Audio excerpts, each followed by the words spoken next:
that's probably why I don't understand what's going on. So, what y'all talking about with these numbers? Like, what do that attribute to?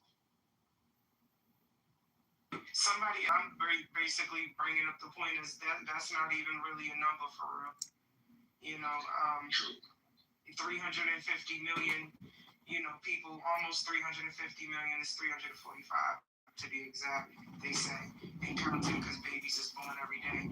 But nonetheless, 6 to 9 people out of 300, excluding the young ones that can't vote, can't do whatever.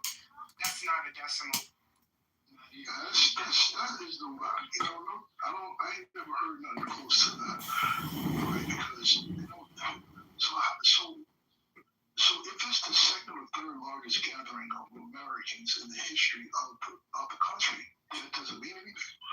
That does mean something by Walmart, man.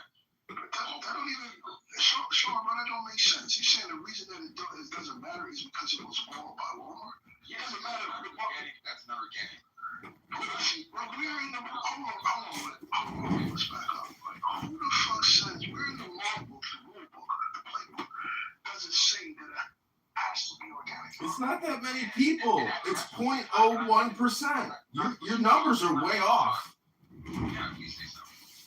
If it doesn't matter if it's organic, then what the whole point and purpose of the whole underlying message? The funniest thing about it is Walmart was mad at Donald Trump because of the situation of their undocumented workers, because Walmart is the highest employer of the undocumented, mind you.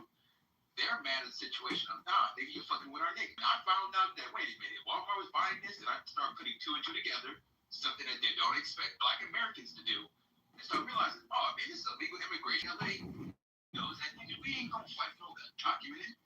So, yeah, it's not, none of this shit's organic. It do matter if it's organic. Like, doing this to front off Donald Trump, that don't mean shit. I swear to God, it don't mean shit. Because that's the same thing with the BLM shit where,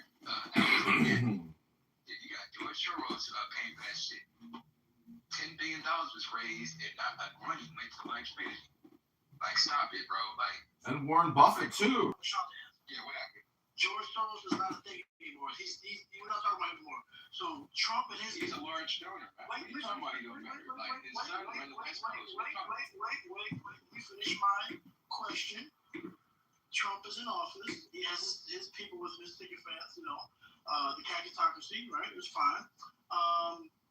So now that they're in office and they're doing their thing, so how much of the funds you think that George Soros supposed to have been given to the Black people? Is Trump's people doing the same thing right now? Are they giving it to Black people as we speak right now because they're in power? They have whatever they got going on? Are they giving it to Black people right now? I mean, we don't have to pose the question directly because I had to get some food. What is Trump doing specifically for Black folks in America? Please do not bring up specifically to help Black people. Not everybody was getting shot by police when we was out there marching about that shit.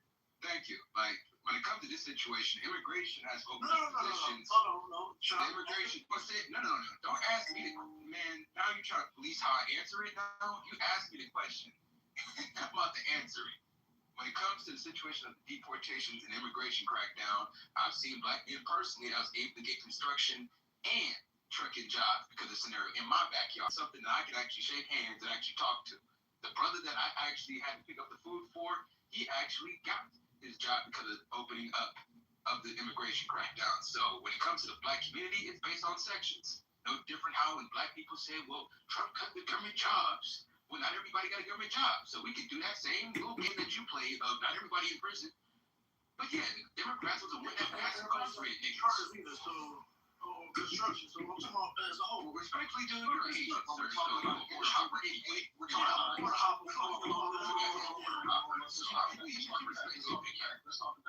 that.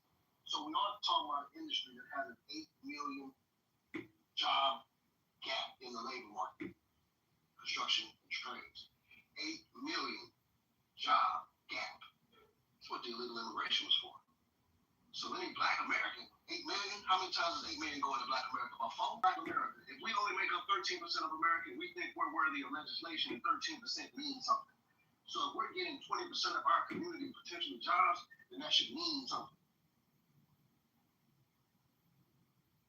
Yeah, man, since people want to get disrespectful, God bless you, Sean. Just remember I said that to you.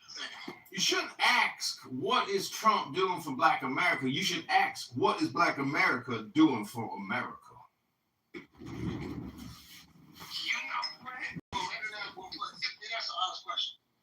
Because let me just tell y'all this right now. We're going to play a game. Y'all know I like to play. That is a good question, King. Right? Okay? I'm answering that question. With this game we're about to play right now. I am white supremacy. So everybody in here today, for the next 3 minutes, you are a card-carrying member of the Klan. You are a card-carrying Nazi Party USA. You are anti-nigger. Now, if anybody was to ask you, how could you have such extreme views against the Black community, what would you say as a white person to back up your views? Somebody chime off the mic. Be honest, get real with me. Why don't you like niggers? Because the niggers is lazy. Alright, there's another reason why you don't like They're niggers. never happy. They're always complaining about the pay. We give them that's the health cares. We give them all these extra benefits and they still not happy. What about those Always colored want gangs? more. What about those colored gang members out there shooting and killing each other? Does that scare you when you see it in your city? Oh yeah, they're always killing shit. The reason I don't like black people is because I'm afraid they might You gotta call them niggers. You gotta call them niggers, or we're gonna take your Ku Klux Klan. Them niggers didn't kill us though, Stephen. No, those niggas is going to take my dad out and then bring me here. I don't want that to happen. And then they moving in our neighborhoods, bringing the That's rats why I in like the to make sure you meet this 30-6. I ain't talking about that pussy ass gun they shot Charlie Kirk with either. This will take your whole goddamn head. Damn. Although we are hoarders, them niggas sure know. Damn opposed to a little bit of some beasts and some creatures. We're the goddamn beasts or goddamn self, son. You can miss me with the rats and the roaches. They was there before the niggers got there. I keep my 100 like the niggers, son.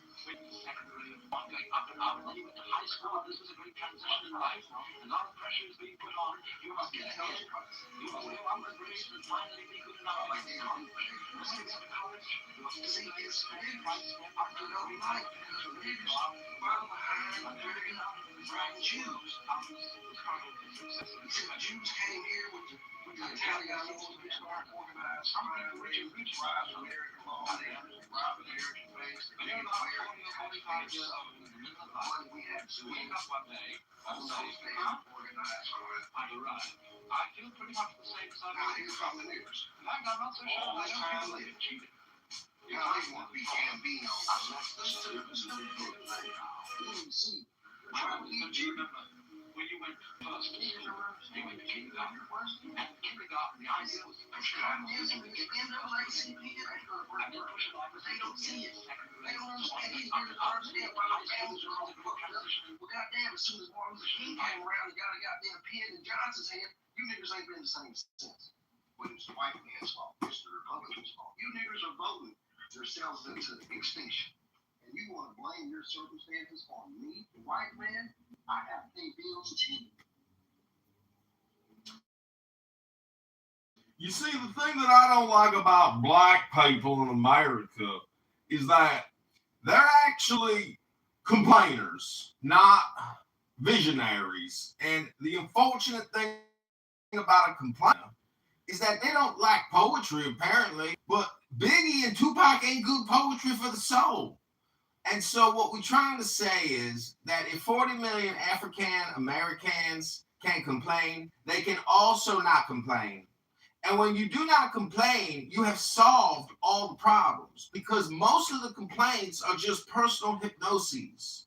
And unfortunately, you ain't gonna get reparated for no complaint. There ain't never been a time in history where a complaint ever been reparated. And so what I'm trying to say is be creative in your own personal life. This room is creative. And even pretending to be a card-carrying KKK neo-Nazi as a black American, that's creative. And this is funny.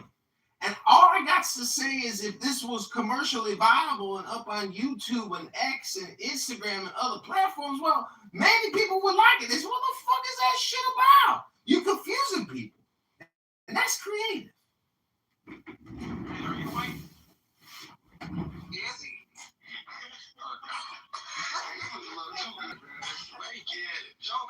Joke is over. He was too good. He had me looking at his phone on my phone. I never seen nobody have King speechless. He don't know what to say to that shit. He channeled an actual clan. But the funniest part about it is, respectfully, the black community, not black community, the Democrat community, they act like they don't acknowledge the fact that Robert Byrd had a eulogy. That was Joe Biden's big uncle. Not even Obama was there. So that's why I said all this shit is performative when it comes to liberals, especially like the nigga in the chat, Christian, talking about, well, a political party that against your existence. Niggas, their whole model is kill the baby. Kill it. Kill it. That's their whole mantra. Suppress your damn population where you become completely irrelevant. Then when you have the burrito, the Mexican, Is that true, Latrell? nigga, Maria gonna have 5 kids by the end of this goddamn decade, by 2031. God damn it, 18 million illegals become 52 million. Hold on. And y'all ever notice how them little Mexican babies be fat in the motherfucker? Them little motherfuckers be good as shit. They be like, oh, come here, little chulito, come here, little chulito. Them motherfuckers they be in the stroller. They be in the stroller. Check me out. They be in the stroller. The mama got a Louis purse. The daddy rocking the newest J's. You know, they be getting them haircuts now where they almost look like a nigga from the side. You know, a fade be better than your fade. Got a nigga looking in the mirror like, what the fuck going on with it now? And they got on a Bulls jersey, some J's and some jeans. The kids got on all the latest Nike, all the latest fashion. The little baby be in the goddamn stroller. 5 months, 100 pounds, with fat wrists and gold chains. You know them goddamn little Mexican babies be having them little gold little bracelets. Y'all seen them? They be having a gold little Mother Mary, Virgin Mary around their neck. They got gold and they only need one.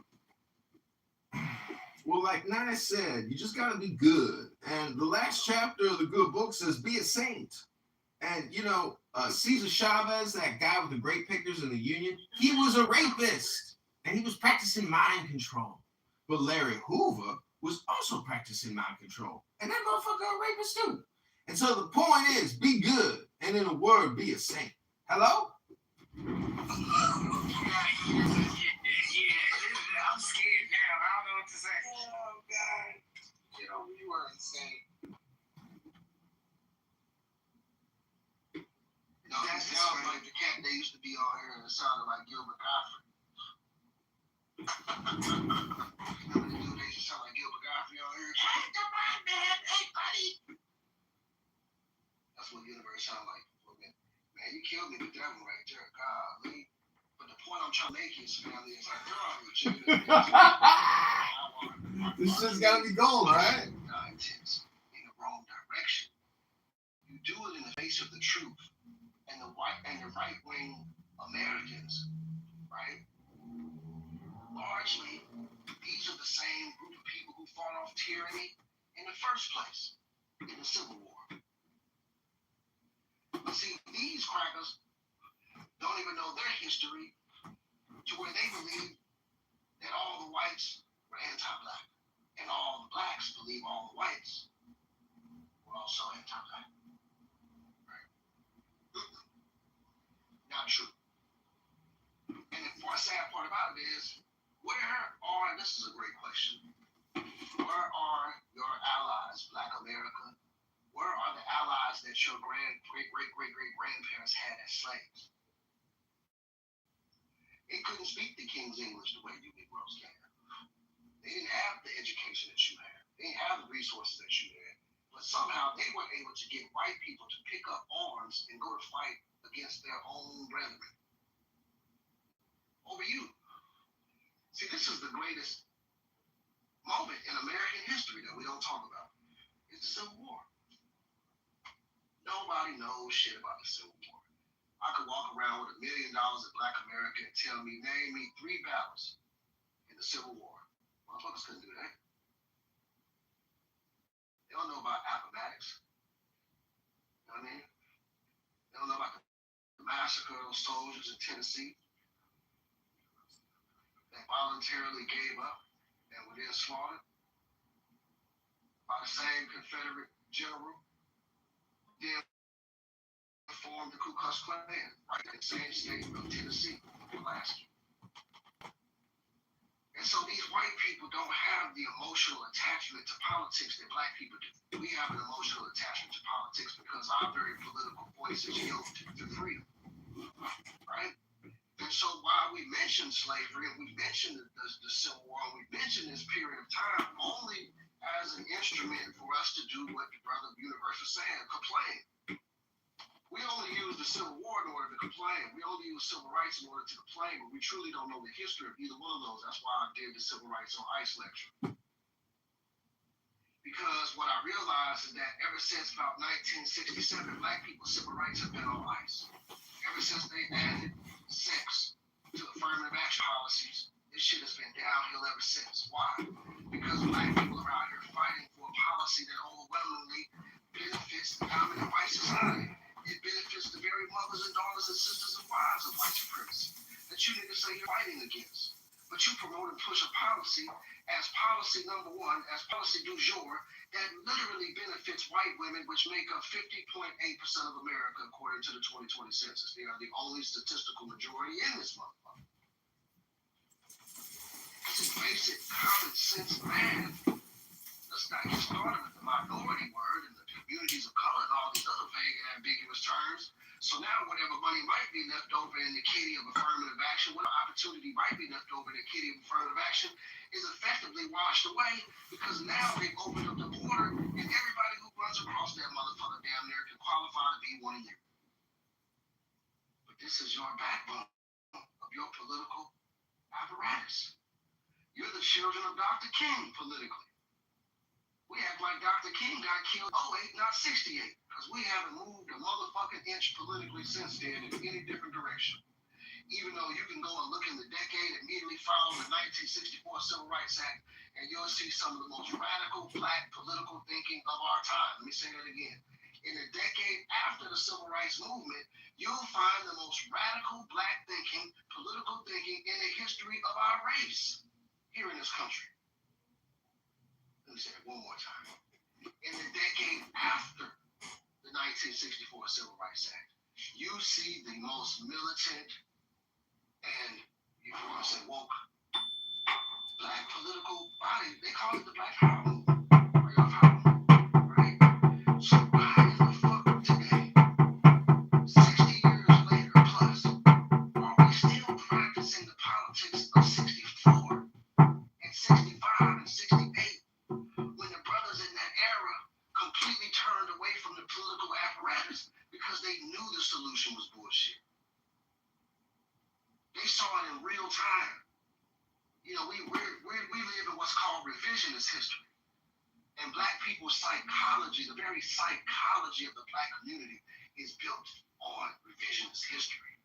Someone else revising the history in order to shape your consciousness in such a way to limit and manipulate your possibilities, and thereby manipulating your consciousness and manipulating your possibilities, they manipulated your political power. The solution is always spiritual. The 1960s black political constituency would have absolutely went and talked to Trump. They would have went and talked to Kamala. They would have went and talked to Trump. They would have went and talked to, because they weren't yoked to any of these parties. We live in the era where now we only one party on one side, and then we talk about the Republicans are racist. Well, hell, I'd be racist to your black ass too if you abandon our party and we literally are the party that freed you niggas. Who should be more upset in white America at black people than the people who belong to the very party that was created for your liberation that you have abandoned? And now you didn't just abandon the party to go do your own thing. You jumped ship to their political adversary that they've been fighting since the Civil War that wanted to keep you niggas enslaved. But see, parties change and, you know, parties evolve and the party keeps going. A lot of people think the party stopped, but the party's still going right now. So, the point is, man, you gotta ask yourself, why are we today practicing mostly what you would call civil rights, sit-in, boycott, protest politics? Why are we still practicing that form of and brand of politics when in the immediate decade after, they didn't view it with the same nostalgia that we view it with? And that's because those brothers and sisters actually lived through it. They didn't have to go Google the situation. They lived it. They knew it. They talked about it. This was their understood that this is the reason why Martin Luther King was looked at as a failure. Even he said to the man who said it to us about I believe I walked my people into a burning building. What the fuck do you mean walked them into a burning building? The burning building, gentlemen, that Martin Luther King was talking about was the Democrat Party. That was the burning building. And why did he call it that? It was a burning building if the Democrat vice president is a part of assassination and benefits from the assassination of the Democrat president. The Democrat president dies in the home city of the Democrat president.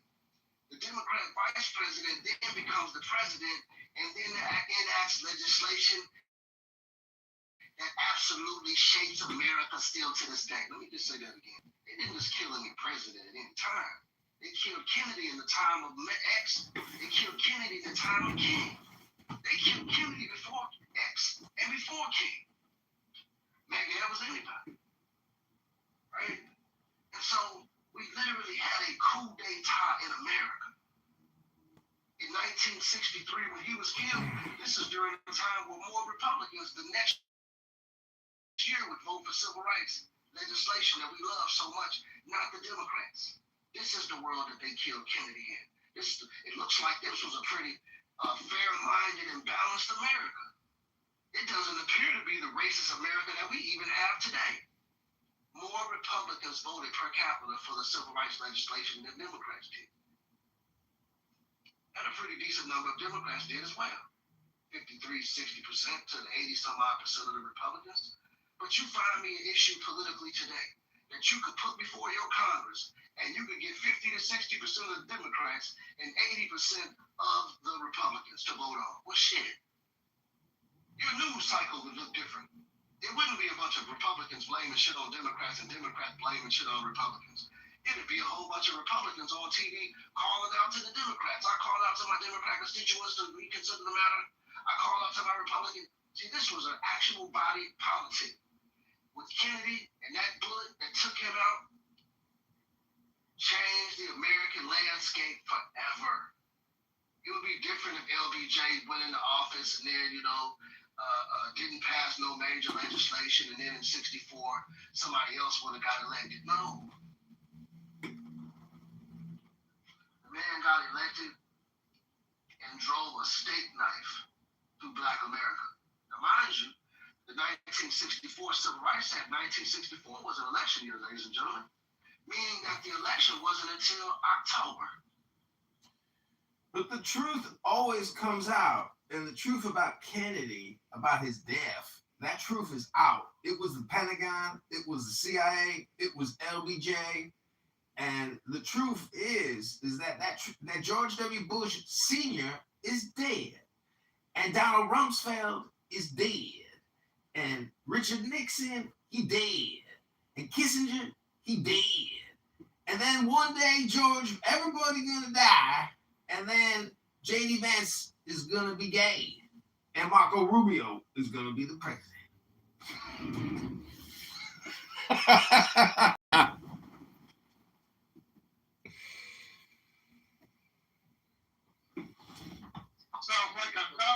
like he's a Nostradamus predictor. What is Nostradamus?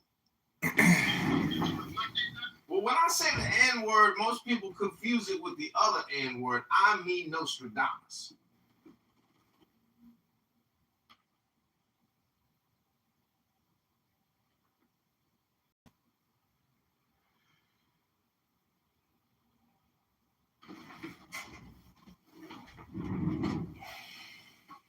Well, Kamala Harris is gearing up to run again.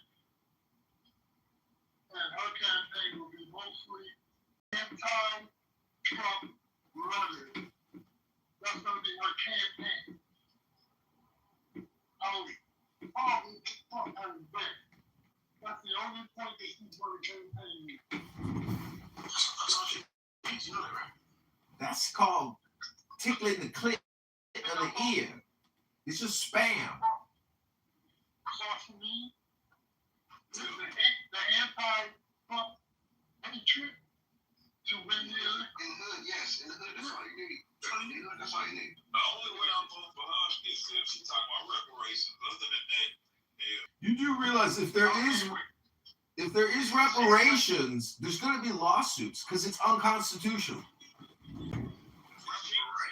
reparations. She didn't get my vote. Not her white husband.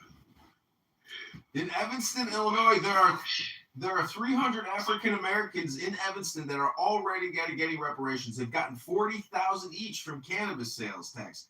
It's so ridiculous. The people that are getting it are not even connected in any way remote. And the ID verification, the history, it's all bullshit. It's fucking just, it's a scam. A lot of these people aren't even born in America. Anyways, it's a scam.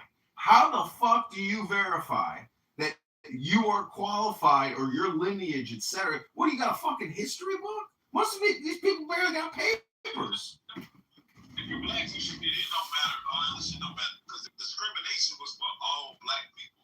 It wasn't just for the ex-slaves or whatever. So we was all being discriminated against, Jim Crow, redlining, all that bullshit. We all deserve reparations. Even if that's true, Reparations not for it's for slavery. The free labor. That's not how Reparations for mistreatment of black people. No. Slavery too. Like, they get a little extra. But yes, be reparations for Jim Crow laws, reparations for discrimination, and reparations. Redlining, eminent domain, all of that shit. But look, bang that. No, nigga. That's why y'all can't even heat right now with this whole reparations thing because y'all trying to include all black people. It's not for all fucking black people. Now, personally, personally, I don't think that niggas, or I do mean American Negroes, is gonna get anything from slavery because them funds was already allocated to the slave owners at that respective time. But for shit like eminent domain, in which a lot of the motherfuckers wasn't even over here for, up in the 50s, shit, even up until damn, I can't even remember. Fuck that. It don't matter. Even mass incarceration. Like, we should get reparations. The massacres up in the early 1900s. You good. The Red Summer of 1914. I'm muted you, so one person can talk at a time. Thank you. You're welcome. Just on King now, because he was just going to go into what I was going to start talking about. But yeah, if she have because nobody talked about reparations last time. Like, I didn't like that shit. If she talk about reparations and have a plan for it and put it on the table, then I'll look at it. If she don't mention it, I ain't vote. But then again, if J.D. Vance, if he said, hey, we ain't doing reparations, I'm voting for his ass. Whoever pushing reparations, get my vote. Whoever not getting my vote, I'm just not going to vote. Canaan is saying yes. Why do you excuse her? How many German shepherds are being hung away? Why mask the arms? Right. But I don't care what, but they still got to talk about reparations to get my vote. They got to say, I got a plan to have reparations. Or to, work it out. They'll never have any plans for that. They'll never vote again. See, the problem is one complaint can turn into 1,000 complaints. Next thing you know, you got the J words all saying, well, there was racism against the J words, the WASPs. They controlled everything. So one complaint turns into 10,000 complaints. Then you got a Chinese person, then you got a South Korean and a Vietnamese, and then you got other peoples that are going to complain too and say, what about us? Especially the Native Americans who were genocided and the whole goddamn country was taken from them. So you think a couple casinos for a few billion is enough when the African-American community is asking for 1.5 trillion or 100 trillion or 1,000 trillion? Hello? University because, well, for one, a lot of that shit is hilarious. But for two, all of them communities that you just named all got reparations for whatever. So they can't come back and ask for more, even though a whole nother demographic is asking for what they never got in the first place. But once again, we can't advocate for reparations for slavery if that was even the case, right? We would have been got that shit fucking years ago. ago when they first started. We would have been got that shit. They don't want to do it because y'all only want to prove that y'all was enslaved for one. For two, y'all can't, I'm gonna put me up there. We can't all agree upon one fucking moniker that we could go under, whether it be FBA. So I like Solana. Y'all niggas call me Solana. But you just said it. You said you like what? So when everybody come over their own title. So what if somebody Solani? Solana. Hello? Solani? Kind of like that. I'm about to put it up in the chat. Listen, I want to ask for reparations. I want it to be known. Hold on, Universal. Because I was gonna say I don't know how we got on the reparations talk about. I'm just throw my little 2 cents in here to say this: if the survivors of Tulsa could not get reparations, and I know there's a lot of people that want to argue shit and they filed for the wrong shit, all this weird shit, whatever. I don't care if they filed or didn't file. If the survivors couldn't get it, I don't know why anybody would ever think that they're gonna allot some shit from 100 plus years ago. But that's either here or there. What about the Republican veterans that died in the Civil War and the hundreds of thousands and their descendants? Why can't they get a little bit of that cheddar? Hello? So it's interesting. The Jews are the only ones that get reparations and they didn't work for it. But yeah, the black people, they worked hard, they built the country, they were spit on, they were abused, used and abused. They don't get nothing. But these Jews, they're getting left and right money in Israel. They got retirement, free healthcare.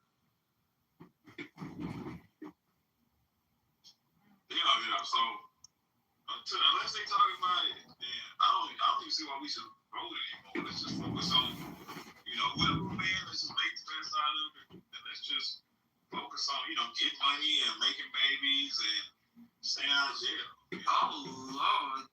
Yeah, man, there's so much you gotta learn, brother. Hey, stick around, bro. There's a lot of great people up in here. Sue, Stefan, Hakeem, Nine, King, of course, listen to stuff. My brother Sean down there. Matter of fact, this motherfucker on the side of me, Universe is actually Cooking. I'm cooking. If you don't vote, that means you don't know who rules you. If you don't know who rules you, well, then you a low-informed voter. Yeah, I agree. He is nutty as hell, but I agree. Nutty is a goddamn payday. Yeah, he's funny. Y'all gotta listen. He's funny. The Jews have compromised our country, our economic system. Our people are suffering. We must vote and take the right actions. Hey, and if voting don't work, y'all know what else comes after that. If voting don't fucking work, y'all know what comes after that. See, I listen to a lot of these drones right here for these all the reason why I come every day, right? Well, we talk about revolution so fucking much up in here, but and granted, I'm not telling anybody, I'm not inciting anything. I promise to God, for the replays, right? But niggas don't want to do. Matter of fact, Americans in general don't want to do what it takes to have a fucking revolution. That's all I'm saying. That's because we don't like redundancy. We already had a revolution. We had 2 revolutions, and we are in the 3rd revolution. But the truth is, philosophy and politics are intertwined. If you want to know politics, you got to know philosophy. Yeah, my philosophy is if they don't get done one way, they don't get it done another way. That's on period. But here's the thing. See, there will come a time in the recent future, I believe, where we will be forced to act. You either gonna get down or you gonna lay down. And that's real. And by that I mean you either gonna get with people who are like-minded and deal, or you're gonna succumb to the rulings of this evil regime. And I'm talking about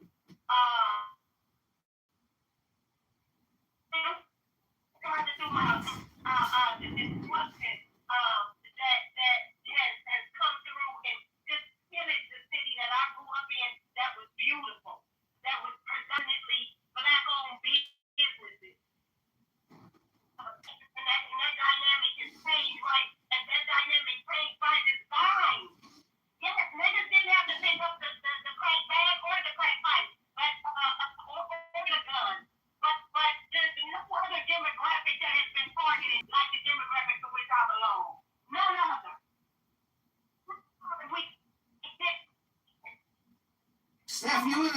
Facts, baby. The demographic war is real, and someone said earlier, well, Senorita Maria has 8 children, and now the Black American is a minority. Well, then you're going to complain just like how the Palestinians are complaining or the Jews are complaining because it's a demographic war, and you know it.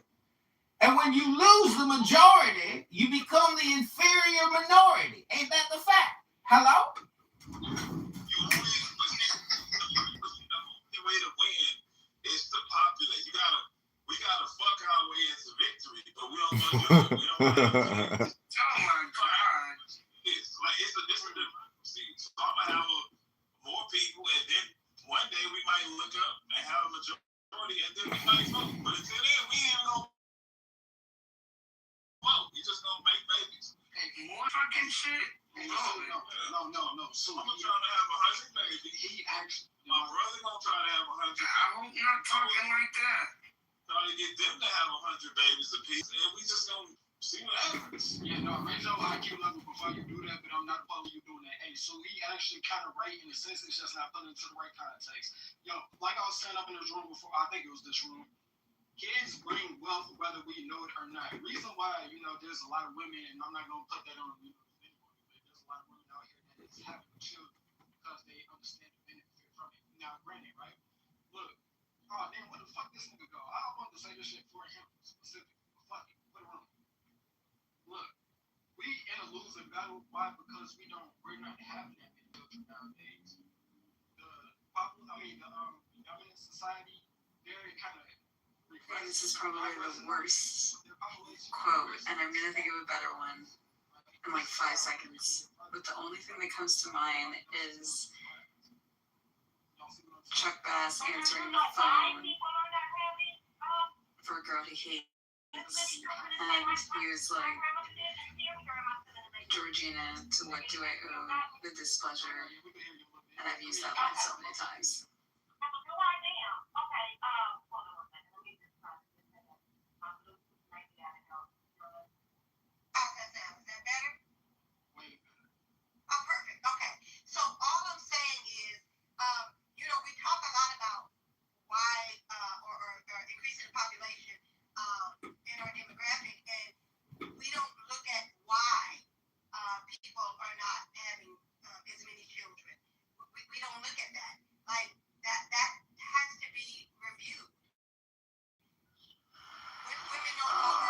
He treated me as a business person would treat people as a business. That's the way he treated most people. That's a person, right? That's the way he functions. That's the way he operates. He was the constant politician. He was the quintessence of a people figure. He was a father figure. Well, now he's a man of compassion. I couldn't say that damn city he was. He struck me as being a person who you could like if you got to know. I guess very few people knew him. I'm sure you can find on every corner now somebody who had the confidence of Daddy, who talked to Daddy, who Daddy leaned on. I mean, they're all in the woodwork. Most of them, this just wasn't true. Very few people knew this man. He was a loner. When you get right down to it, most powerful people who had real integrity and real character are loners. They don't spend all their time galloping around there.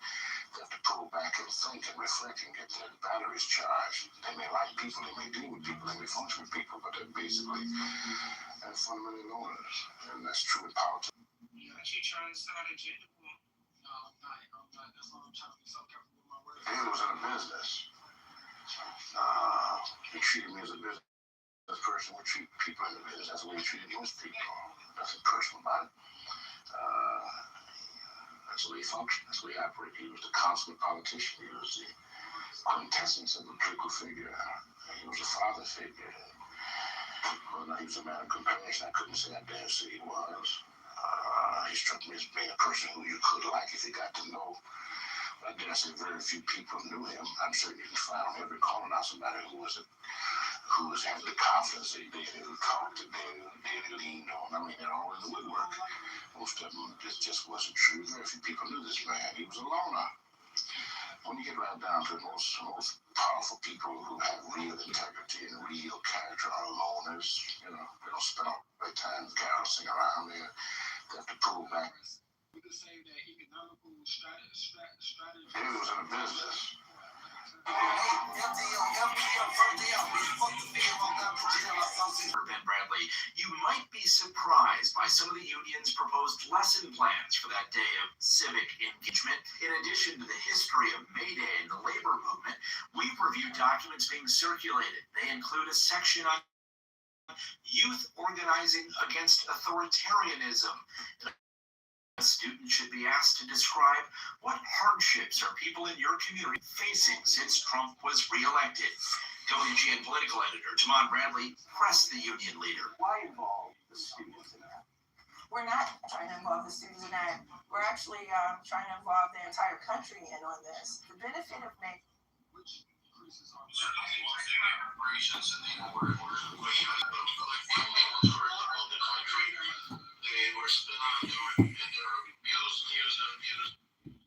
The pushback is I'm looking at today's time.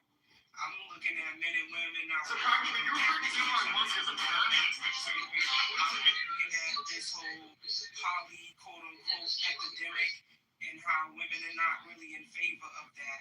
That a lot of men today are trying to pick up on and trying to implement here that their women don't want here. So I'm looking at all these different dynamics, and I'm just saying it sounds good. You know, I'm on board with you because I think I've said something similar to that not too long ago.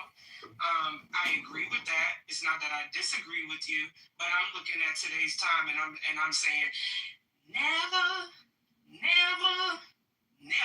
gonna make it. Okay, I see where you and stuff coming from, right? Y'all not wrong at all. I think it's a different perspective, but I pose y'all this question though: how many of y'all did y'all genealogy and found great uncles and great aunties? A lot of them at that quantity of great uncles and great aunties from y'all great granddads. Satellite space communication. Having your great uncles and great aunties. Of course, we can say that we found that, but it's at the end of the day, you know, that family structure is important. And at the end of the day, you know, we're not gonna, you know, I don't care about if people choose to just, you know, have their own contract or if they choose to go, you know, do it in the system. By all means, your choice, right? But the fact that it's not happening, the fact that there's so much pushback on it, and the fact that people is telling us to go make all these goddamn children them, but don't want to be committed to, and then to top it off, they want to bring another party into that situation. You know, it's just weird out here. It's very weird, Avon. I don't think women today is jacking it, and I don't think men today is really jacking where we at with it today either. So it just don't even make sense to bring more kids into this fucked up situation that we got going on for real. It's really counterproductive. It's already bad, and that's just gonna make it even worse because then that's gonna continue the conversation about, you know, you should have chose better and all these babies and all these, man, please, don't nobody want to hear that shit. I mean, I think it's all relative. Like, we do both and not one, you know, both.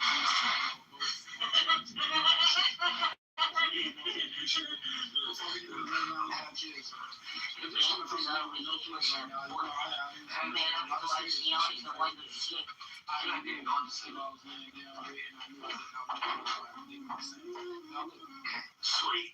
One thing I agree on is the timing, right? So I feel like, you know, we as black people, so to say, black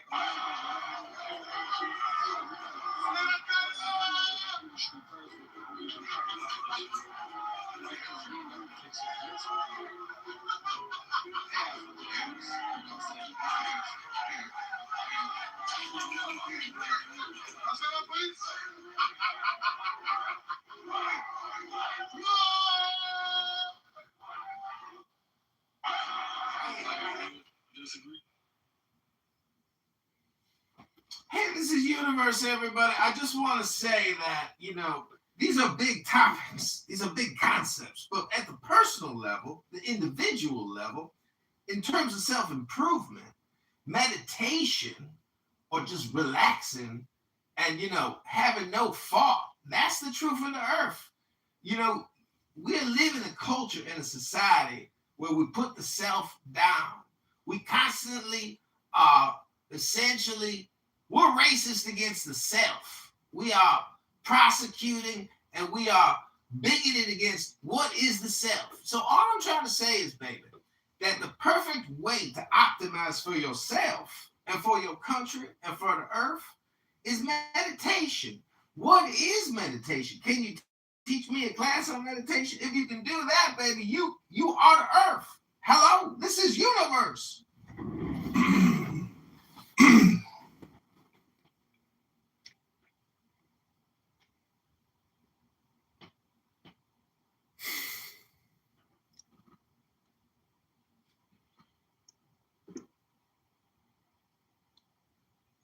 Hello. I got you.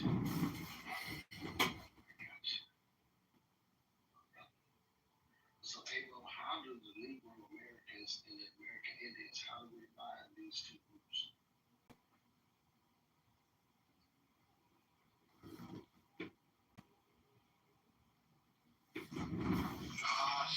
We have one of those King, I'm gonna bow out gracefully only because it's not gonna get anywhere.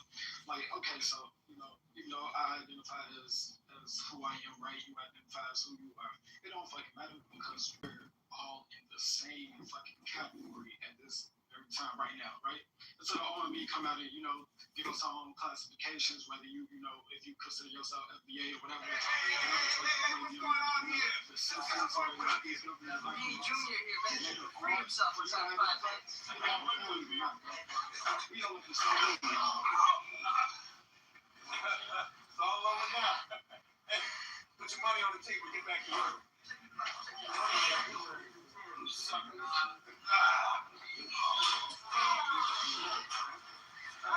It does. Okay. Not as much as you.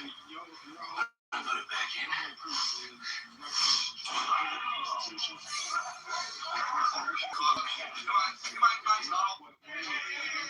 What's going on here? Let's work with him here. Houdini Junior here, man, he can free himself in You can't align with the Native American billionaire casino owners unless you at the boardroom, baby. You gotta get a seat at the boardroom, baby, if you want to play with the big dogs. So, we got to understand that it's the commerce that we're engaging in incorrectly. And so we've got to correct our commerce. That is the black beauty supply industry. The black beauty supply industry. Who owns the black beauty supply industry, baby? That's the bank, baby. You gotta kind of come closer to your mic.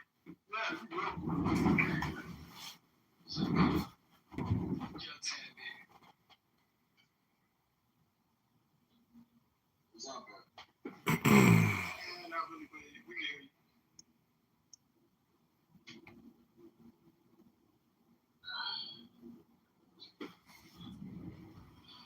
So I'm saying the thing is that we gotta have the black beauty and the commerce game change. The black church is giving billions of dollars away to white Jewish banks.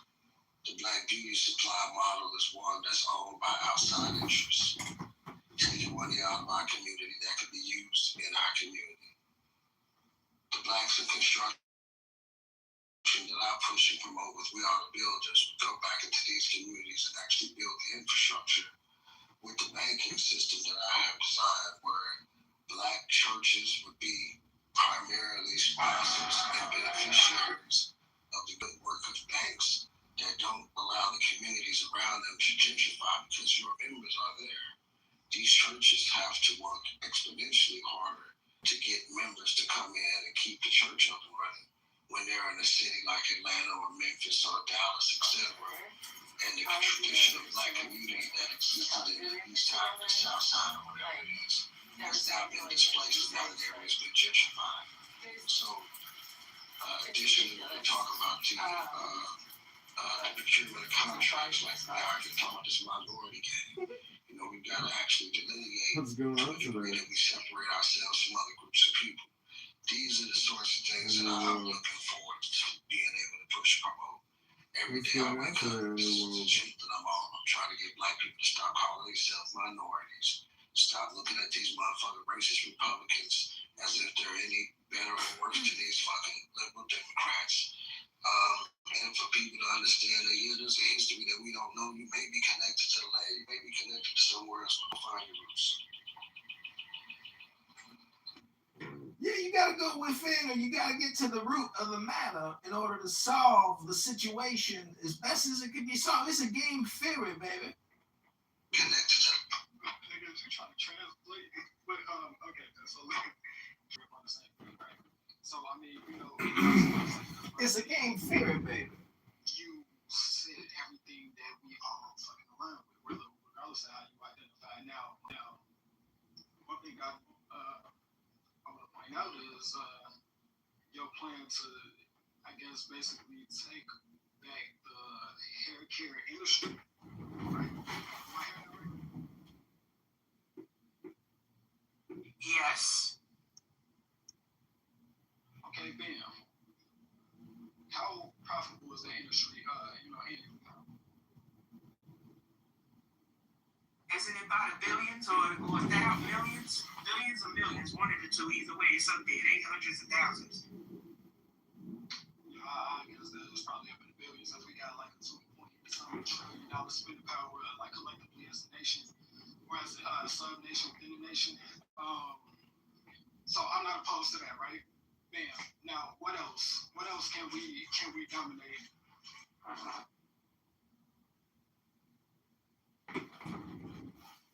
Baby, you could take over the whole fried chicken market in the whole goddamn country if you could get the people organized. Period. But sure can. Because when you got white people on YouTube talking about they can taste some chicken and said all of a sudden they're black, you sure can. So, culinary, like food, okay, cool.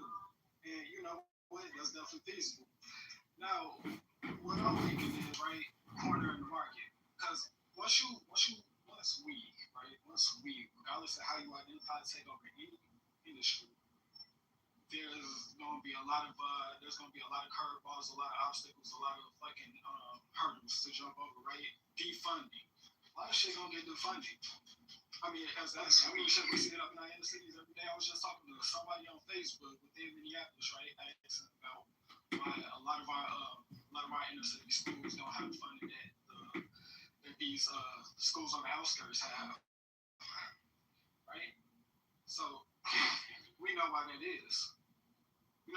So what I'm saying is, instead of just focusing on 1, 2, even few, we gotta focus on at least 10. Now I could be exaggerating that number, right?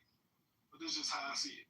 We gotta focus on 10 because once one become compromised, then we got the other to fall back on. Once another become compromised, we got the other to fall back on. Shit, we need to just even figure out a way to start creating industries in order for us, since we're so fucking far behind, in order for us to make a fucking wealth gap within at least like 2 generations. That's just how. Hey Mo, you ever sit on a quarterly earnings call with a large hotel group talking to the bank that owns the mortgages? The point is, everybody's just working for the bank at the end of the day. So until Black America has their own bank, you can't have a conversation with yourself. So, again, I'm just saying that if you want to know the truth of the earth, the more you think, the more you speak, the further from the truth you're going to get, baby. I'm glad he said that because we actually do have a black bank. I wonder how many of us actually utilize it, though. Well, the problem is awareness. That's a big problem. So, and I ain't opposed to what he said. I actually agree, right? Because that was what keep me. That was missing. But how did we even get to? 1 second, hold on. What's it called? United One Bank. It's the largest black-owned bank.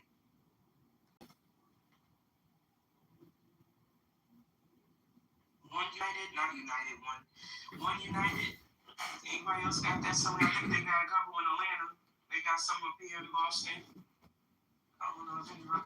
See, black power has to incorporate the political, the financial, the philosophical, every component of what makes Black America great. It's multi-diversified and extensive. You got to control the means of production. You got to control the communication. That's the biggest component, baby. Because the Federal Reserve and all these banks, they don't make nothing. They just communication distributors. It's all span the bank and say, this is how we grew your money, baby.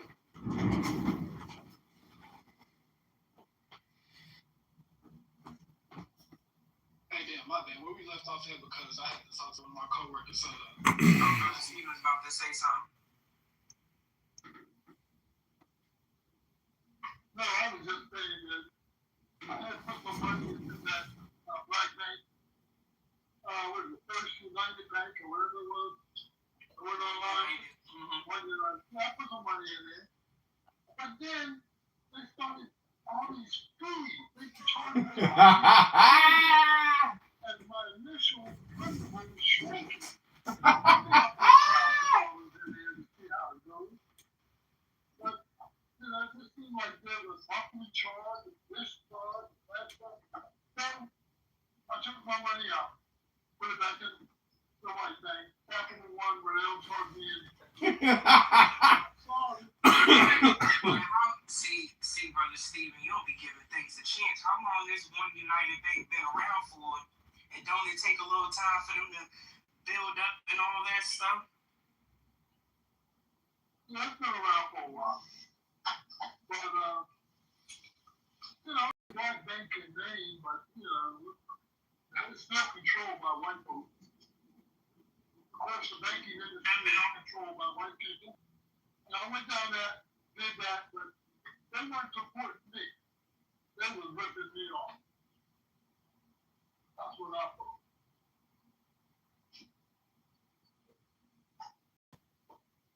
Black bank.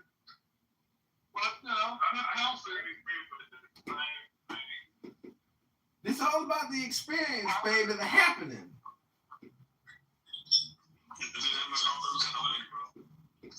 They were charging way too much. Yeah, way too much. The fees were ridiculous. That money sitting in the bank. Like I wasn't even doing nothing. I just put money in it just because it was a black bank. Like I wasn't doing nothing with it, really. I did the same thing. I did the brown bank and put some money in here and let me see what it do. But if it didn't do anything, I would have been okay, but they were taking my money. Same, I was living in there. Yeah, but I'm taking my money. Yeah, but Steven, look at it this way. It's just like Clubhouse. Some people get paid for content. Some people are the content. Some people don't get paid for their content. And some people will spend their whole life listening to content and never get paid for it. Hello? As long as I ain't got paid for the content, I'm cool though. Cause I don't like being content, so I don't even want to get paid for content. I just want to be entertained for free. Absolutely. Why should we have to pay for content? Fuck that. Be a part of the content that you like. You see what I'm saying? Like, pay for the content you would like to be a part of. That's all I'm trying to say. I just want people to entertain me all day while I'm, doing deliveries, shit like that. Facts. We gotta pay for that. Everybody wants money now. We related to the time. Yeah. He don't want to bank with a bank that charges him money. It's the same principle of content. Paying for it, getting it for free. Or there are people that get paid for their content. How the fuck does that miracle happen? Hello? Yeah, I'm commercial, but I don't care to get paid for content. I don't care to get paid for. I don't want to make content. I just want to be entertained for so many hours, and you niggas. I get it, but that's the food chain, baby. Because this app, the owners are getting paid for the content that we are creating for them right now. We are the field workers working for the white man in the White House on the plantation. This goddamn app is the new plantation. I agree, man. It's like a revolutionary university. Let's get the plantation. Why do you still want? The waking us up. Oh, yeah. Right, Universe, you're waking us up. Sounds like he's one of us. He is one of us, but you know, in every slave plantation, there gotta be that one woke slave that wakes up everybody so we can revolt.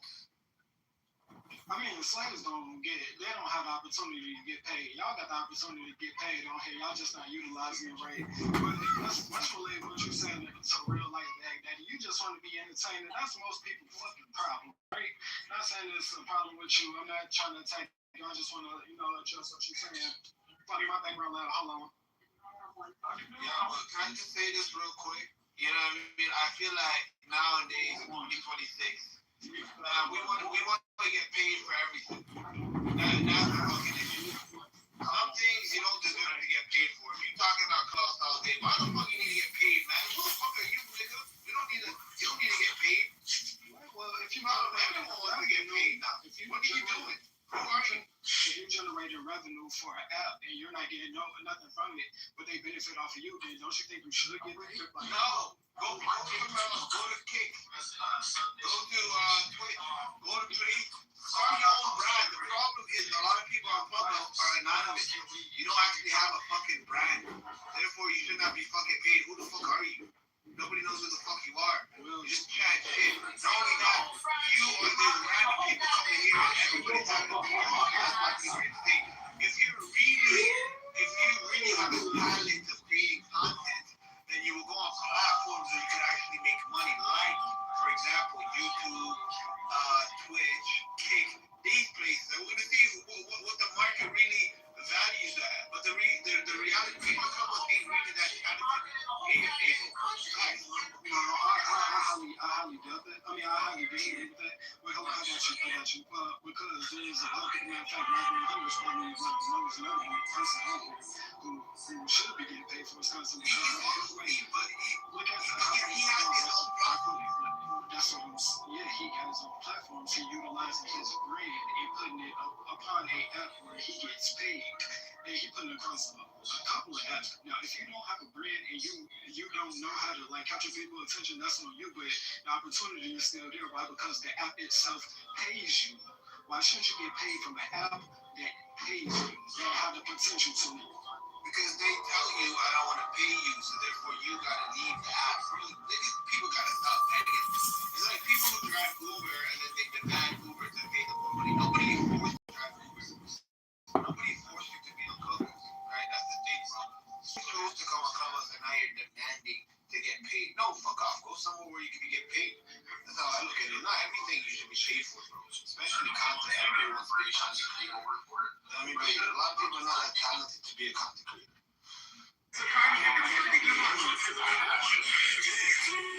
People don't be having talent to be getting paid for shit, but then again, there are some people that should be getting paid. See, that's just not true. Everyone here who can speak English has the capability to actually get paid for intelligent communication. That means you have to open a book and read poetry. If you were to do that, it would actually liberate you personally, and you'd be transmitting very high-value conversation communication. Now, hold on one second. Listen to this. At this point in 2026, if you've been on this app for a few years, you have heard every conversation that could possibly be debated in every different way. There will be no new conversations on this app. Every second you spend here is 1 second lost to spam. There can be no new conversations. Admit it. Who here thinks there could be a new conversation that would pique their interest and say, God damn, that was a great conversation? No, everybody here has already heard every bullshit argument and debate that could possibly be had. So, if you want to bring something new into the communication, go get a poetry book, a good one. Go get a stoic meditation book, a good one. Get a good book and just read it on here to people. Because what's the fucking point? This app is like an audio book. So the point is you have to create it. But the easy way to do it is to grab a book. Hello?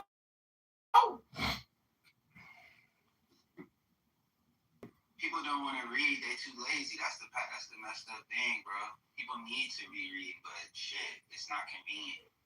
Even if you do audiobooks, shit, I count that as reading. But Man, look, it's like this, bro. There's always gonna be new wars. There's always gonna be new things going on in society that we either disagree or agree with. There's always gonna be something to be talked about, new topics. Now, maybe you might hold the same premise that you always held to similar topics to these new topics, but it's always gonna be something to talk about. Bro, all I'm saying is that the app is giving out money, right, for those who do have the talent and do have the brain to capture a lot of people. Why not capitalize on it? That's all I was saying to Alpha before he left, because what he was saying to me didn't just make sense. He mad because motherfuckers is making money off of the app. Well, there's two variables. There's the spectrum, which is what the app does, which is aggregating large numbers and selling the data to data brokers who then sell it to the government. And so this app is a surveillance capital app. And there's no ads here, and the gold coin feature here is bullshit. It's stupid. Now, ain't nobody here walked away with $200 yet from this stupid gold coin fucking marketing scheme, which nobody gives a shit about. Nobody gives a shit about Plus, because nobody wants to pay for content. But everybody wants to get paid for content, but nobody getting paid for the content. That's why this app is the new plantation. Hello?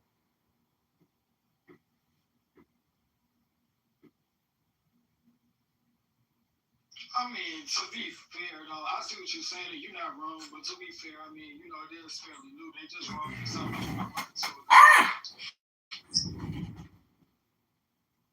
Yeah, and I make enough money where I'm not looking to get paid off Clubhouse.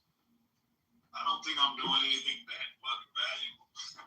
I don't think you niggas is doing anything valuable either. So, I'm just being entertained.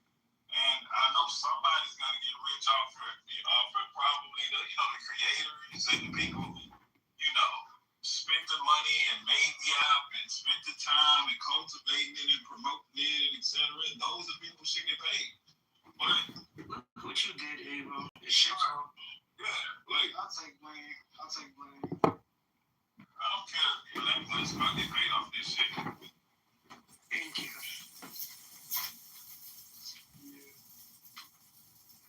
We were talking about the banking system, and I wanted to hear about that, right? Because I'm not too versed into banking. I'm not too versed into APRs and YPAs, all this extra shit. How you gonna fuck it? It's just game theory, baby. Meaning everybody has 2.5 billion seconds to live on average. How much did you get paid per second of your life? It's not per hour, per month, or per year, baby. You got 2.5 billion seconds to spend. How are you going to spend your billions? Hello? It makes sense when you talk to me, bro, because I don't know what you're talking about. That was as clear as it's going to get, Avo.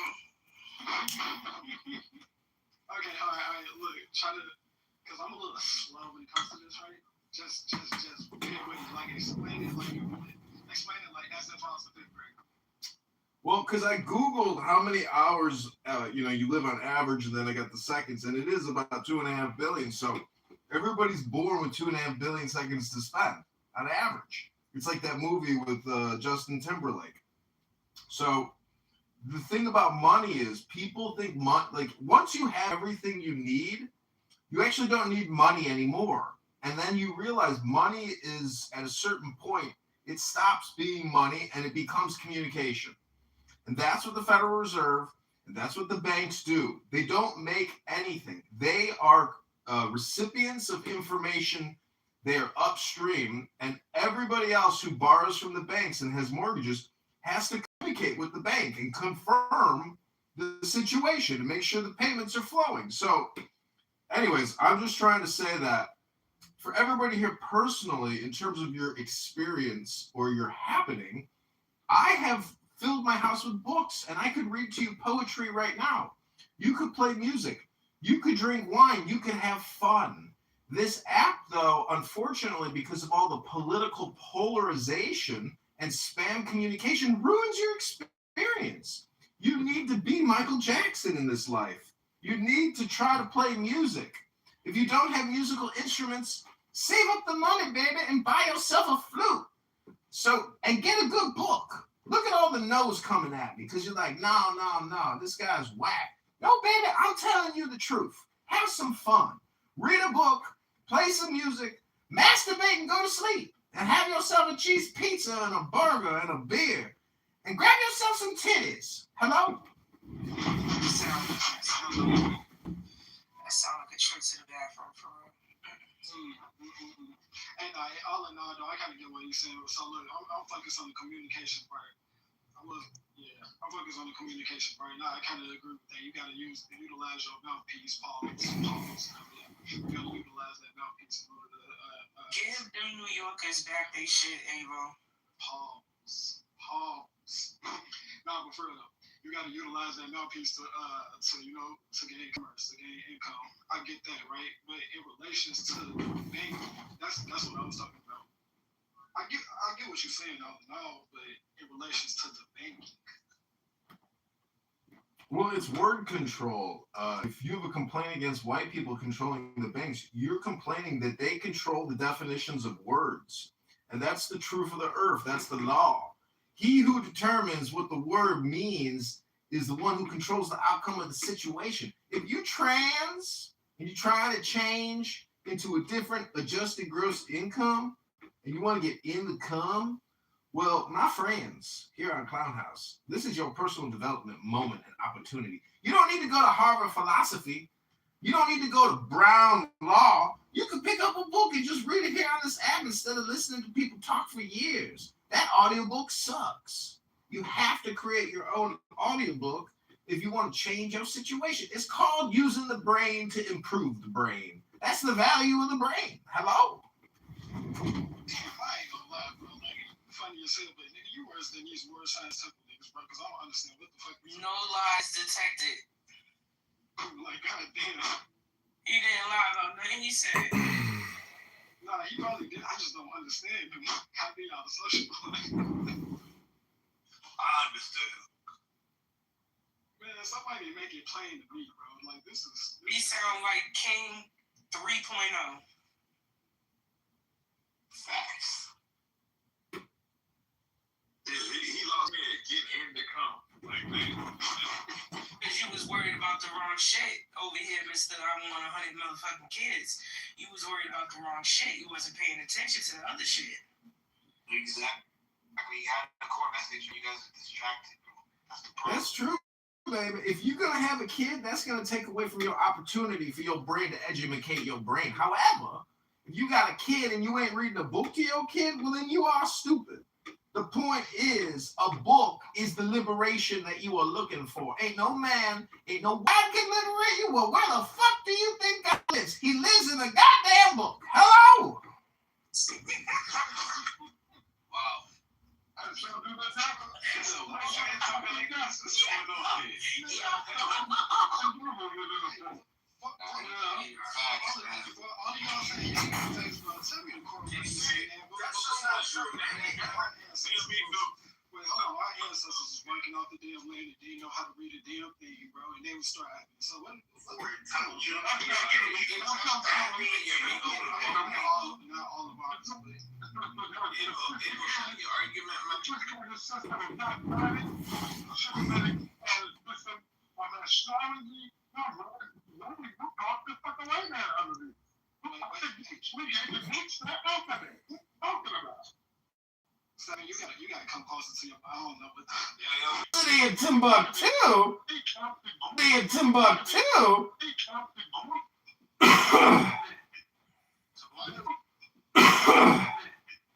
So why this guy April said your people can't read or some shit like that? Timbuktu, man, those ain't your ancestors directly, brother. Like, I get what you're saying.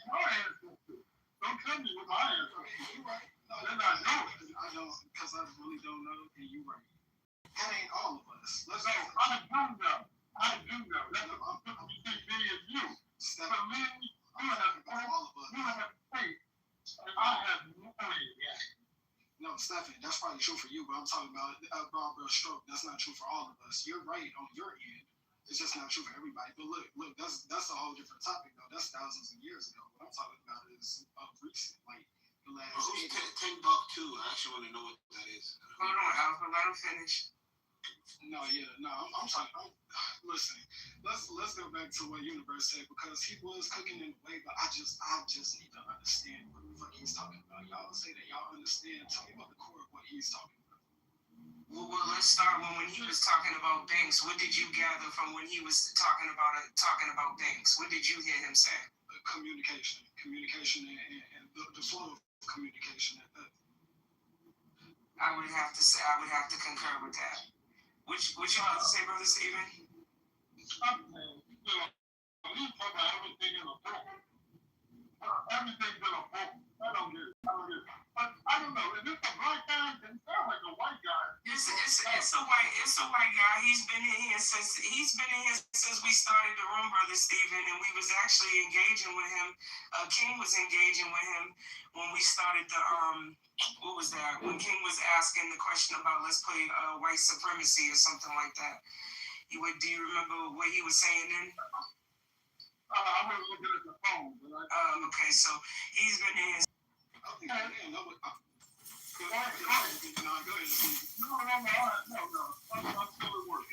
He basically highlighted the importance of banks and how they basically control everything and how we need to get more involved in the banks, right? And I said that we actually do have a black-owned bank, right? And then he started to talk about, oh God, give me a second, brain fart. Brother Stephen said that bank was charging him all kinds of bullshit fees. Yeah, He said, dump them motherfuckers. His experience sucked. His Google review was 1 star. And when you mentioned reading books and stuff, Universe, can you reiterate what you said? Because I can understand the crazy shit. The others can't. I can understand it. Go ahead, say it again. It's whether you read a book or you listen to an audiobook or you listen to Clubhouse, it's an experience. It's content. So you have to program your contentment. And if you want to change the game, you can't listen to Clubhouse. Clubhouse can't change the game for you. It's the same conversations repeated 1,000 times, 1,000 different ways. If you read a philosophy book, if you study Marcus Aurelius, if you study Epictetus, if you study Plato, if you study Aristotle, if you study Lao Tzu, 1,000 other different people, if you listen to those audiobooks, they're all on YouTube.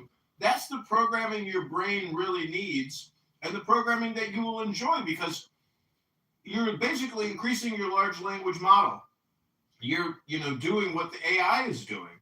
And the algorithm on this app, it's just like clickbait. It wants to emotionally charge you and gaslight you. And that's what you want, but you have to try to reverse engineer, your personal development. And so this app isn't going to give you what you really want. What are you talking about? Hello? What did you hear him say? It's off. That's what I want. I'm just saying, look, you All have. I hear the nigga saying is educate yourself. And educating yourself on an app full of folks that ain't, on this level, like this room, if they're not talking like how this room's talking, say that no more than likely 100 times out of 100, they ain't talking about shit. So, what is wrong with someone telling you need to educate yourself? Because that's what I'm. Read a book, fucking read a music, masturbate, and go to sleep. Brother Stephen, that's what you translated it to. That's what he said. That's what he said. It's crazy. That's what he said. I'm gonna think what the man said. Sounds crazy. Bro, all I'm getting from this is we are the commerce that these banks capitalize on. That's kind of what I'm getting from what Universe talking about. On top of like the last part that he said, right? Go read a book. Now, let me get my mic right quick. It's not like he's saying black people need to go read a book. Like I don't. No, that's not what I'm saying. You know that video game? You ever play that video game where you got like the lightsabers, or you got to hit the music notes and you're static, but the river is flowing at you? That's what life is like. We are all walking on a path of seconds. And so it's like you're playing a recording. And my point is, Clubhouse is basically an audiobook. But if you go listen to Lao Tzu's Tao Te Ching, a very good audiobook on YouTube, I can put the link in the chat. and you program yourself on that, and it's just an hour recording.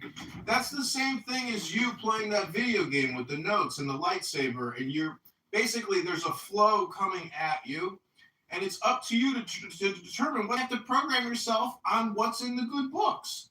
But the last chapter says, in a word, be a saint, be good.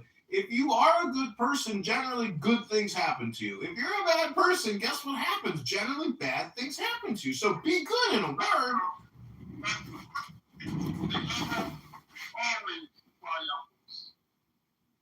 They're always triumph. They're the mighty, they're the powerful, they're the wicked, they're the evil.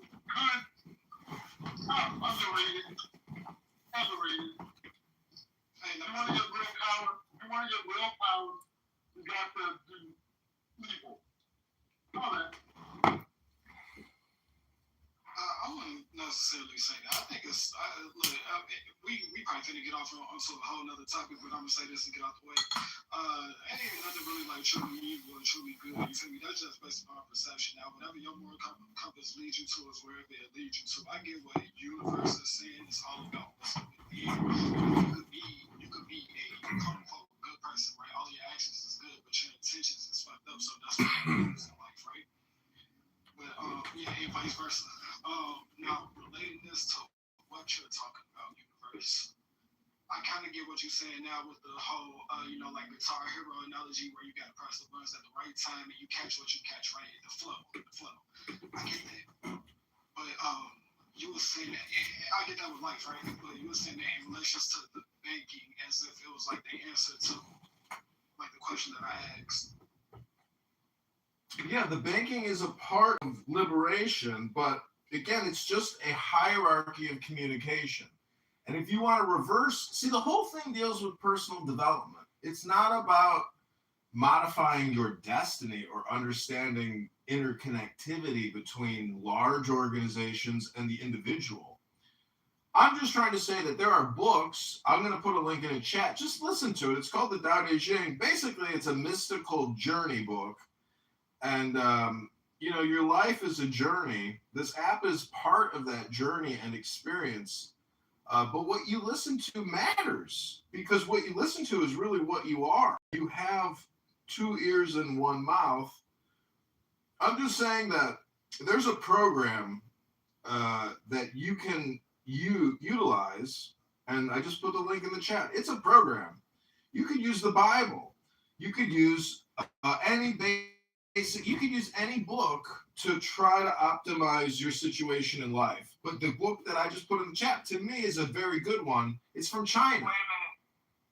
Go back to the banks. Go back to the banks. Because that's what he was asking. Go back to the banks, universe. So what does that mean?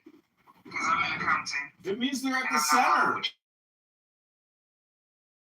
So you're saying communicate with these banks, build relationships with these banks, just so we can get what it is that we want. Is that what you're saying? I think he's saying, I think to add to that the banks are the center of communication, global communication. That's what I'm taking away from it. The financing is the center of communication. Okay. Now that when you say it like that, that makes sense to me. Because we do know without these banks, these motherfuckers can't bust no moves the way that they've been busting moves for real. These banks pay, for a lot of shit to move that we exactly. Yeah, so they're the real wizards. So he's saying have a relationship with these banks. They're the real wizards. Can I ask a question to someone made this statement earlier, and he said that true power. Said that. Yes, it was. No, I was going to say yes, it was, and then I was going to ask Kenny to show us where in history where that wasn't a factor. Well, I was going to ask. So when you say true power, can you explain exactly what you mean by true power? Because you're saying that in order to get true power, not just general power, you're talking about it's the type of power that you feel like can only be obtained by doing evil. So I'm asking, what is true power? True power. True power is love of the law.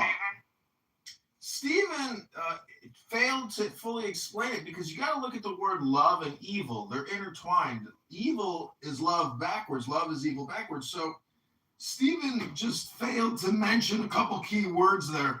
But his point is, by destruction, by chaos, you can create. And that's the theory of destroying nations or terraforming.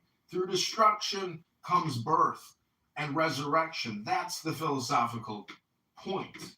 Hello? Yeah,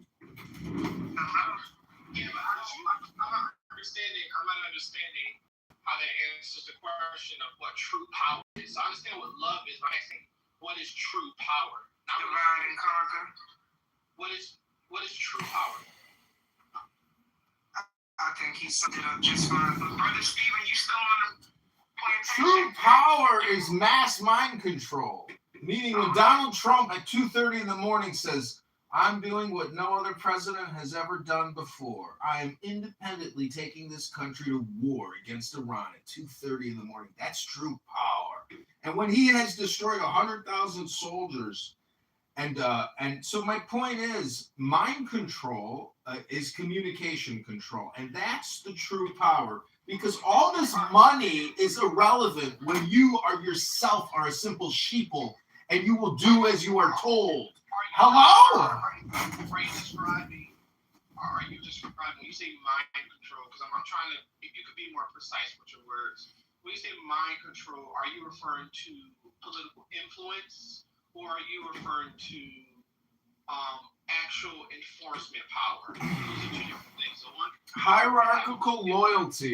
Loyalty and hierarchy. Universe, Hello?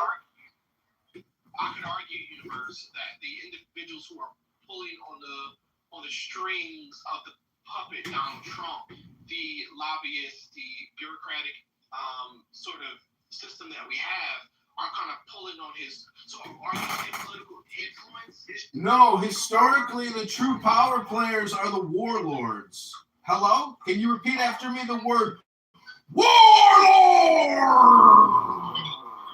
Okay, so the enforcement. So are you saying the individuals who are who have power to kill, essentially, those are the ones who are in true power?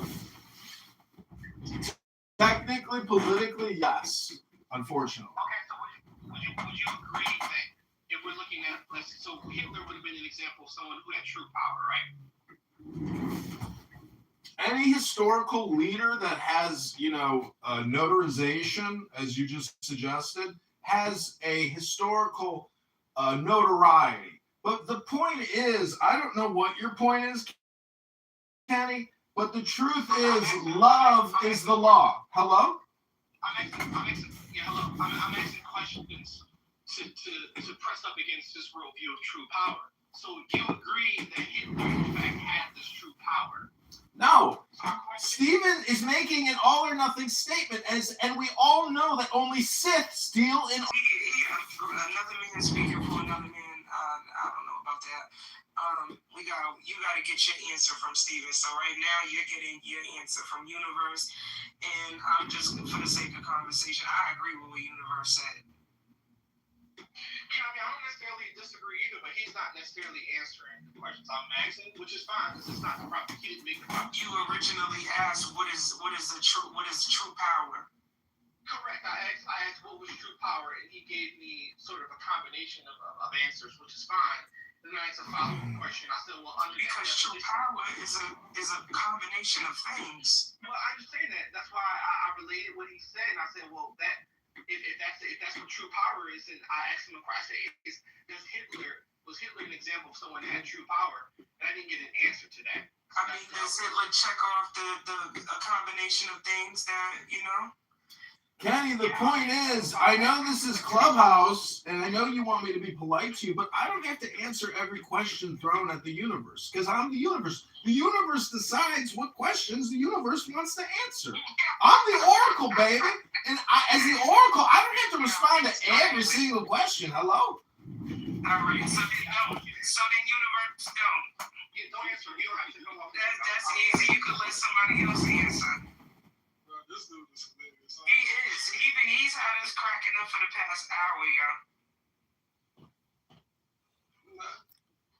Damn it, I missed a lot of what was said, but Kenny, as far as your question about what is true power, I think like total power, that's how you worded it. Yeah, because I was trying to get to the bottom. Steven said the only way for you to amass true power is to do evil. And I was asking him, well, what does he consider true power? Because it seems as if the argument rests on that. So, and really, I might even agree with him. That's why I'm asking questions, because I'm trying to debate with him. Dismantling governments, getting people to turn against their governments, getting them to flee from their countries to our countries, or vice versa, however which way it looks. Like this, like I don't know what more we can say on that for real. So that because it all goes into. Oh, he hear that. He hear it. I want to hear it. Yeah, I just gotta let me get in my car and let my Bluetooth. Give me a minute to let my Bluetooth catch up to me. Get that Bluetooth together. Hey, chill out. But yeah, I mean, that's some real powerful shit right there. When you can get, these different nations to turn on their own fucking government and come in. Go ahead, Donnie. And that's political power right there. You got economic power. I mean, you got military power. Those are just three big forms of what we could say whatever it is, true power or total power that y'all was saying.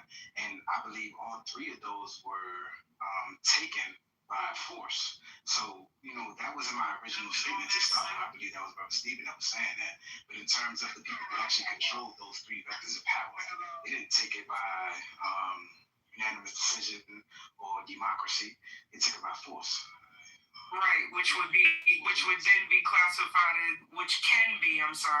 classified as quote unquote, as Brother Stephen said, evil.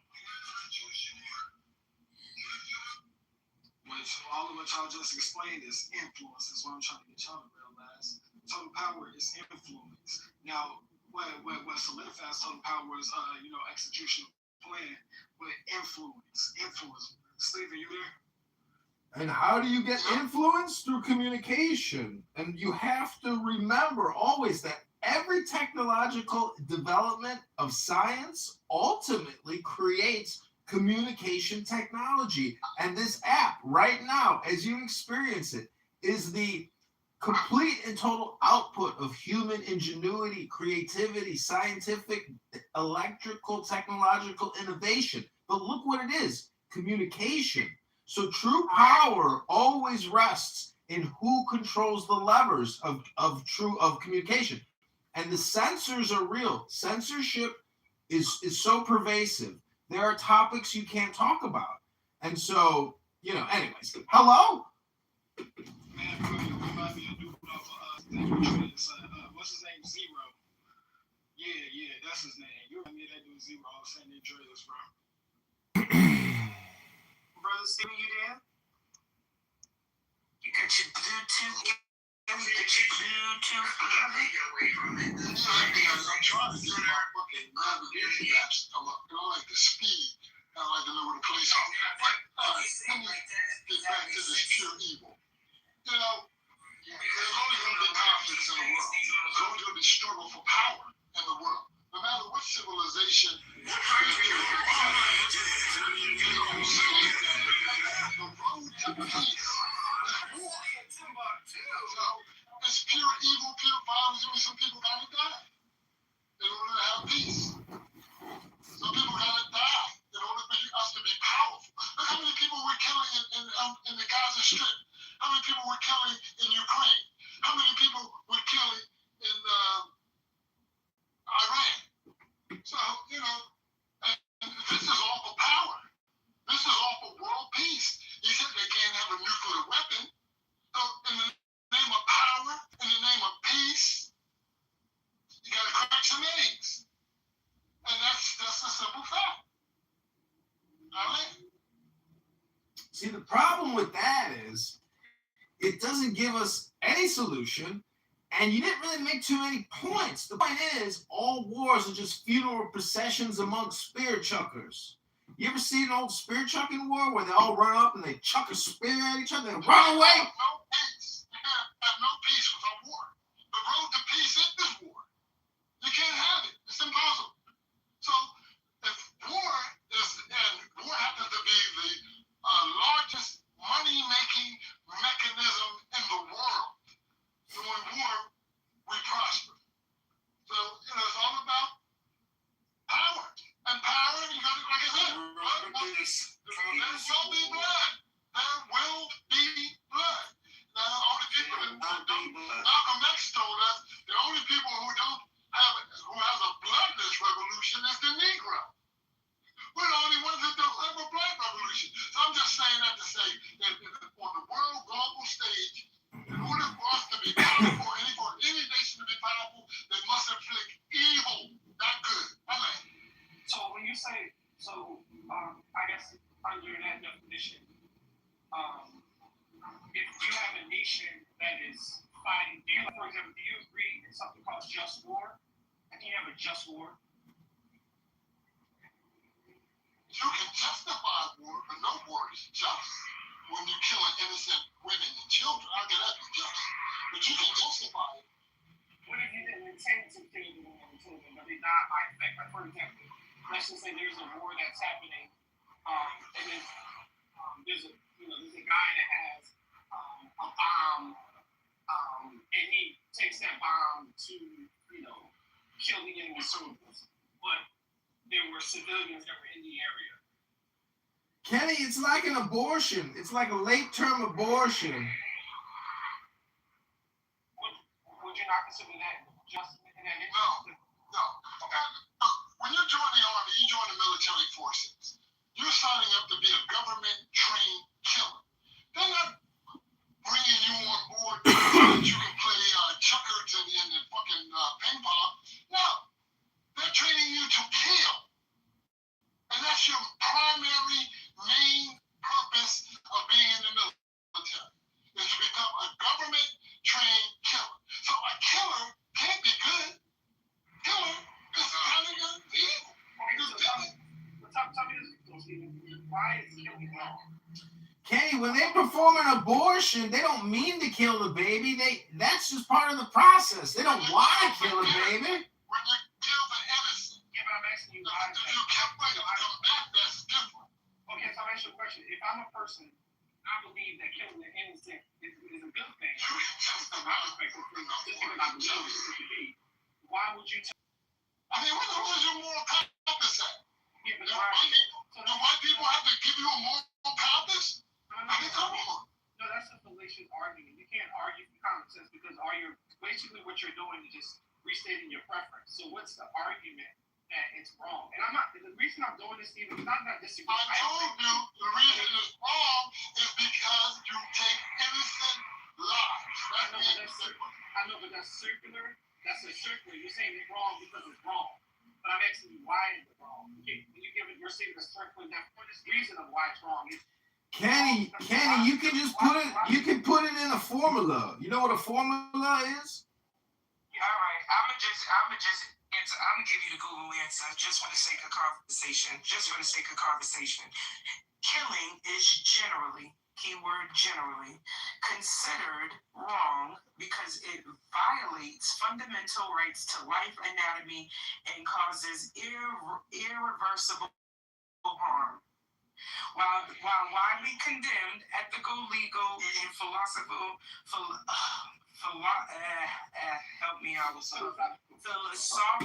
thank you, debates exist, particularly regarding self-defense, capital punishment, and how the hell y'all pronounce this word? Euthanasia? I can't pronounce that. Euthanasia, so the E is silent. Okay, euthanasia, where justification of life are argued in specific extreme circumstances. Okay, so why wrong, Kenny, is this? It's an old philosophy. An eye for an eye leaves everyone blind. So that would be. I just want to finish. Eye for eye leaves everyone blind, meaning that you as a species are here to procreate and exist. And if everyone decides that they're going to kill each other, that means you as a species no longer exist. So you come up with social constructs to continue the ability for your species to exist. Hello? Down from a community level to an individual level. Hello? To exist. So therefore, if you want your project to exist, you're going to establish rules and standards that preserve the life of your progeny. And then eventually you expand those to the community as a whole. That is why it's wrong. It's because if everyone kills each other, there will not be a species anymore. It's just that simple. Hey, Sean, I'm sorry, go ahead. Hey, I want to respond to that, though. No, that's I'm gonna be out the way. Look, Sean, what you saying? It definitely has validity to it, but people kill to survive for the most part, right? So, like, Brandon, I think what we're talking about is indoctrination that we somehow had downloaded into our subconscious, which connects to our nervous system, right? Our moral compass, right? So, which we now believe that it is wrong to kill, but yet we will all sit around and eat burgers, chickens, fucking lamb chops, motherfucking goddamn juice, all type of animals that was already killed and not feel nothing from why? Because I mean it's not innately it's not wrong to kill. It's just that you've been told that it's wrong from the very beginning, so you adopted it to your subconscious. But go ahead, Ken. Listen, Sean is correct, but the thing is, Sean's disregarding country status and borders and friction. The problems that we have on Clubhouse is the same friction that countries have with countries. It's no different. It's microcosm and the macrocosm. Hello? Well, I'll ask you this question then, Universe. So was the Revolutionary War good or bad? The problem with that question is that the Revolutionary War is now. It is a compression of the past and a compression of the future into the NOW. Hello? No opposite. I'm talking about the Revolutionary War that led to the creation of this country. Yeah, I'm telling you right now. The Declaration of Independence is right now, baby. Hello? No, you're opposite. I asked you about a very specific point in history because I'm trying. I get it, Sean, but baby, I'm an oracle. It don't matter how many times you ask the universe. The universe ain't gonna respond to every question, baby. You know what? Universe, chill. You gotta chill, Papa. You're not gonna answer my question. No, Sean, can you do me a favor, honey? Can you please reiterate your question? And we're gonna ask either. Did you want him to answer, or you want somebody else to answer? No, I wanted him to answer it in a real context of history, because he's talking about people don't read, and so I bring it to the forefront about the birth of this nation. So let's talk about it from a moralistic standpoint.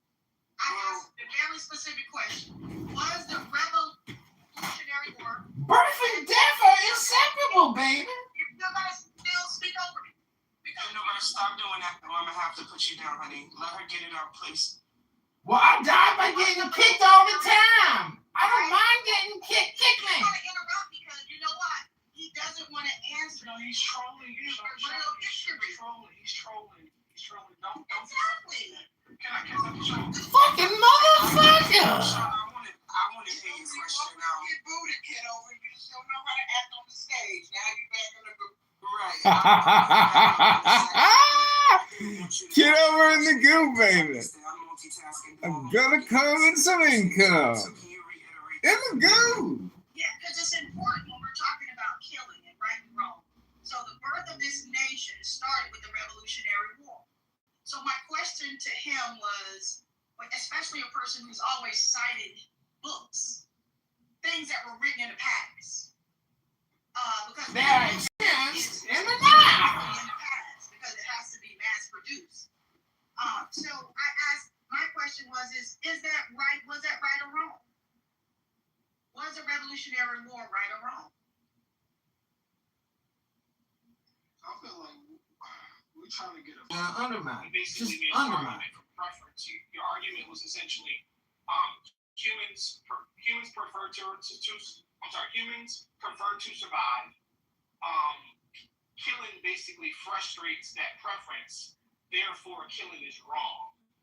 And because my question would then be, if in fact that's the preference, why does that preference of non-killing generate a moral obligation? For example, if I were to say I prefer for everyone in this room to be silent, and then you would just say I prefer for everyone to speak, neither of those produce what's called like a moral ought, meaning that everyone ought to do it because it's preference based. So even though I understand the logic, by the same logic, I could say, well, I prefer for society not to survive, and I want to kill everybody, and you would have no moral argument under that utilitarianist view to argue back against me. So that's why I think that's a limited sort of secular view to take. And I would say that you're missing the point of what I'm talking about. It's the biological impairment. I think I'm completely starving. I think the first reporter was the first one to report about the missing. Yeah, like I don't hear Monica at all. What? Okay. I think we need a new room. I think it's just time to boom this room. It's too old. Let's go. Let me do it. Okay. So he was obsessed with creating. Brad. Unlike many others, though, my dad's job kept us. He said 30 plus years? I think is what he says. Cryptologist, yeah. And then you followed in his footsteps, dude. Like that's. And then you have your brother did the same thing. Like, No, he was active duty. I mean, It's like, dude, but it's all one team, one fight. Nobody can get it all done by themselves. The instantiation of that metaphysical. Hold on, let me write this down. Okay. So say it again. I want to make sure I got this right. The claim of having grounded, consistent moral values in the world, in the Christian worldview, the theist worldview, for the most part. Wait, the Christian or the Hindu worldview? Is itself an instantiation of that metaphysical grounding. Did you have a pushback for what I said? Well, I want you to say something substantive that's worth writing down. I have my pencil in hand, but I haven't written it. So then, what can I say that would be substantive for you to write down? I want to know what you mean by metaphysical grounding. Okay, so it doesn't involve human minds or anything? No, it wouldn't. It involved mind. Otherwise, it wouldn't be grounding. Wait. It does or doesn't? Okay, what else? And that's what I mean by grounding. Okay. So far, I think we're all clear now. Thank you, Christian. That was perfectly clear. I'm learning so much. Thanks, Regal, for having this topic. Yeah, so if your position is that you reject my claim of metaphysical grounding, the intellectual values of the human experience, love, compassion, hatred, anger, that would just really bad in the whole sense. If you reject that, then counter is the reasoning by which you are making that conclusion. And then, on top of that, you have to give a grounding for the normativity of the reasoning that you use to arrive at that conclusion. And without a dogmatic metaphysical entity to ground it on, you're left to observe it because they ultimately self-refute. In other words, you'd be affirming that which undermines the very Tap the foundations on which you're building your current. We're at McDonald's. Do you have a word for position? Go on. Good job. Cool. Hey, thank you so much. I really appreciate it. Cringe tonight. You have been very enlightening today. Really appreciate it. Thank you.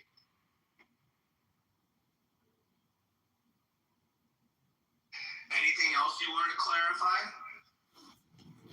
I was just answering your questions. Okay, cool. Well, I think it's clear to everyone. I'm sure that Daniel can come up and steel man you. I'm sure Nadia has a lot to follow up with. I'll bet you Hart Paul can totally steel man you and it's going to match. I'm sure Regal can say a bunch of bullshit too. So let's listen to Regal yarn. Hey, it's so nice Go ahead, to Regal. It's your meet you. turn.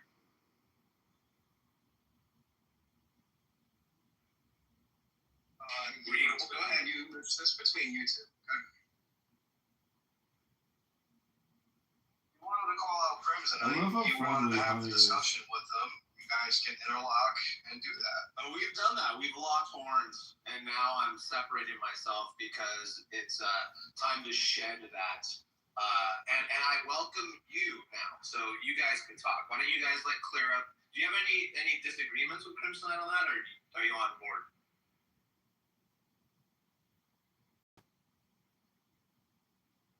Board with what? That's what I was wondering. What the fuck is he talking about? Can you see? Well, yeah. Can I ask you some more questions? Sure, ask away. Do you all? Well, I've heard that the Trinity are three beings, but one entity. Nobody means it's Where did you hear that from? Oh, well, can you just say here? How about this? Let's just keep it really simple. Can you explain the Trinity to me so I know what you mean? So the Trinity, especially Chris and I didn't want to talk, but now he's butting into our time. Don't you think that's a little bit rude? Okay, yeah. Why don't you mute up while you finish your quesadilla, dude? Come on. So when you refer to the persons in the Trinity, we're referring to who God is, how God reveals himself. So if you've heard that there are three persons, it's not the person in a sense of a being, an individual in that sense. It's the concept of how God reveals himself, who God is. So if you've heard that from somebody else, I'm assuming you probably heard this from Muslims, they tend to conflate who God is with how God is. So they have Tawheed. So they explain God through essence and attribute distinctions. They don't have a... Why are you talking about what other people say? They don't have a distinct category for who God is. I hope that answers your question. Did that answer your question? Not what other people say. Did that answer your question for you, Naja? I'm trying to get a straight answer from you. What is divinity? Please explain. I just did. Okay, I'm sorry. I heard you talk about what other people said. So let's be clear here. The essence is God. That's what we're pointing to when we talk about the persons. Which persons? Father, Son, and Holy Spirit. Okay. Are those the audios from the missing persons? Is that what you mean? Like walking in LA? That kind of stuff? The fuck does that mean? Gentlemen, Regal, I know this is new management, but put me in the queue. I know the honey show is exhausting sometimes. Thank you. Yeah, no problem, man. You're in the queue. So, Honey Badger, I hope that clarifies that. I have explained that to you. Do you have any further questions? No, I'm totally up to speed now with what the Trinity is. Thank you so much. I appreciate it. Okay, cool. So now you know the difference between Tawheed and Trinity. They're both two things in common. The only thing that Tawheed doesn't have is the who God is. And when I ask a Muslim, who is God, they have no means of explaining that whatsoever. And I dare you to ask them one of these days, who is Allah?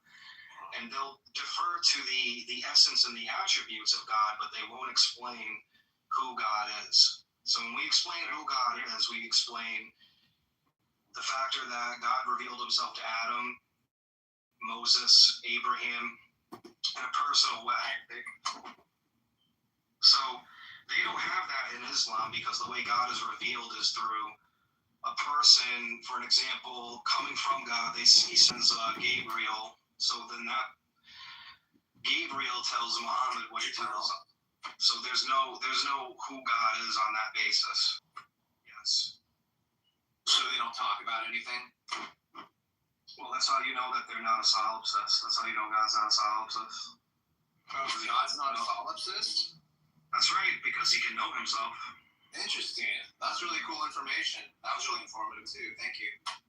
Yeah, the Muslim God is a solipsist, though. See, what's interesting about this conversation is not so much about what we're learning from Regal, but the fact that Honey thinks he's being funny, and he's also making fun of somebody. And it's funny that some people probably aren't in on the inside joke. Am I correct? Hello? Hello? I fucking love it. To consciously design their life. Do you think Christians are trying to consciously, design their life? Yes. Just completely design their life. Meaning that you take the book known as the New Testament, and then you use that book to... That the design is dependent on the New Testament. So, I mean, maybe there's some truth to that on Protestantism. They're just taking the blueprint and designing something new, but I wouldn't say that for Catholic or Orthodox stuff.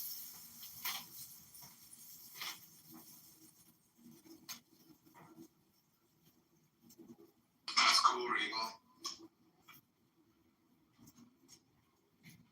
Yeah, no doubt, man.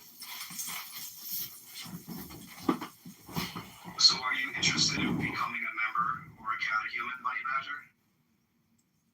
I'll tell you something interesting that I learned. I learned that Miley Cyrus did a cover of Blondie's Heart of Glass, and it's fucking rocking, dude.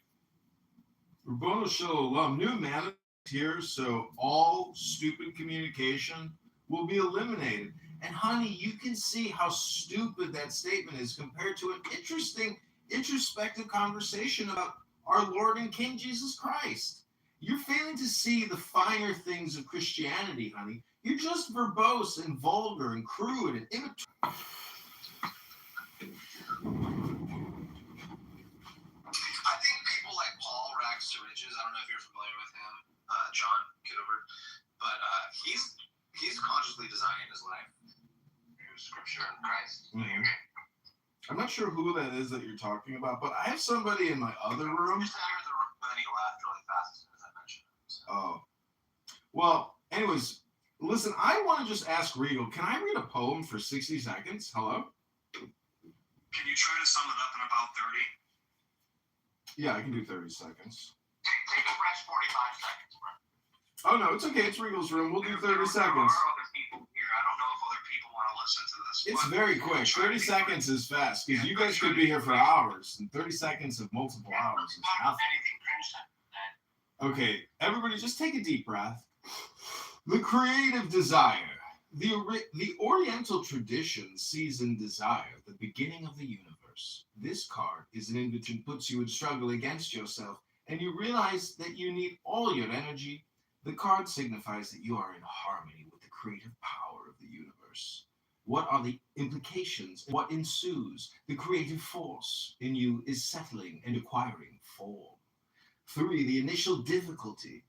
An invitation to not reduce the other to an object, nor to sell yourself in the name of love, but rather to open up to the freedom in which love can exist.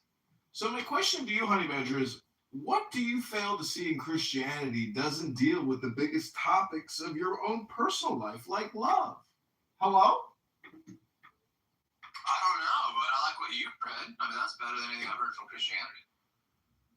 Oh, well, thank you very much. I can continue to read, or we can continue to have our word conversations about Miley Cyrus. It's your choice. Hey, I just thought that 2020 performance of hers where she wore that black dress and they're freaking rocking on stage. I don't know what event it was, but I was actually surprised and impressed. It was pretty badass. I don't know, dude. I mean, I'm not really into all that. I'm actually into music, not like beats and loops and Scooby. Yeah, like I said, it was a rock and roll grungy version of Heart of Glass by Blondie, which is typically like this 80s disco feel, and it was fucking killer, and I was actually impressed. I mean, yeah, sometimes, you know, musicians come out with good covers and singles and shit, but how come she can't make her own music? Why does she have to, like, why do all the all the current existing, like, young people of today want to parasite off of what came before and then completely erase the culture? It's like, back in the 1990s, everybody was coming together and making the world a better place. Everybody was trying to stop pollution. Everybody was getting together and getting along. And then in 2012 up to 2016, all of a sudden, it's all feminism returning. It's Black Lives Matter returning. It's all this fucking racist nonsense returning when all that shit's been defeated already. So they want to take the previous culture, erase it, and then say, hey, we're dealing with this problem all over again when it was already fucking solved. Well, what's interesting is in 2 Corinthians 3:5, it says, it is not that we think we are qualified to do anything on our own. Our qualification comes from God. So, honey, Regal, when we say our qualification comes from God, is that political? Is that a frame that immediately, disposition? Interview was that the mass media started getting rid of rockers and bringing in even more pop shit. So I would recommend listening to the lead singer and head guy for Smashing Pumpkins to get some of that information you were just asking about. I love him. Yeah, Pumpkins really. Yeah, no doubt. I mean, there are a lot of big. I mean, this even comes down to, like, not only music, but this also comes down to films. It's like they want to erase the previous generation that made all these wonderful films and used practical effects. And now we get a bunch of shit fucking movies. And I mean, the CGI they use, it costs thousands of dollars, but it's not better than practical effects. It's amazing. Well, it's not better than practical effect, but it's much more cost effective. You do know why they're doing that, right, Regal? It's to cut back on costs. New management is here. Hello? Yeah, I get it. The old generation that tried harder, that made better, whether it's like graphic art or visual or audible art. And it's like, well, let's erase that, copy it, paste it over here, and then say, I did that when they didn't. Well, it's times like these that I think about Philippians 4:6. Do not be anxious about anything, but in everything, by prayer and petition, with thanksgiving, present your requests to God.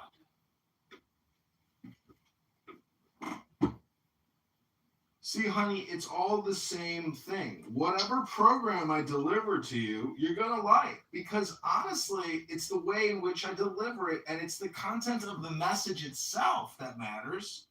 And the truth is, new management is here. So everybody's got to start coming into office on time. And you can't take more than a 30-minute lunch break. And at 5 o'clock, you got to leave. There's no overtime, baby. Hello? I love the performance. It's very theatrical.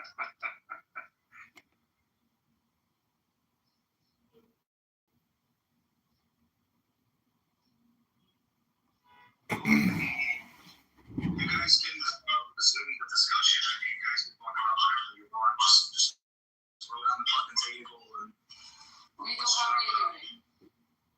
Nothing but gumdrops and ice cream here. I'm just basically prepping dinner for later. Yeah? I don't know what I'm making. Pretty much ate all the food in my house this morning because I'm quitting smoking, so. Did you have any bagels and cream cheese? Bagels and cream cheese. You know, technically a bagel with cream cheese is really just a pizza. No. We're not going to have your hot dogs and sandwich discussion in this group. Everybody, hey everybody, I found a treasure box, okay? And What's it called? Is it called the Bible?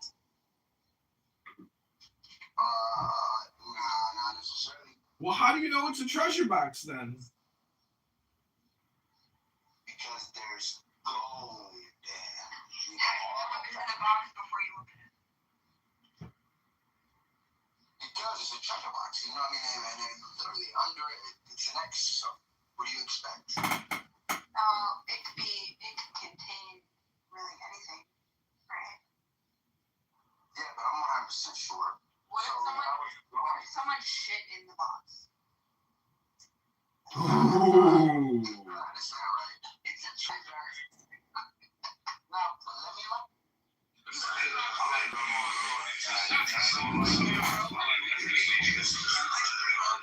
Now listen, so let me tell you what I feel like. I seen this white bitch, this older white bitch,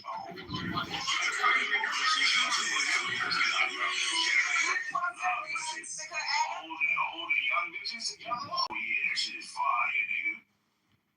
Like when you got like a bitch, that shit, them bitches be bad as hell with the fire old bitch. Oh hell yeah, nigga. I think this guy suffers from sex addiction. Shout out to He's a sex addict. You're a sex addict, Starscream. So you're a sex addict. You need help. I ain't gonna lie to you, gang. I'm gonna keep it real with you. Where Shorty from being young is like it's spoiling you, like cause like Hello? after I started fucking with grown women. Man, nobody wants to hear about how you stick your dick in a woman's asshole, man. What the fuck is this point of this conversation, baby? The fuck?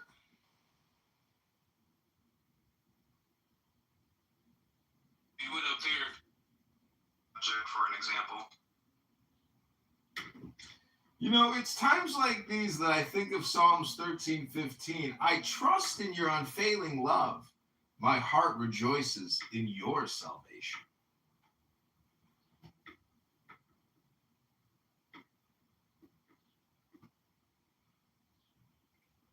Sorry, John. You gotta take a break for a little bit, dude. I do appreciate you, though. I do like having you here. So what's up, Nargis? Nothing much. Just reading up some.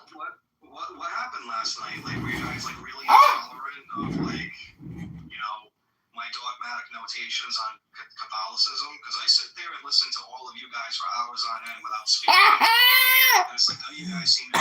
Nobody wants to listen to me, but I have to listen to you. You just want to like pop in and out here and there and just pick and choose your beliefs. So it's like when I have it back home, it's like, well, my Control freak Regal. look at this dogmatically in this way. Why does everybody have an issue with that? Your backbone was a bit too stiff for us. Oh, you got too stiff of a backbone. It's not valuable. Damn, roasting Regal time. Time to roast the Regal. I'm giving you charities. Exactly. I'm giving you some my room. Right? And the second that I don't want Hans in here doing his stupid Muhammad rhetoric stuff, and I'm like, you know, this whole Christ died on the cross thing, it never happened. It just, God made it look like it to appear that way. I don't like that narrative, and it's insulting to my religion, and that's okay. So I can't kick him out. That was not the topic. The topic was like, you were denying reality. To me last night because they want to be intolerant and bigoted to me, when I'm not bigoted to anybody else. This is sounding a bit emotional for me right now. No, I'm not emotional. I'm fine. I sat in this room by myself. No problem at all. Like, you guys can leave anytime you want. Yeah, so we did. Don't have this, like, expectation of, like, charitability. I'm not getting it the same way. I don't think anyone expects charity because we didn't come here for charity. Because we didn't come here. Charity club. Yeah. So I'm supposed to peel my ass cheeks apart and let Muhammad like fuck me? Is that what you want? I think it would be a nice experience if you had like allowed for that, but Okay, well, it's never gonna happen. Like, I'm sorry, I apologize. Like, it's just never gonna happen. And that dude's a fraud. You're using an argument that never happened and never existed. Yeah, here's the argument. The argument is how does the infancy gospel of Thomas end up in the Quran if Muhammad himself was not a plagiarist? Stop the topic. We were speaking about Caleb is here actually. Caleb, are you here? This is being completely twisted around. Are you going to explain that to me or like not? This is not what we spoke about. And I think you're using So Muhammad plagiarizes the infancy gospel of Thomas, which is a forgery, and that ends up in the Quran, and then Muhammad repeats it. Does it make sense to you that Muhammad copied that from somewhere, that he didn't get it from God? That's the argument. May I please remind you that most of the myths and legends you have in the also come from sources prior. All right, I'm not interested in that. I'm not interested in Muslim tap dancing, the what about this instead, the what about your Bible. Like, if you want to answer the question and accept the challenge and actually, like, explain it, like, accept the challenge, you know what I mean? Muhammad got this, like, infancy gospel of Thomas. Okay, he repeated it and ended up in the Quran. Reconcile that. That's the challenge. If you don't want to do the challenge, then, you know, it's okay. We can talk about something else.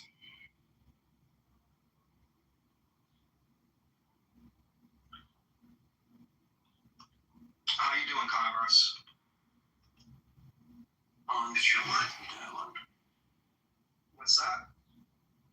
Yeah, no, we should never dialogue with Hans. No, I get it. Like, I didn't really feel like sitting there for, like, you know, 10, 15 minutes letting the guy monologue, and then it's like, I get 3 seconds to answer, or is not into it. Good reason for that. So, how are you doing today, Converse? Yeah, I'm good. Yeah, just getting some work done. What's up? What's been going on? You guys had some conversations in here that were interesting yet? Yeah, we had the honey badger in here. He's you know, he's being his same old self. I'm sorry to hear that. Yeah. That was actually pretty fun because you just really come to the discovery that he doesn't really have anything much interesting to offer as far as dialogue is concerned. You know, he's got more questions, no answers, that type of thing. Yeah, I'm familiar with the game show. Right, everybody likes to play the game on here. We had, I don't know, I think there's this up and coming debate on, Trolls bad. Like, when I say I trolls bad, like, to the point to where it's like I be called a one-legged bitch, and I be like, so what? Now I unscrew this motherfucker, and I hum this bitch at your motherfucking head. Hey girl, this room's being recorded by the Alistair guy, so kick him out, please. That is John Kitover. He records rooms. So I do not consent with being recorded. You gotta remove him. Still put you on YouTube, Pandora, everything. So I'll get him out. Pandora.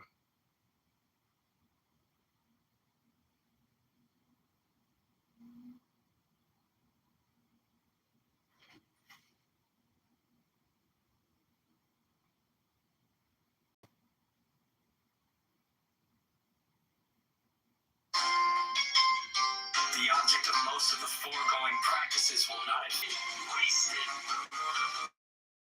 Gain some insight into the nature of the great work which lies beyond these elementary trifles.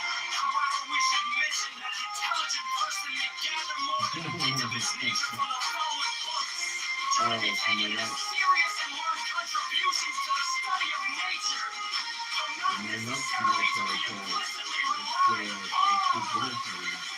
King as we serve.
Liberté! Liberté!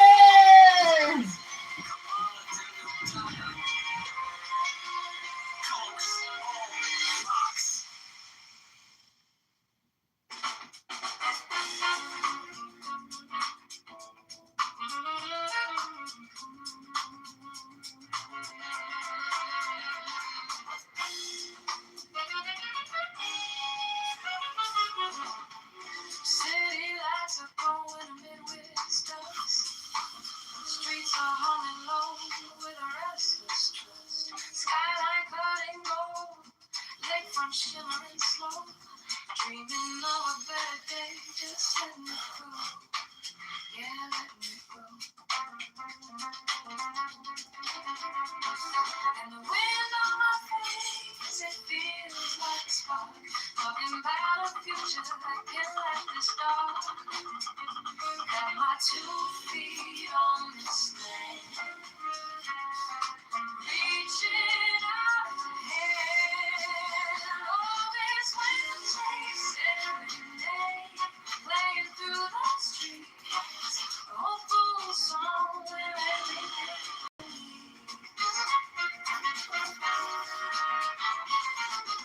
Voices rising strong and bold, stories of the city told. Big sunshine, every skyline light in sight. Dreams of every block, stepping into the light.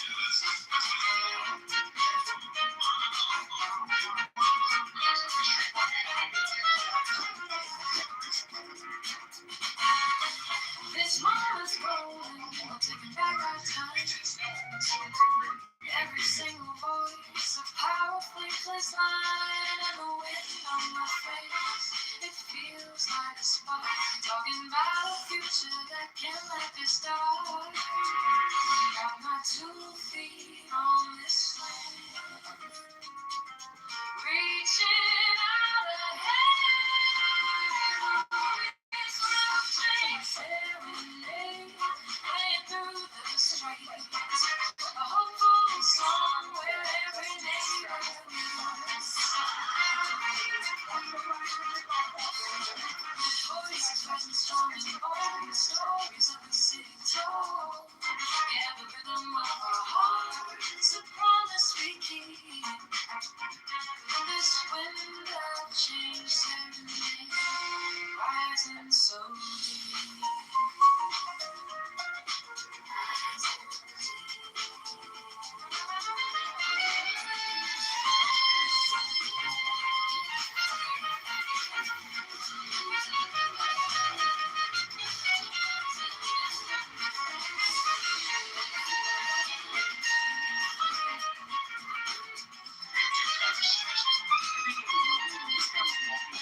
It's a slow shift in the breeze, put our worries at ease.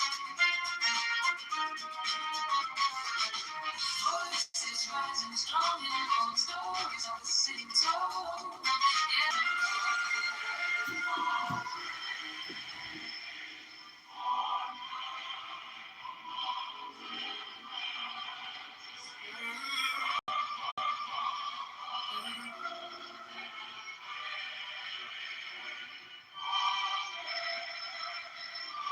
The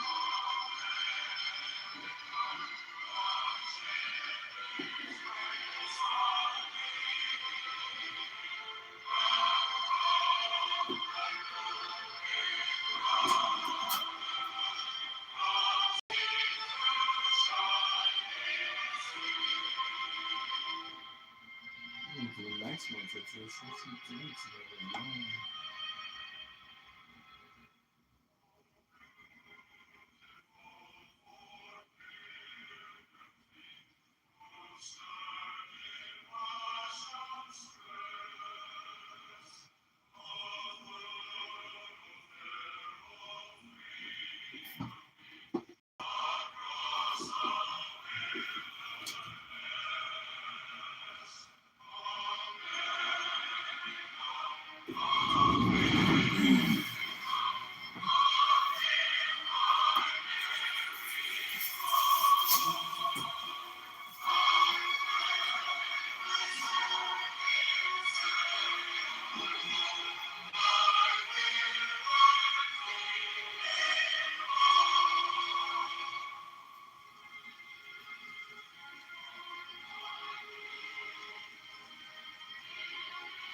The councils of the Brotherhood have assembled to be with you in this hour of the reckoning.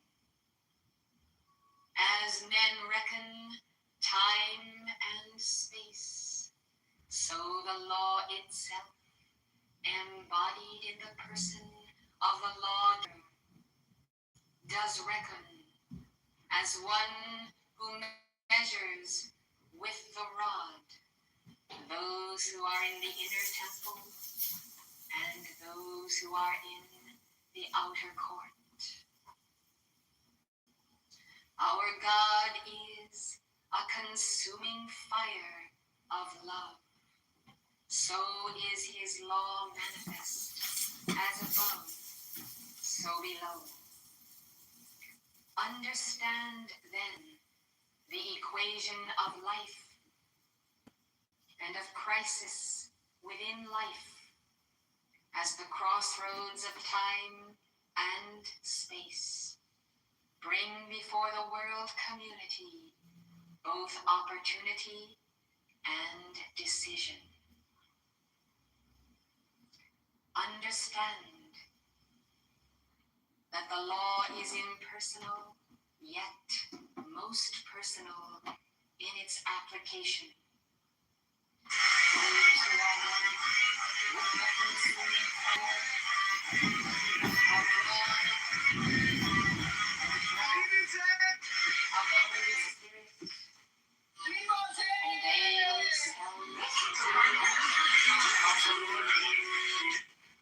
pillar of fire that leads the children of Israel and nations unto the promised land of the abundant life. There are forces set in motion upon earth today, which can only be checked by counter forces of light. Light that must always be embodied within you, our representatives. Understand that miracles are wrought by God through instruments such as ascended masters and angels, such as embodied devotees, those who form the connecting link of light, those who keep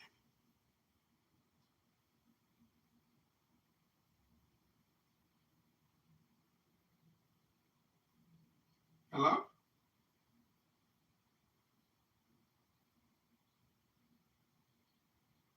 Hello. Is this the room for nice and friendly people? In the room. Thank you, Mario. I'm so happy to be here with such nice and friendly people.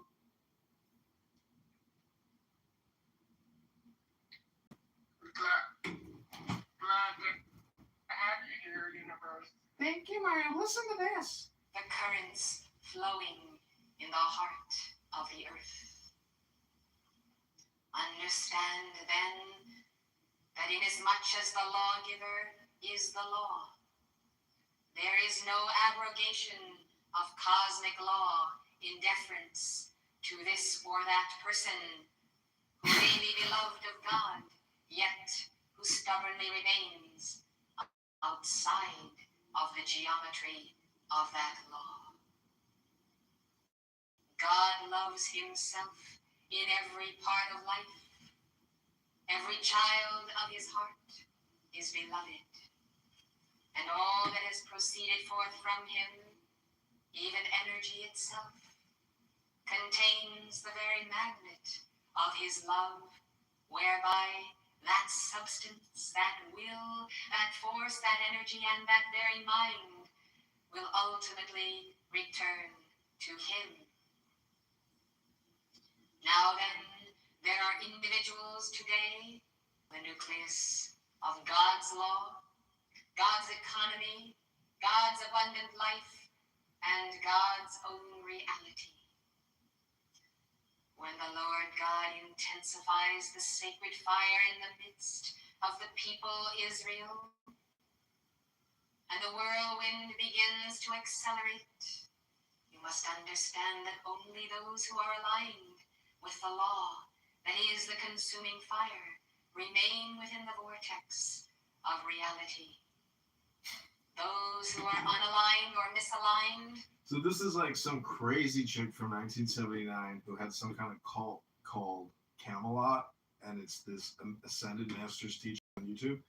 And they released it 21 hours ago. It's very crazy. It's like super cultish, but the setting is pretty beautiful. But this chick is like are thrown off by the very force itself from the whirling action of the sacred fire. These are laws that have ever been at work in the matter spheres. If they were to be violated, and those who have abrogated the law and worshipped the lesser self in place of the greater self could then.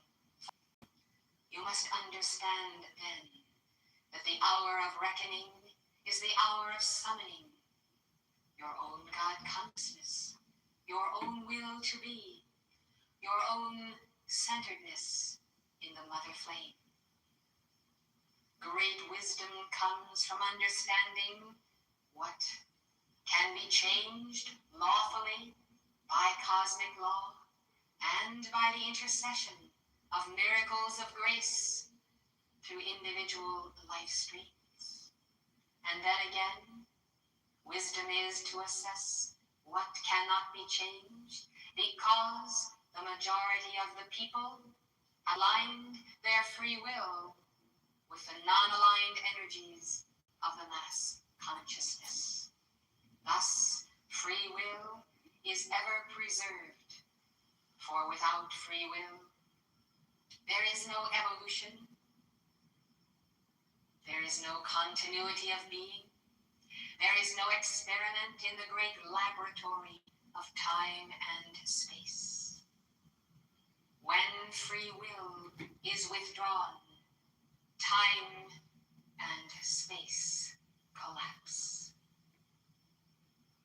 Yes, I said, when free will is withdrawn, time and space collapse. Time and space themselves are the manifestation of free will of the Creator within the creation. They are verily coordinates of universal creativity. Thus, should the Lord God determine to enter the mainstream of life in violation of free will, that free will would be withdrawn, and therefore the entire opportunity for the law of transcendence to be outpictured within the individual. This law of transcendence decrees that every individual manifestation of the Godhead has the divine right to transcend himself. Understand the meaning of this, that the spiraling flame within you, God ordained, has the right to spiral higher each day, and the soul has the right to decide to identify with that spiral, to become the spiral, and therefore to transcend the first state. This law of transcendence is the very foundation of life, of evolution, of expansion within an expanding universal God consciousness.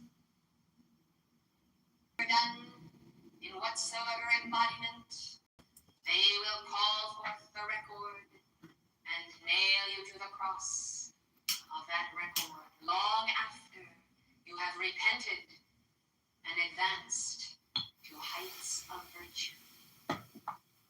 The crucifixion is not the nailing of the individual to the cross of individual sin.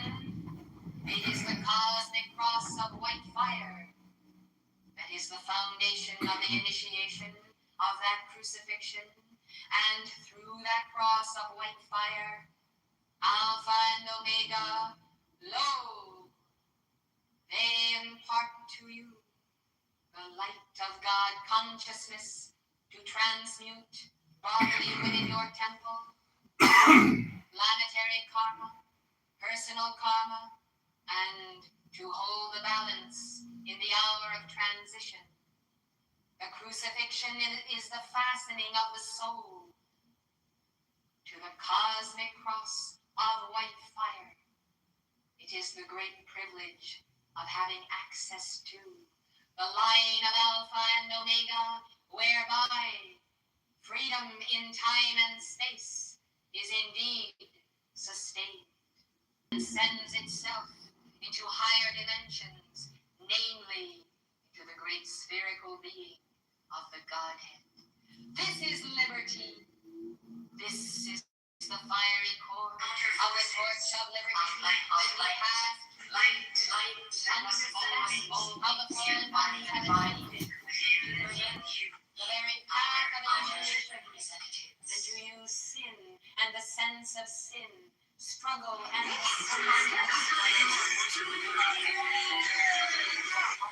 from the joy of God realization through initiation. Therefore, the law of transcendence decrees that those who will to be and to accelerate life must be given the opportunity to do so. And those who exercise free will to confirm and affirm the nefarious deeds of the fallen ones and their manipulations of life upon earth, must also be given the opportunity to do so, because they must understand the beginning and the ending of their decision and their exercise of free will, so that ultimately they may make the decision to bind the spoiler within the temple of life. Free will, then, is the supreme opportunity to learn. Learning itself is a most necessary experience for evolving souls. Therefore, the Karmic Board looks upon the evolutions of Earth and of the land of America, and our visions must effect each individual and groups of individuals who fall necessarily into the categories ordained in certain areas results in individuals aligning themselves with all others who so misqualify energy. This is the understanding of the law that attracts like. Thus you find yourselves in the company of light bearers of a certain dimension and understanding. This is the definition of your community, representing the Great White Brotherhood. Now we look at a nation, and we look at the crossroads. The crossroads for some represents the cosmic cross of white fire and the supreme moment of self-transcendence. There is no law that is written in heaven or on earth that says you may not pass through the fiery crucifixion and emerge walking the earth in the full power of the resurrection physical temple, simply because you pass through the crucifixion. And therefore, life, reborn, resurrected, charged with that flame of mother of pearl, is the result of your submission to the path, and gives to you a net gain of life and light with which to infuse the decay and the dying of society itself, yea, even of the dream of Saint Germain for America.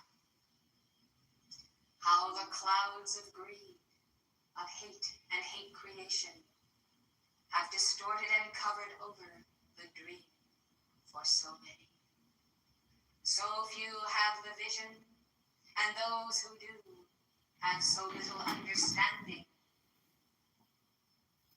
of the implementation of the vision.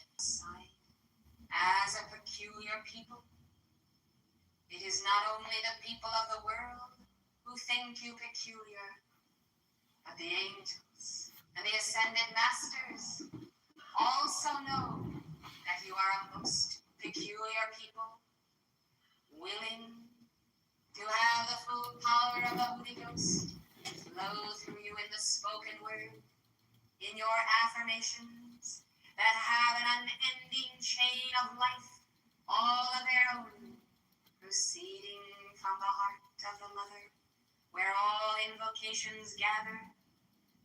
This chain is to the very heart of Alpha. It is forged and won by every prayer, every dynamic decree, and the calls of keepers of the flame are that certain frequency of light, charged by the Holy Ghost, the Father and the Son, united as one through the mother flame. This chain of light is a two-way street, a cord of love. It is the opening of the way of life descending. It becomes the umbilical cord of the earth itself, whereby the child in gestation, not yet even born, is nourished with life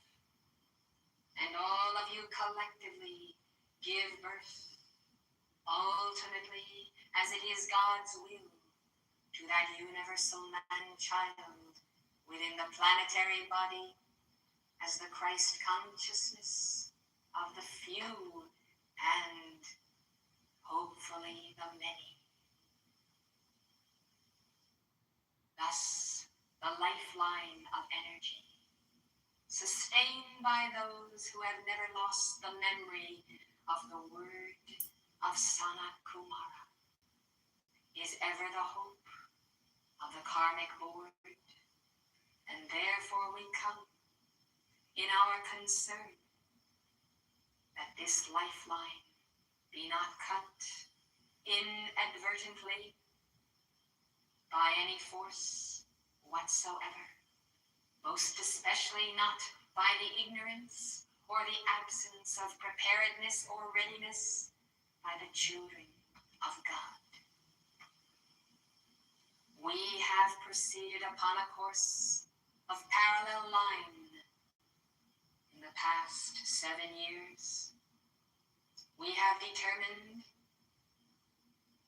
that this company of light bearers should be prepared for survival in the octaves of matter, no matter what the conditions of change or turbulence or transition upon Earth. Check Rose. We have also determined that simultaneously with this preparation, there should continue a program of mass education of the people who have ears to hear the teachings of the Brotherhood, and whose fears, transmuted by the violet flame, no longer impede their preparation to know the truth, to face the truth, and to know all of the consequences waiting on the very threshold of precipitation in this octave. Thus, 7 years are drawing to a close, which mark the anniversary of the ascension of beloved Lanello. This has been a 7-year opportunity for the expansion of the message. Each 7-year cycle contains within itself a certain seed matrix of the cosmic Christ, born by the Chilas. There, as the moment when we will know the harvest and the results of our experiments, with the release of illumination's flame, with abundant joy of freedom. Many students have come and gone through the halls of Summit University. Some are pillars of fire in our teaching centers and study groups, and others are situated throughout the earth as real and living keepers of the flame. Upon some, the seed of the sower has fallen as upon the rock, and they themselves have not assimilated the seed, and therefore they have gone their separate ways. It is our consideration that many more who could have accepted the full effulgent light of our torch should have done so, but have not. Therefore, the balance of light in the earth is precarious. Therefore, while we pursue the posture of conversion and preaching to the nations, we desire to confirm within our very midst a strong center, a viable center to this community, a center that would be the refuge of light bearers, a spiritual refuge, and even a material refuge. Therefore, we look to the concentration of light and to the God consciousness of the ascended masters expressed through the leadership of our activity to provide the ways and means for of the torch we have passed to be maintained, the concern for the continuity of life and the open door of the avatars, the concern for the safety of the word itself and the vehicle of the word, beginning but not ending with the messenger. For each one of you as Sheila is a vehicle of the word and its understanding. Therefore, our care, our love, and our concern for you remains infinite. For each one of you who ventures forth into the world today, our angels, our monitors are present.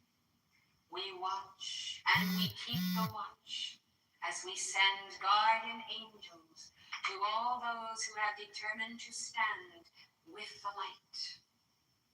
We consider your courage, your God determination, and your own love to assist your brothers and sisters upon earth.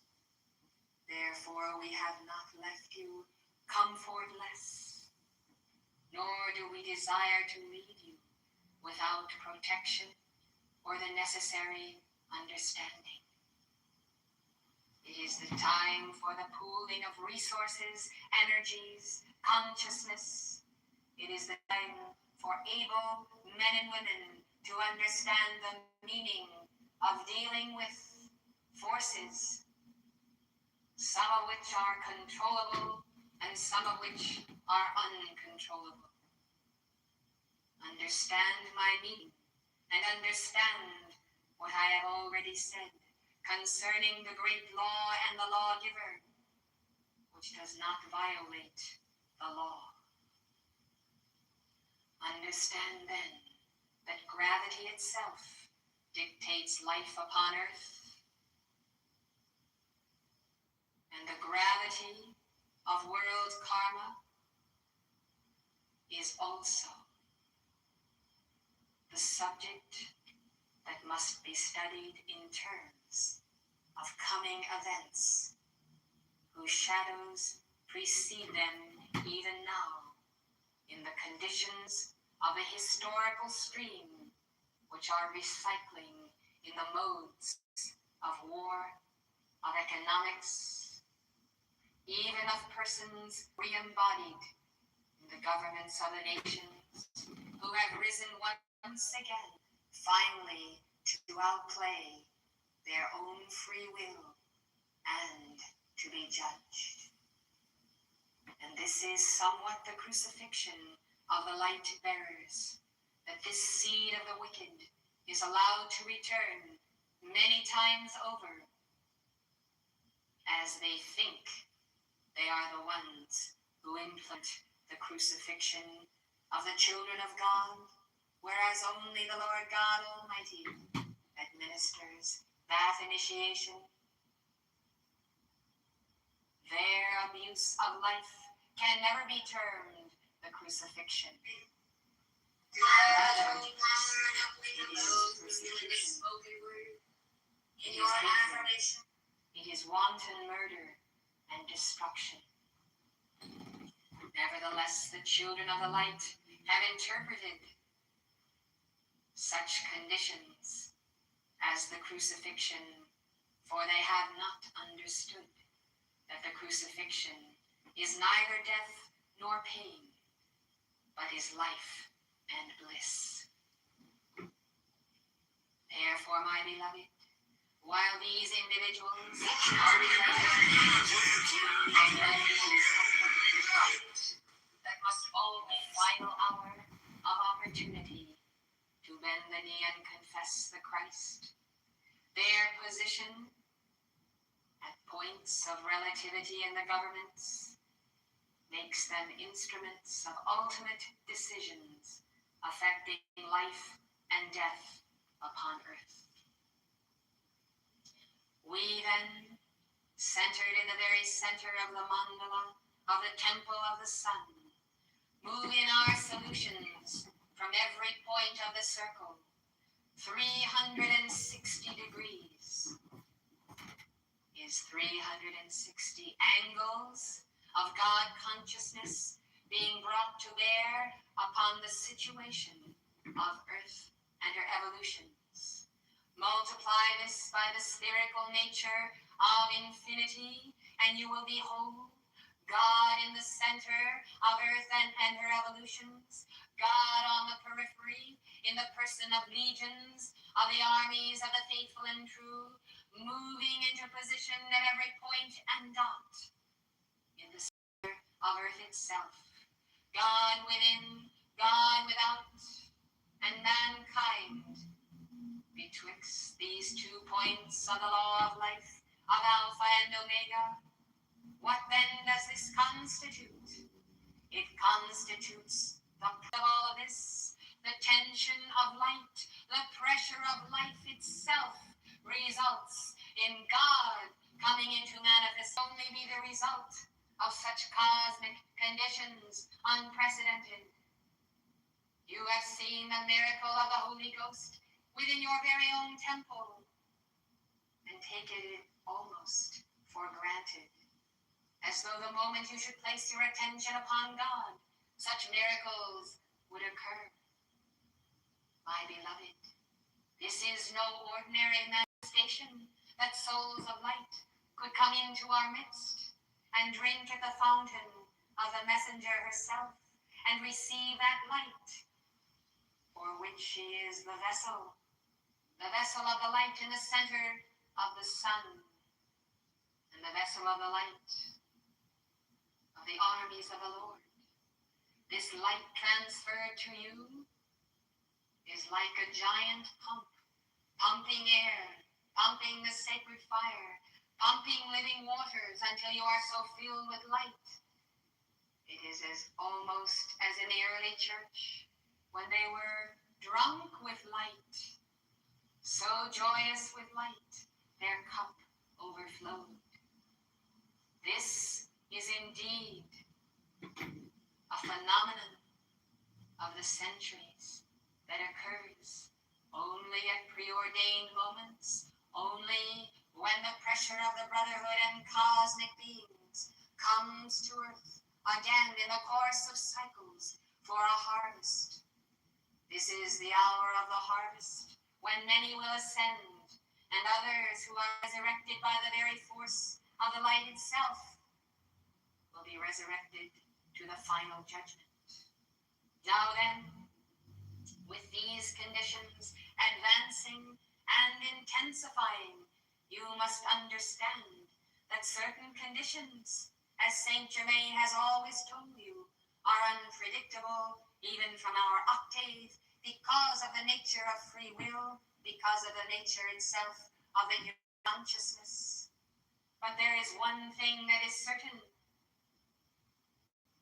the paucity of leadership, the impoverished consciousness, the total absence of consciousness from God within key figures east and west is certainly calculated to manifest the worst decisions, the very worst decisions that could be imagined. From the standpoint then of leadership alone, we consider that the earth has never been in greater peril than she is in this very hour and moment. The peril being great, the countermeasures for the protection of souls must be great.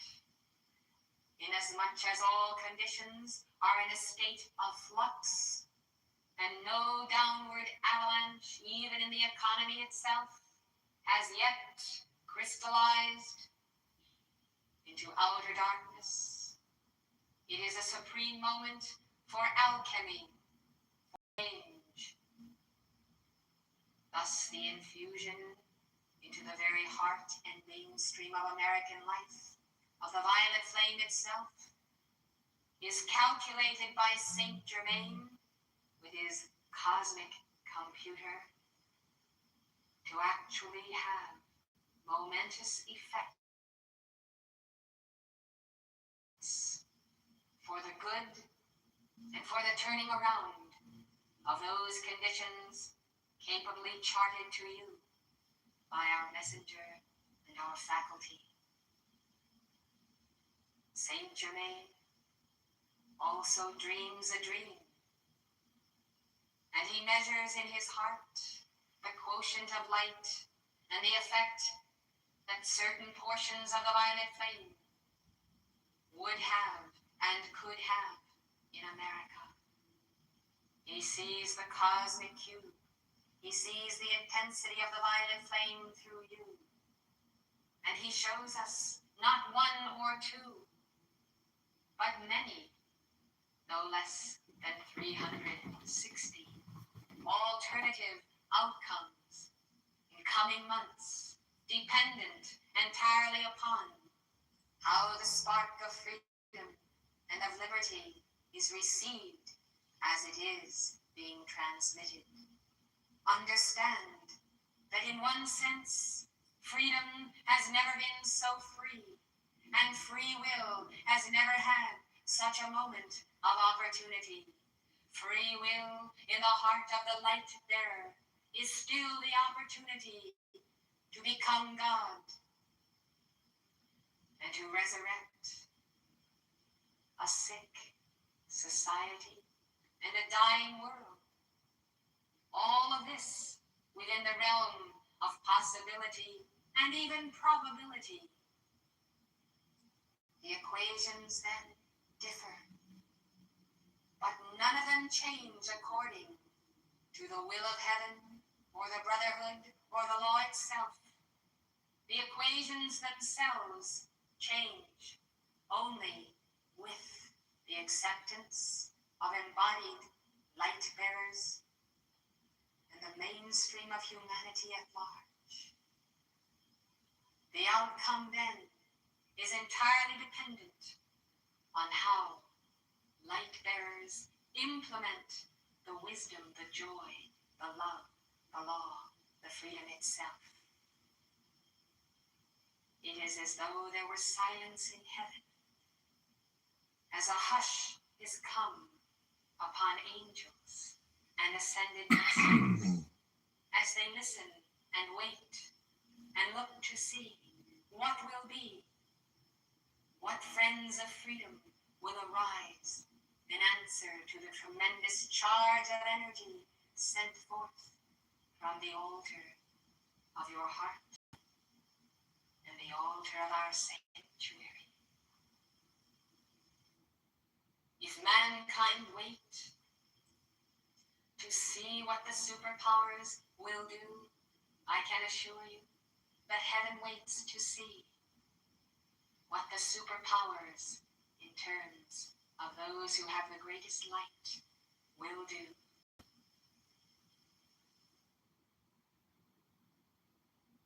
We admonish you to stay close to home. We admonish you to have the sense of home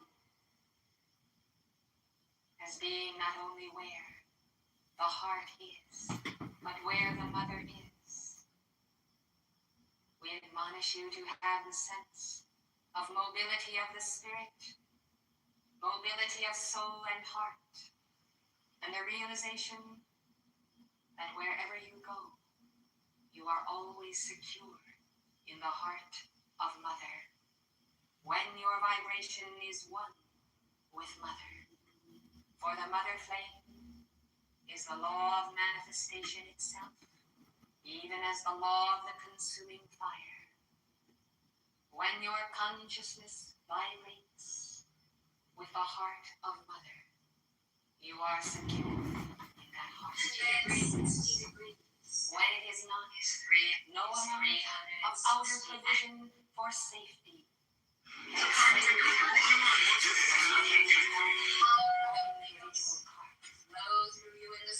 Some have supposed that an idolatrous relationship or an outer tie would suffice. These have seen the error of their ways, and numbers of these are on the other side of life. And they have passed through transition, never understanding the true meaning of the Guru Chela relationship. is this. It is the wedding of soul with spirit. It is the marriage of the soul of the jiva to the spirit of the guru, whereby, at any moment, upon the cosmic cross of white fire, the guru is the chila is the guru. This is the cosmic interchange. This is the love of community. Let this community prosper in the spirit and in the abundant life. And let the members be as one. All for one and one for all. Let love abide. Let love consume all fear. Let love be the ability to mobilize for the mission unto the nations and for the mission of securing the place prepared in the wilderness whereby the birth of the man-child is secured for generations to come. I am the goddess of liberty. I am the mother of the flame within you. I seal you in my threefold light, and I am with you always. On the battle line, in the fight, and in the hour when your souls take flight. I am in the sea, I am in the wind, and I hold my torch for the guarding of the cosmic cube, for the guarding of the promised land. I bid you take my hand in defense of life everywhere, and most especially within the souls of my little ones throughout the nations of the earth. I breathe a prayer for holy angels to inspire you and care for you always. And they are waiting in the wings to answer my prayer and abide with you. I am that I am in the mother light of the Ancient of Days.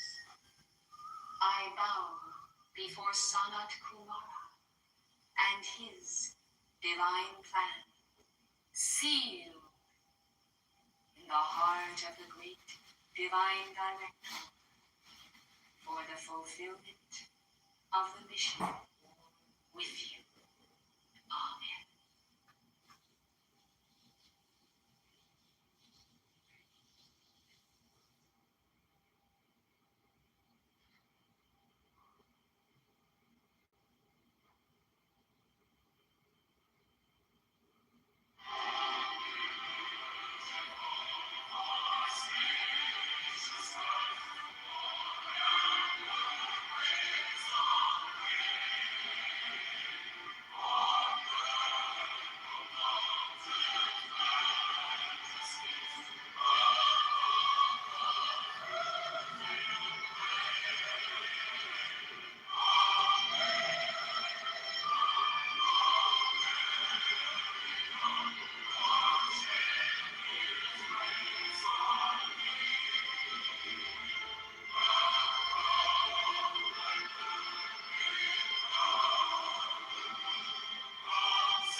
children of the sun, the councils of the brethren have assembled to be with you in this hour of the reckoning. As men reckon time and space, so the law itself, embodied in the person of the lawgiver, does reckon as one who measures with the rod those who are in the inner temple and those who are in the outer court. Our God is a consuming fire of love. So is his law manifest, as above, so below. Understand then the equation of life and of crisis within life as the crossroads of time and space bring before the world community both opportunity and decision. Understand that the law is impersonal, yet most personal in its application.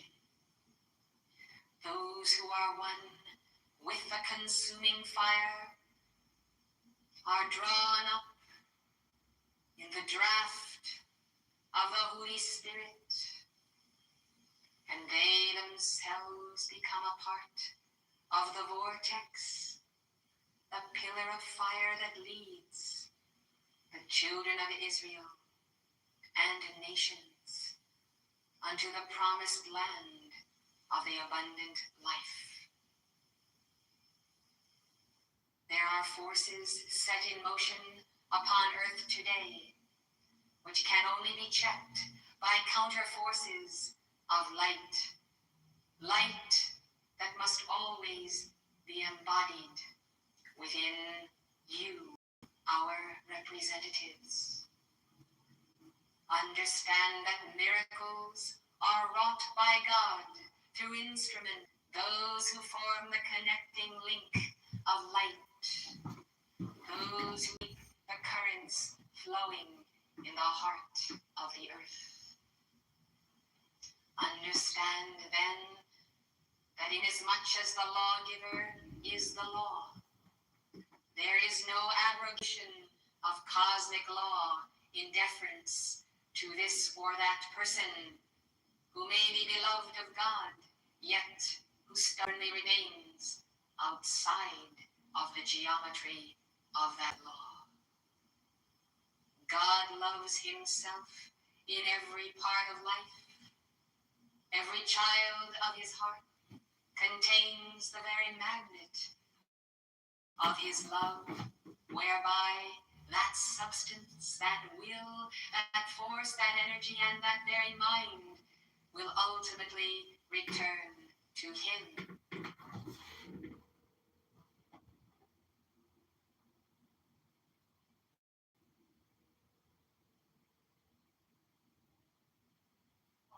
Hey Nasha, it's John. How are you doing?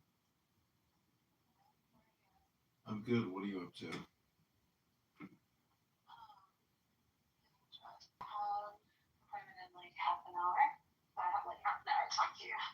A half an hour? A whole half an hour? You think we're gonna chat for a whole half an hour? Wow. So what's your appointment for?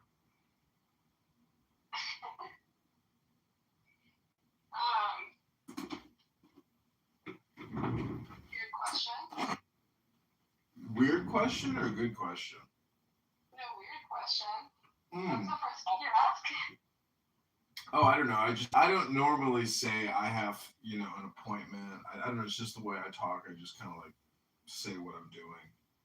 I mean, I have a Brazilian. Is that your business? Oh, lovely. Anyways, yeah. I mean, actually, I was like, maybe I should do a Brazilian. I can tell.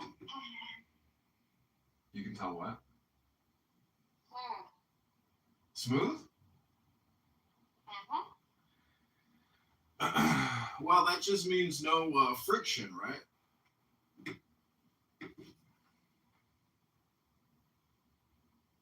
Okay.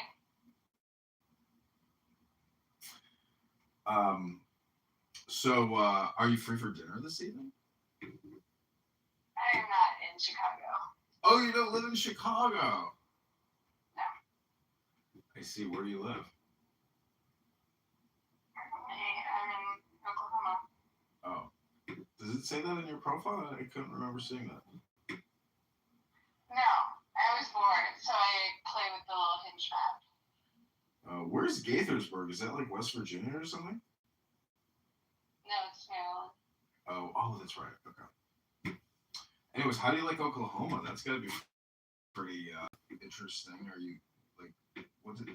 Shit, we're in Oklahoma. I don't even know, like, Oklahoma City, right? Yeah, I mean, that's really the only main thing here. Yeah. So what are you doing there?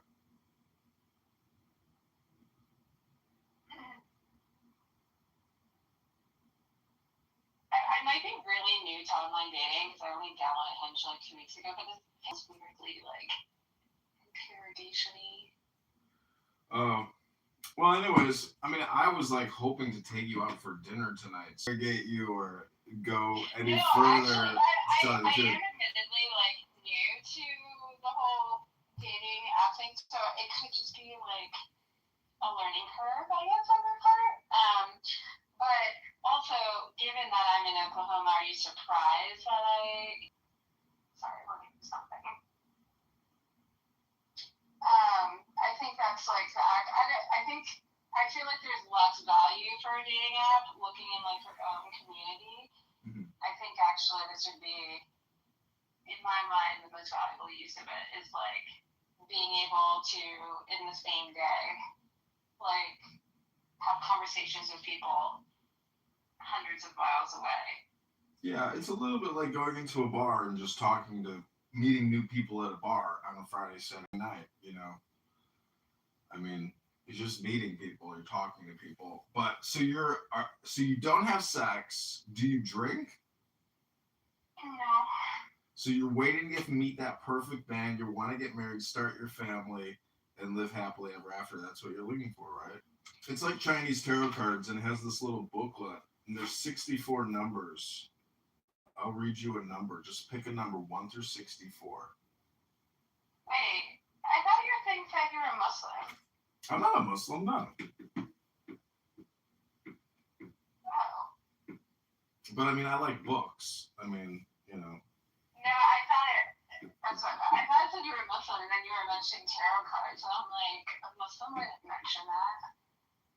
Well, maybe because like I got a lot of books. I went on eBay and just bought a bunch of books, and it made me smarter. You know, it's unbelievable.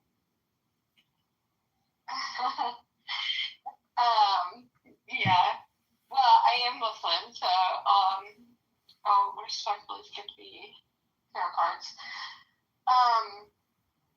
Okay, so I guess instead of asking me about me, tell me about you. I don't like to be interrogated. It's just a joke. I don't know. What do you want to know about me? What is there to know about you? How would you describe yourself to someone who doesn't know you? A gentleman, a knight, a charming, handsome, intelligent, sophisticated, powerful man. So dashingly handsome. Okay.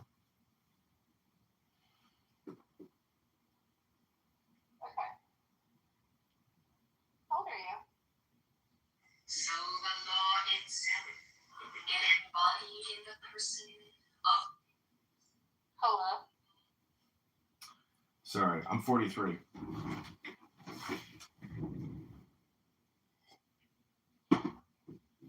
I'm just in my kitchen getting some coffee.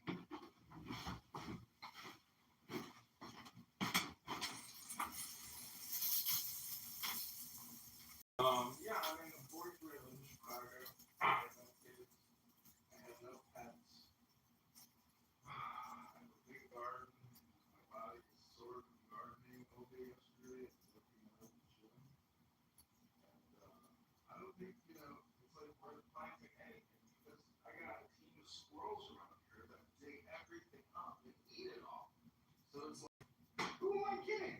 Eat everything I plant.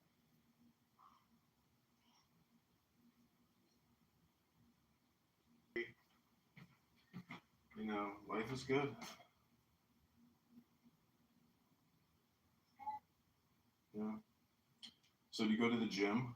Are you like a workout person? You look like you're in pretty good shape.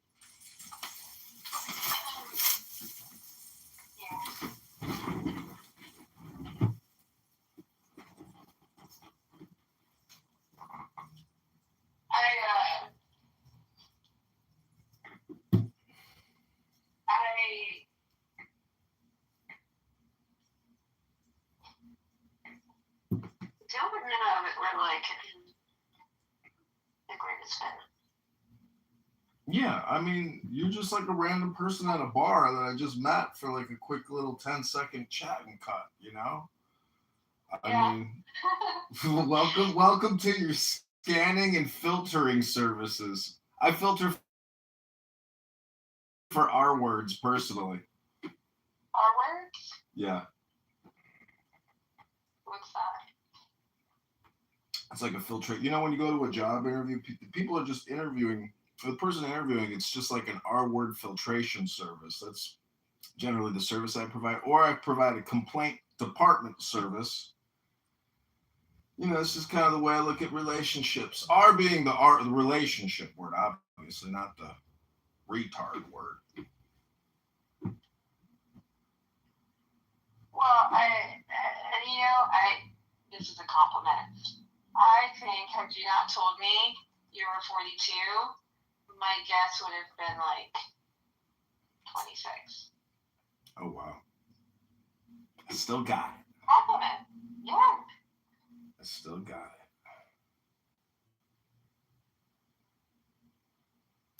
So how do you keep those eyebrows looking so fleek? Jeez, you're like all eyebrow.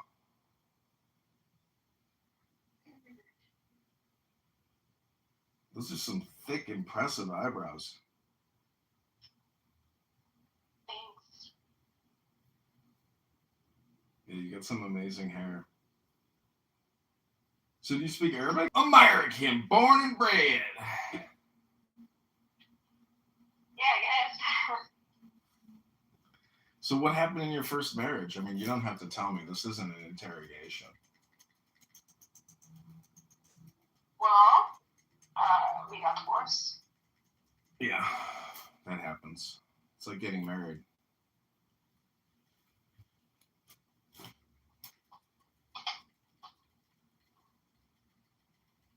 Well, I think I'm gonna, go for a jog. I know you wanted to schedule this call for 30 minutes, but now since you've determined we're not a good fit. No, I appreciate it. And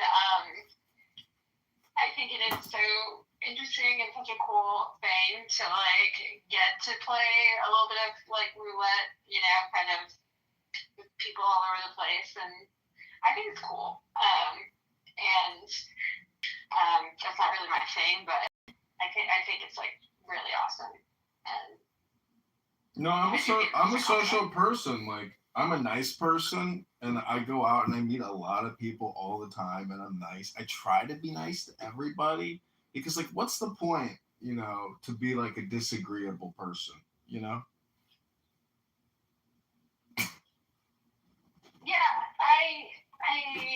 I don't think anyone wants to be disagreeable. I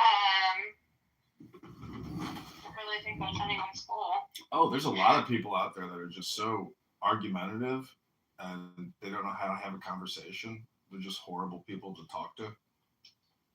Well, I don't think we all really like, what is it, Labrador Retriever category, whatever it is. Like the pet. The what? The pet? I don't know. Somebody called me the pet the other day, and I was like, oh, well, now that I'm your pet. Yeah. Well, I mean, like you said. I think I'm gonna start doing what you're doing, but in Brooklyn and Miami, and then just like say, hey, let's go out for a date, and then I'm gonna like get them on the phone and be like, oh, by the way, I live in Chicago. And I'm gonna tell them how awesome it is to like use this app as a way to like talk to people hundreds of miles away. Wow, great one, Nasha. You bait and switch. Talk about a bait and switch. Do you run a Ponzi scheme? Do you run a Ponzi scheme? Dude, I don't know if I mean, maybe you are financially challenged, but like, there are planes. Like, I don't know. And frankly, if you're so good at finding the love of your life within your geographic area, you probably would have found her by now. Already, but, yeah. Although. Wait, you're divorced, right? What?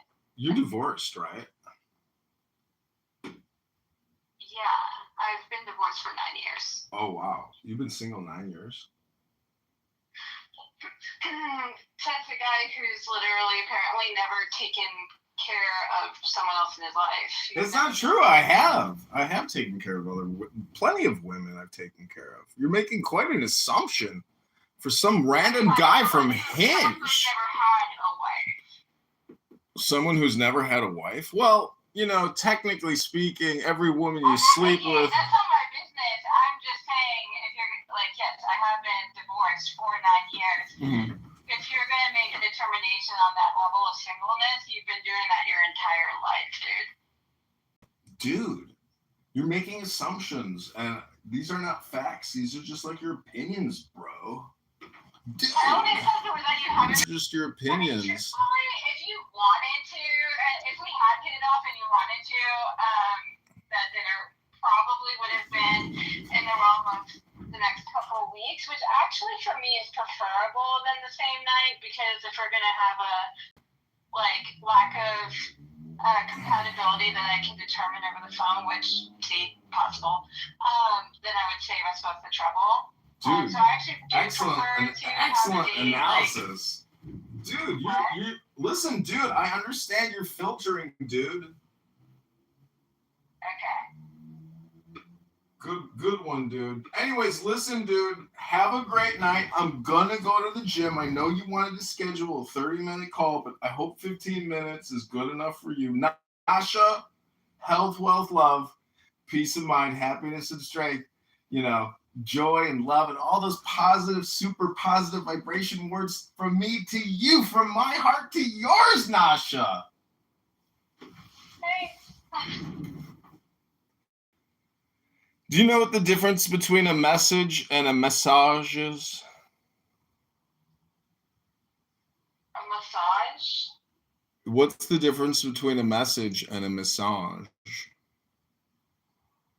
And a what? A massage.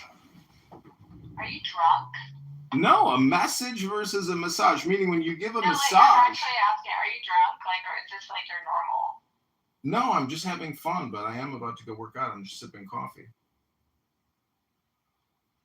Okay.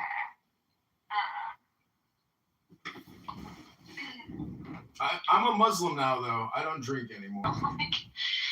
I just know how to have fun, Nasha. It's your opinion that I'm not having fun over here. I'm having joyful fun talking to you. I apologize if it's not up to your strict standards as a Muslim woman, but Jesus.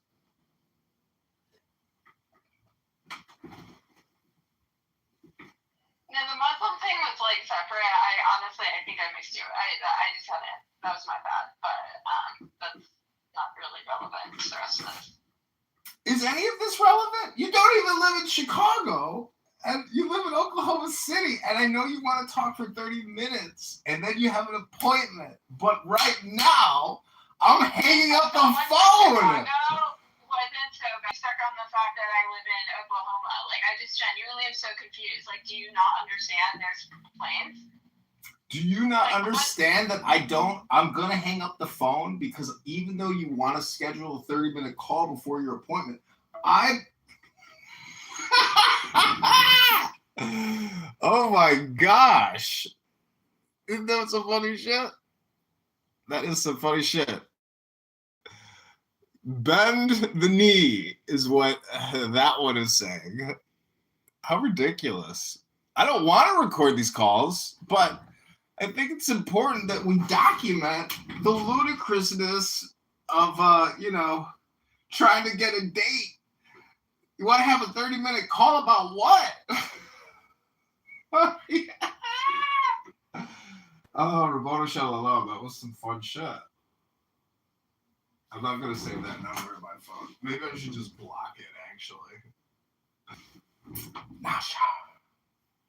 Nasha interested.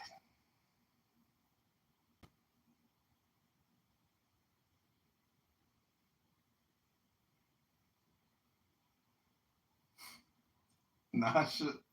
Been many lessons. Okay, that was fun.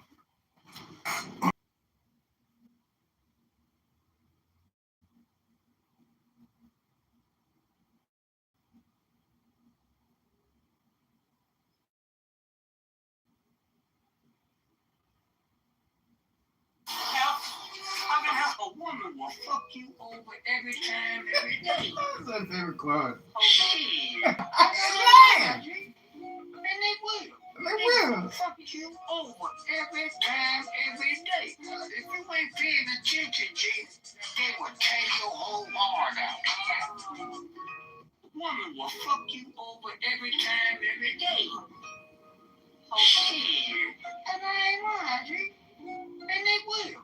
They will fuck you over every time, every day. If you ain't paying attention, G, they will tear your whole heart out.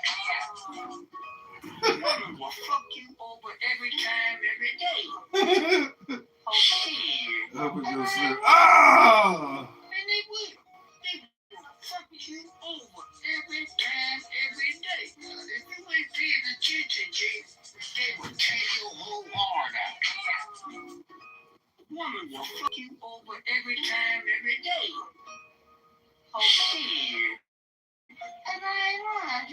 And they will.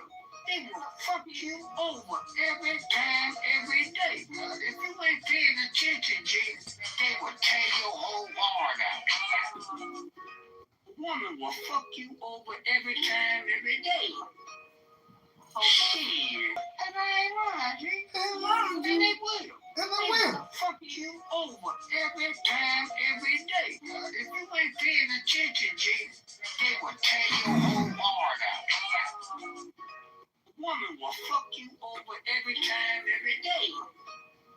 Oh, shit. And I ain't lying, G. And they will. They will fuck you over every time, every day. If you ain't paying attention, G, they will tear your whole heart out. Woman will fuck you over every time, every day. Oh, shit. And I ain't lying, G. And they will.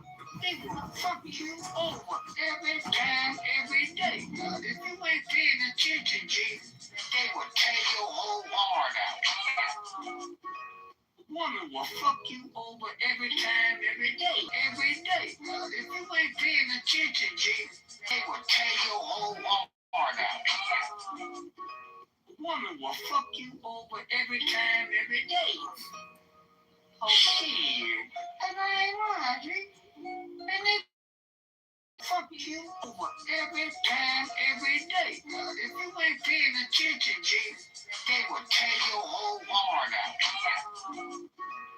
Woman will fuck you over every time, every day. Oh, shit. And I ain't lying, G.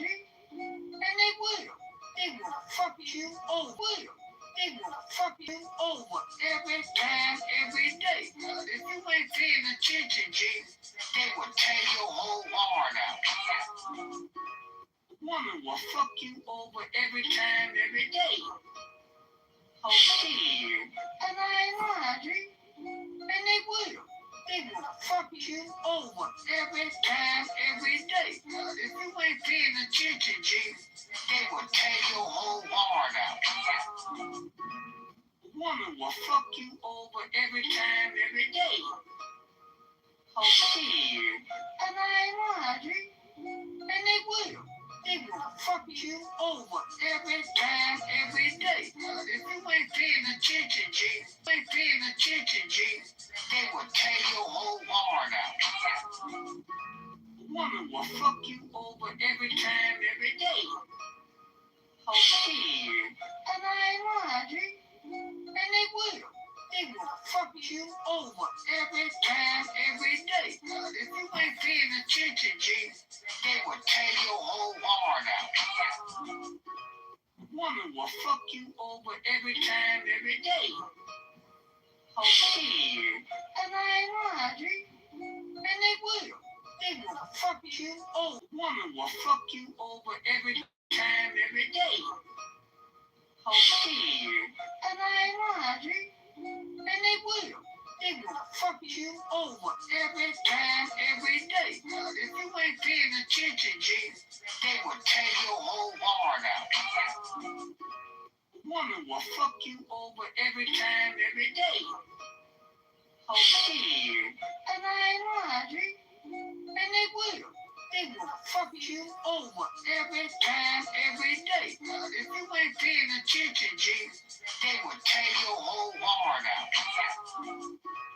Woman will fuck you over every time, every day. Oh shit. And I ain't lying, G. And they will. They will fuck you over every time, every day. If you ain't paying attention, G, they will tear your whole heart out. Woman will fuck you over every time, every day. If you ain't paying attention, G, they will.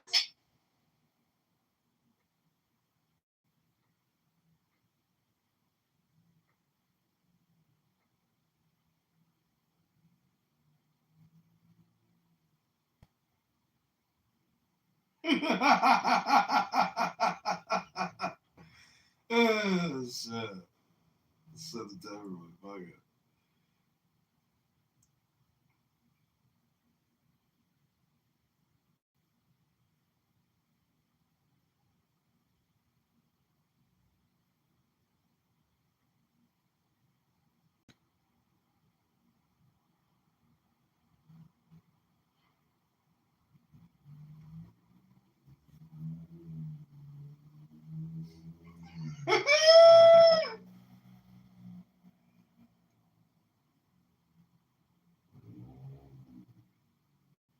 Attention, G, they will tear your whole heart out. Woman will fuck you over every time, every day. Oh shit. And I ain't lying, G. And they will. They will fuck you over every time, every day. If you ain't paying attention, G, they will tear your whole heart out. Woman will fuck you over every time, every day. Oh shit. And I ain't lying, G. And they will. They will fuck you over every time, every day. If you ain't paying attention, G, they will tear your whole heart out.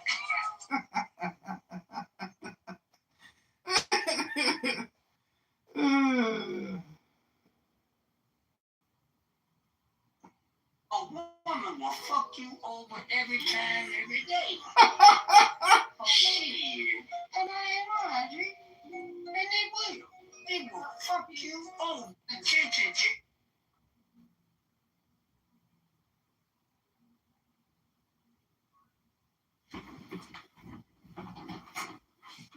Hello? No more protection money.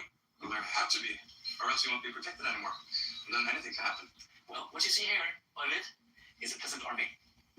This is a grassroots rebellion. I see. The time is long overdue. We demand majority decisions by democratically elected bodies. Well, that sounds pretty solid. Or what do you say, Freya? Well, yeah, I think it's great. Is it just a headlist? Or is it a symbol of the power of the people? Huh? Right in the solar plexus.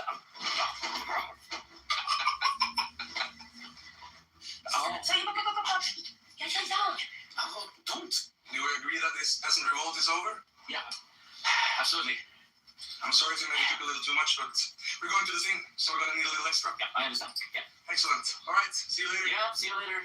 No more protection money. Well, there had to be. All right.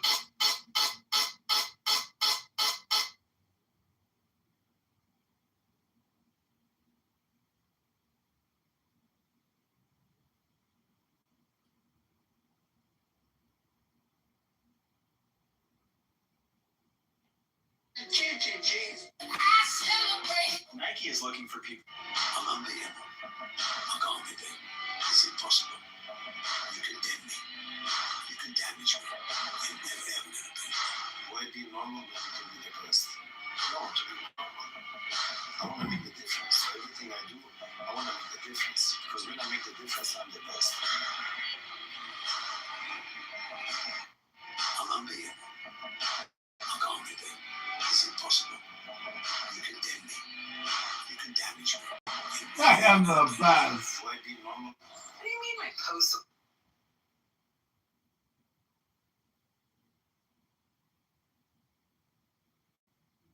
Nor to sell yourself in the name of love, but rather to open up to the freedom in which love can exist. So my question to you, honey badger, is what do you fail to see in Christianity doesn't deal with the biggest topics of your own personal life, like love? Yin presence, that of receptivity in your life. Those the creative force in you is settling and acquiring. 4. 3, the initial difficulty, an invitation to not reduce the other two. Because he's talking about people don't read. And so I bring it to the forefront about you want somebody else to listen. you please reiterate your very poor that there's a creation of Correction of the past and a compression of the future into the NOW.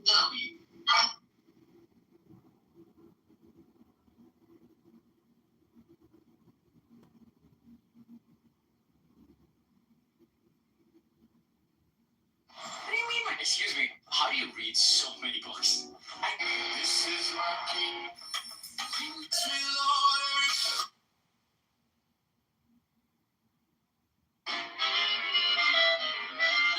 First Starlight. This doesn't feel like a party without my little lightning bug here. Jesus Christ. William, you've got a viper's nest in that. I heard about it earlier, of course, but seeing it for myself, it's incredible. I mean, it's disgusting, of course, but it's beautiful. What you've done to yourself, what you've become. And you did all that for me. No, but that is devotion.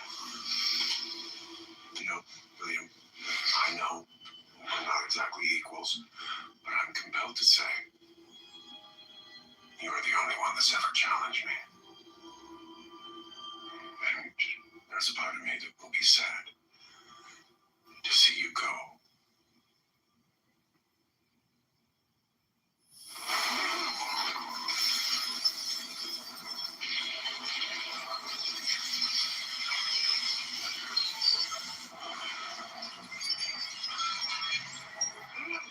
Starlight. This doesn't. Just you and me. I guess it's true. Be one of us now. Well, if you can't beat him, join him. Fuck you. We had a deal. You sold me out. Put me back in a fucking box. I learned just the one fucking deal after that. Did he mention that we've got a new virus strong enough to kill every soul on the planet? Bullshit. Things this virus can do. I can diabolical. Why do you think he sent you here? You're a sacrificial cunt. Again. I guess we'll see. You don't get it, do you? Everyone fucks you over. Do you want to know why? Because you are a dumb fucking twat. Just you and Lee. Okay, this is Men in Black. Fucking ho hum. Yeah, it's me. I hope we got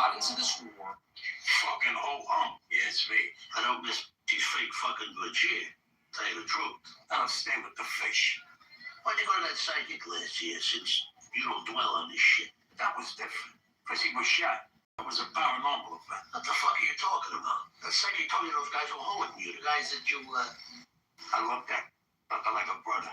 And he made a great Santa Claus. He did. In the end, we got into this war. And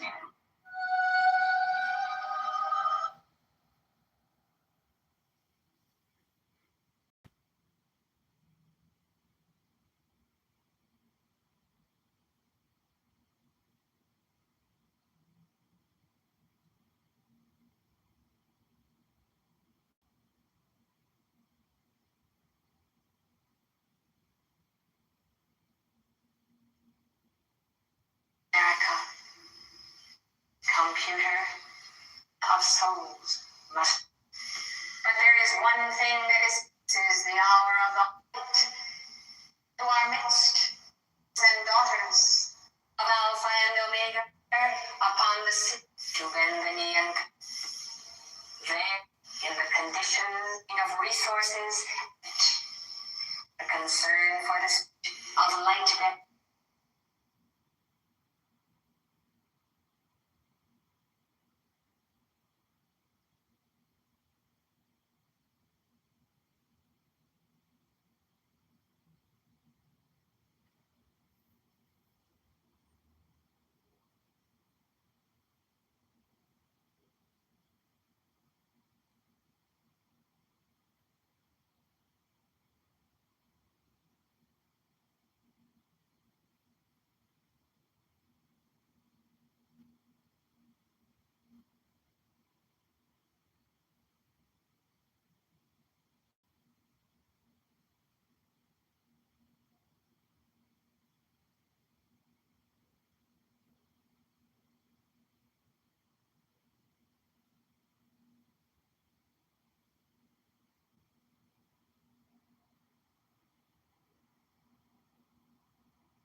You better pay attention.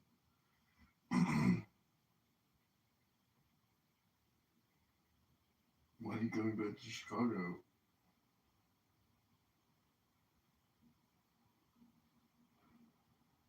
Why are you coming back to Chicago?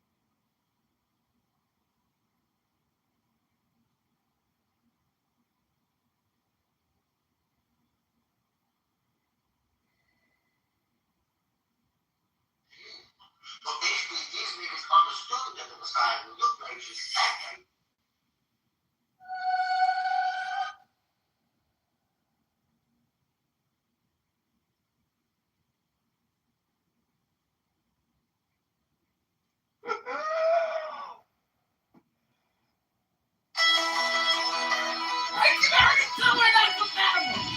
Oh yeah.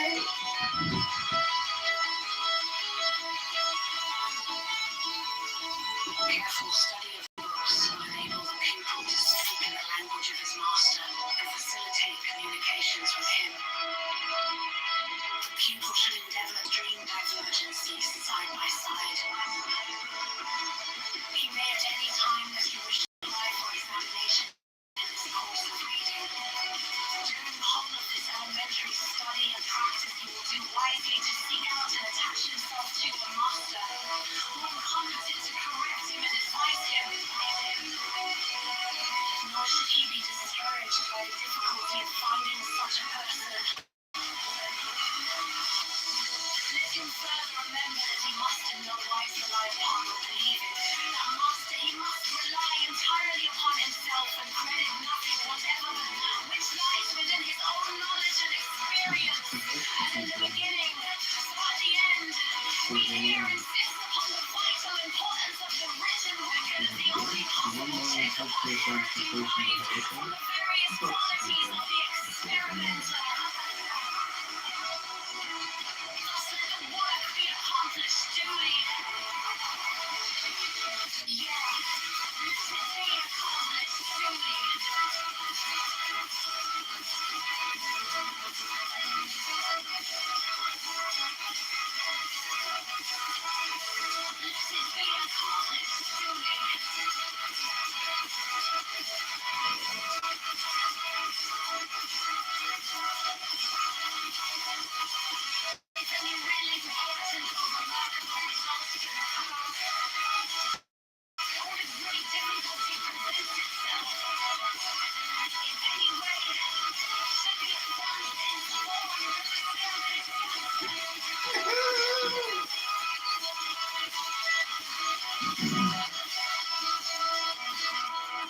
you.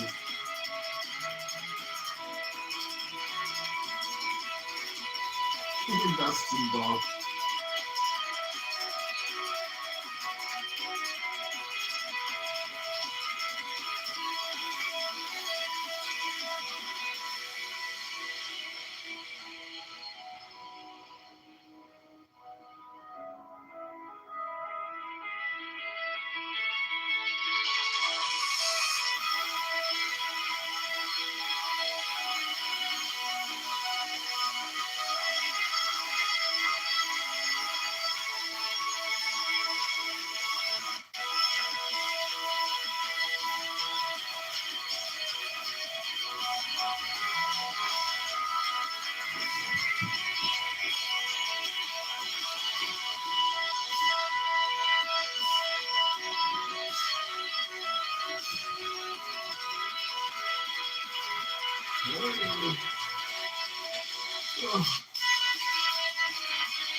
Careful study of these books.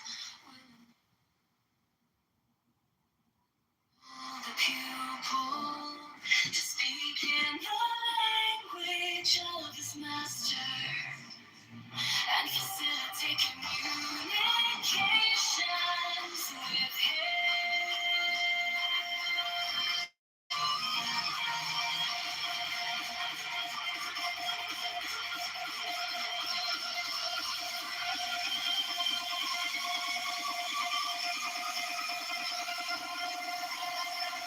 People should endeavor to discover the fundamental harmony of these very varied works. For this purpose, he will find it best to study the most extreme divergencies side by side. He may at any time that he wishes apply for examination in this course of reading. During the whole of this elementary study and practice, he will do wisely to seek out and attach himself to the master, not incompetent to correct him and advise him more. Should he be discouraged by the difficulty of finding such a person, let him further remember that he must wisely believe in the master.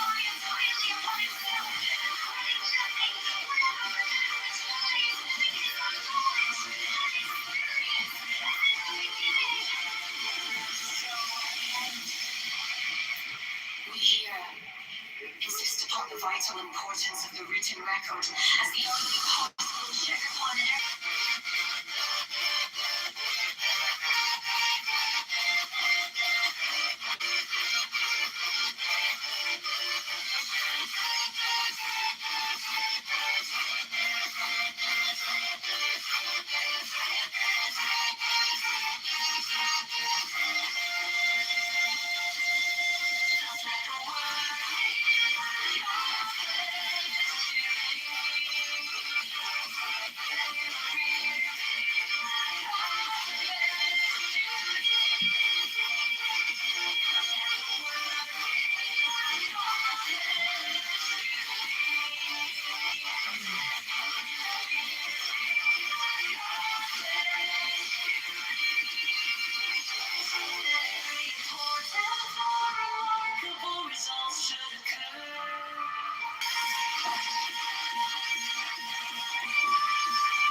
The Doctor King,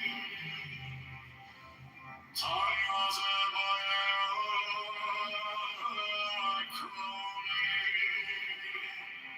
the Upanishads,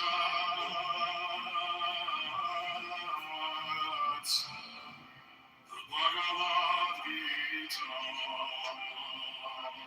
voice of the silence, Raja Yoga by Swami Vivekananda.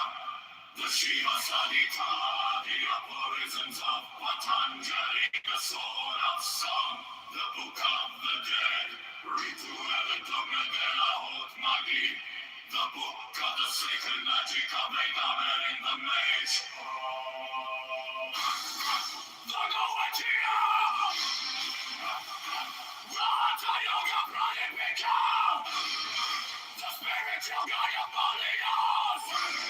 History of philosophy! The story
the spiritual guide of Molinos, history of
So small though. John? Hello. Yesterday. Hi, hello.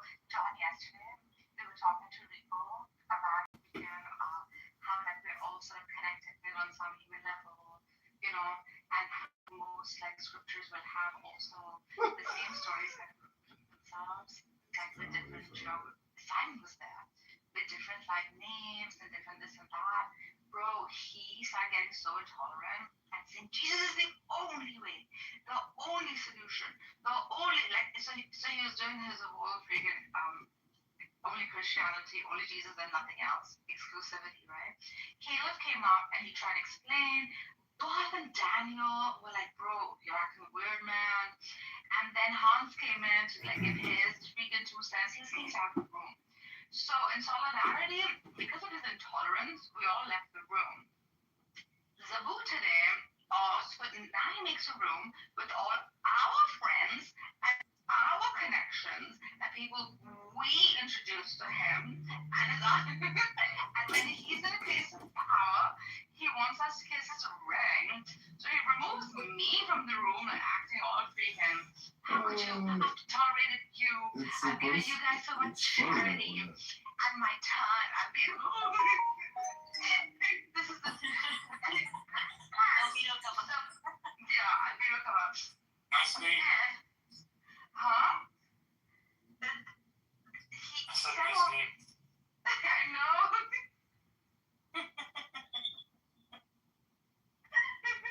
We're dying right now. So cool.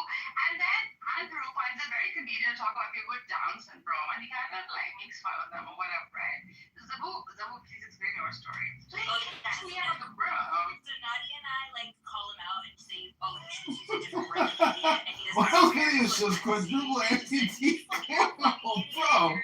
Firing guns, snorting from valuable months before instantly killing friends.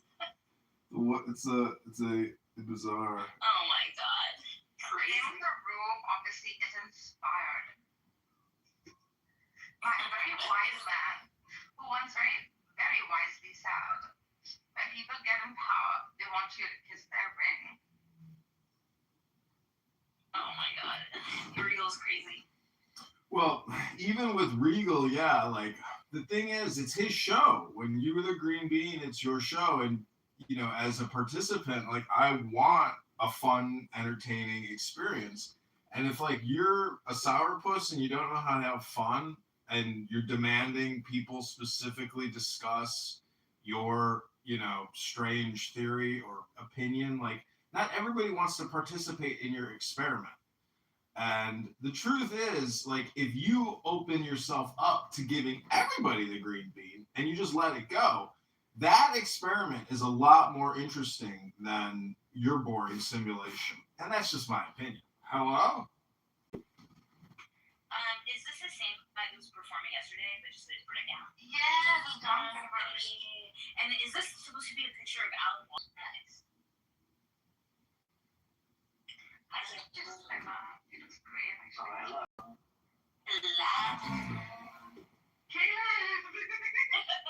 Wait, so then when I got kicked out, I came here, and then we just pinged everybody from Andrew Regal's room together.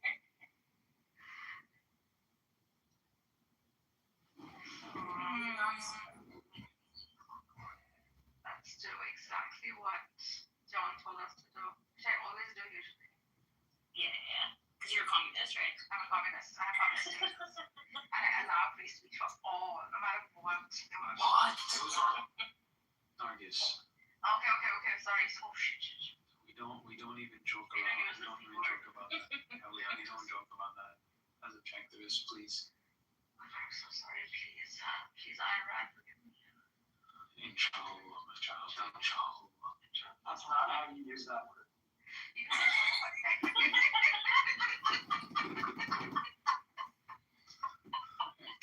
We've already had multiple Muslims tell you. No.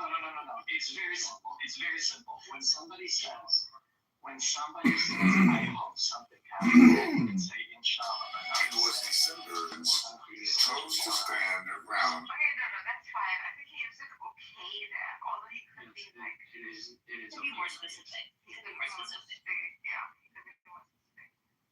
Inshallah. Yeah, God willing. Yeah, see that doesn't make any sense right there. Like you can use words like Alhamdulillah, which is like praise be to God. This is when someone says, how are you doing? You don't say inshallah, you say Alhamdulillah. But you didn't ask how I was doing. You don't use the word the other Allah. You just use inshallah for everything. That's the problem, Simon. Exactly. That's how it's meant to be used. No, that's not. That's what Caleb is telling you. That's not how it's meant to be used. Caleb, did we even discuss like Regal's butt cheeks, Muhammad, or Jesus? No, we did not. Never, and I mean never say, sorry to bother you. Sorry to bother you. Now, some of you may be unaccustomed to this idea because I see some new faces here. But it's my fundamental philosophy that the universe is essentially a game. But we use the word game or we use the word play in varying senses, and it may give the wrong impression because very often people assume that when such a word is used, it indicates something trivial. As we say, it's only in play, or only a game. And then when you consider what an appalling amount of I'm not finding the correlation between what he said and the question he posited like that. Regal was just questioning his sexuality, and that he took the moment to be open about it.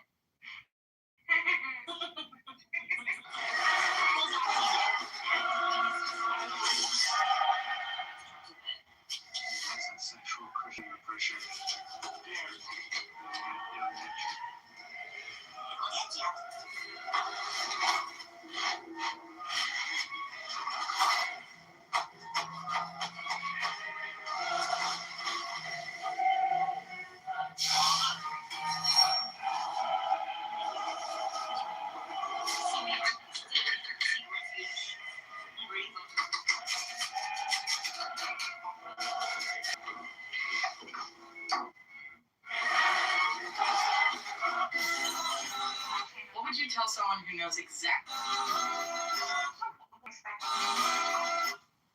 Especially a theist, right? Simon is all like a theist who believes that it all comes from source.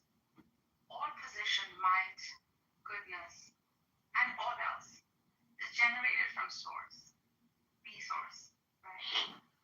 So how does a theist become several challenges arise. Riddle's the first patriarch, right? Part 2. And we The view from above. Marcus Aurelius. And he wants to gain more power in this manosphere of Clubhouse. Introduction to the meditate. Patriarch, you know? Make room for the fresh souls And which come use it from at his own will. And this is the answer which Heathcliff,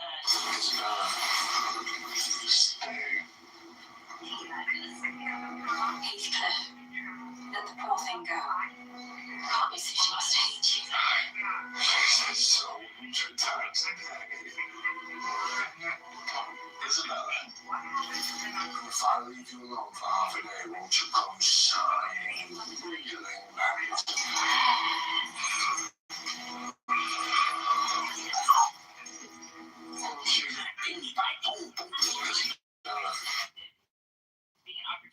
Admiration. So, tell Catherine, I have finally found my match in degradation. Look.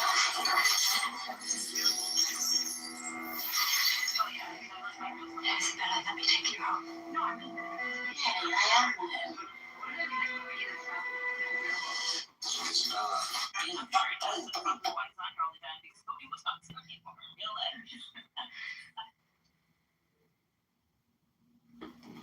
Hey, even business-wise, if someone is like in my business, it's old school and, I'm highly patriarchal, by the way.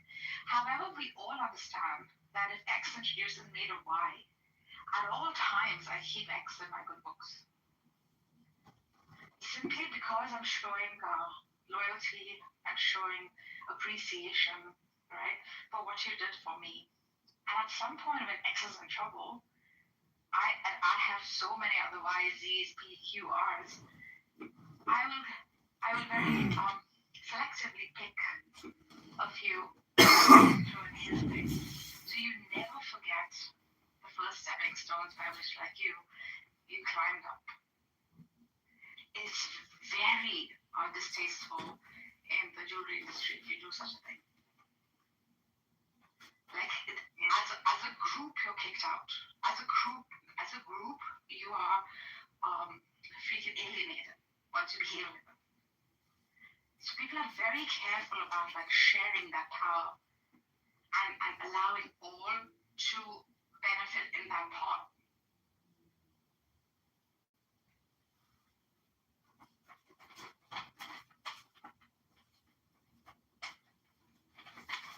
Caleb Simon, Universe, any comments? Any comments from the men in the room? That's sexist. No, I wasn't paying attention whatsoever. I'm reading the paper. Are you not paying attention because she's a woman and she was speaking? Yes. He follows the eyebrow. Excuse me. She's a woman. Oh, okay, I'm just joking.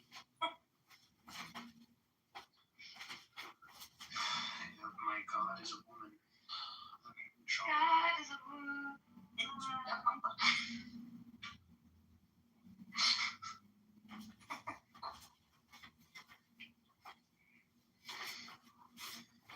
What would your reputation be against eyebrow and her theory of intelligence, which is so supreme over all other philosophy? What's my reputation? If you were to refute, and don't get me wrong, I'm a random objectivist, but if I were to refute her, I have a few refutations. Maybe one. Do you have anything to refute? I can steel man the collectivist argument, but there is no actual to refute individualism is to negate your life. So it's not in your self-interest to allow to to justify, not even allow, to justify,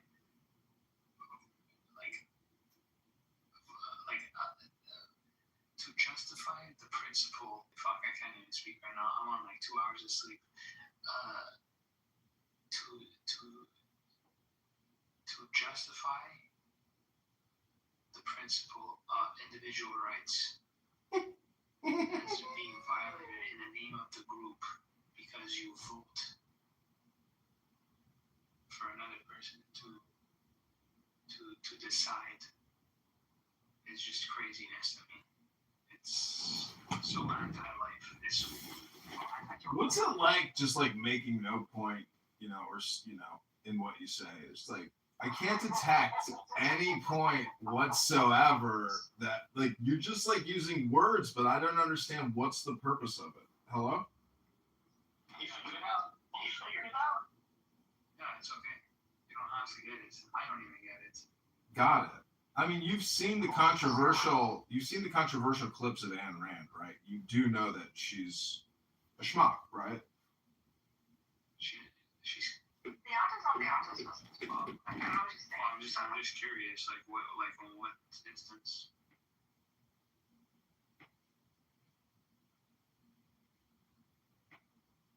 Where she just destroys her credibility. Just curious.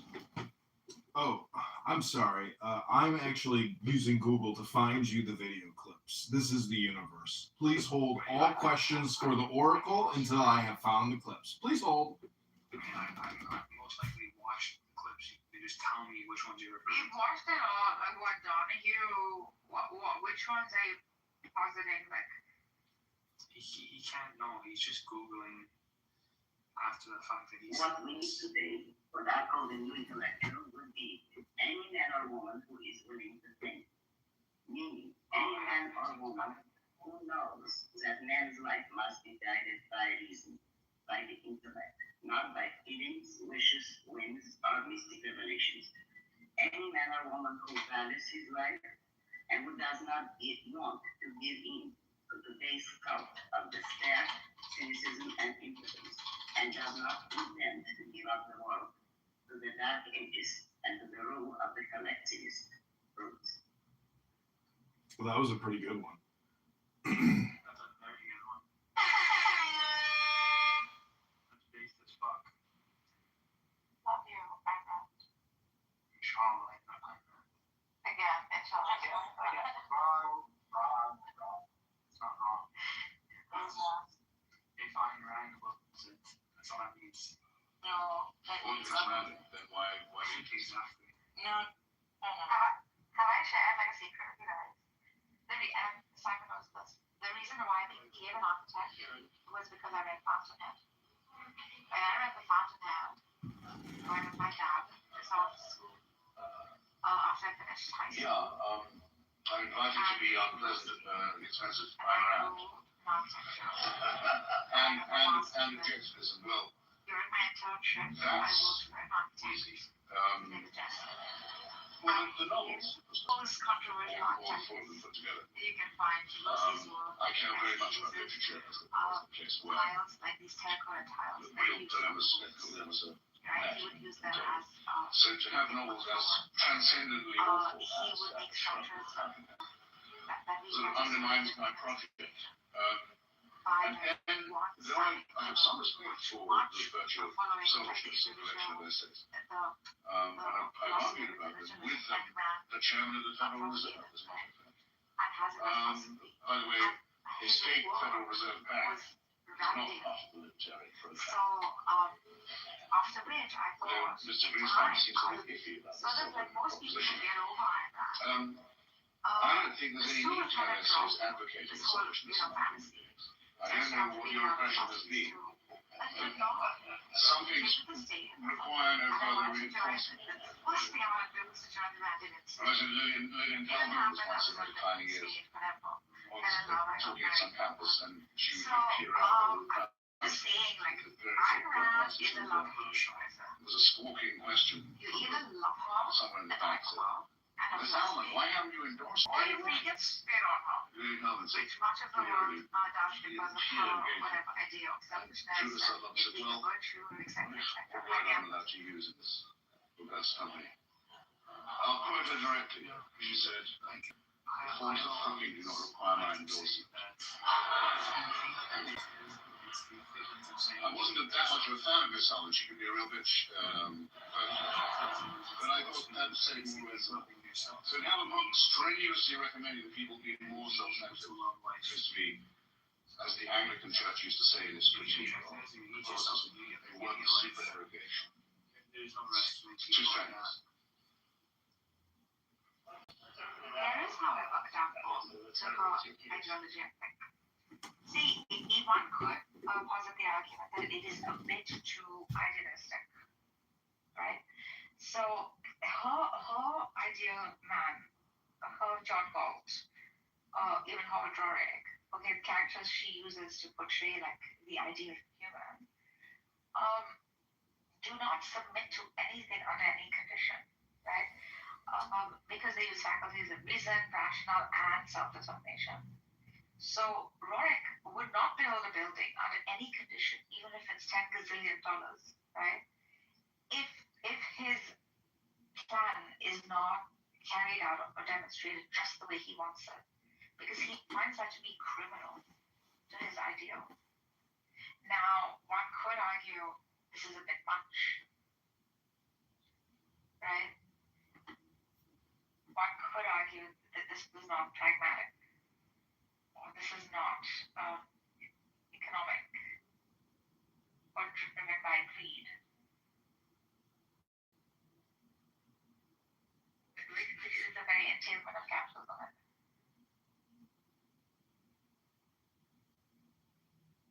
Well, Rabban Shalom, thank you for that incredibly insightful opinion. I have the I Ching of Love in front of me. Does anyone want to pick a number? A mystical number of revelation? John, the video you sent is not interesting whatsoever. Neither is Ayn Randyism, the cult. The cult. Okay, that's fine, but it's not a cult. Oh, it's not a cult? You're not in a cult? You sound like you're programmed. And some people claim Ayn Rand is a cult.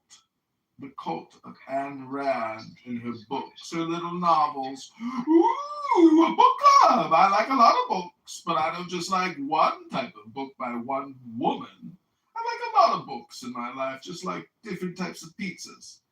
I love ranch on my pizza. I love pepperoni and sausage and jalapenos and giardiniera and garlic and onion. And I like a lot of toppings on my pizza, just like I like my book club to have a lot of books. Hello?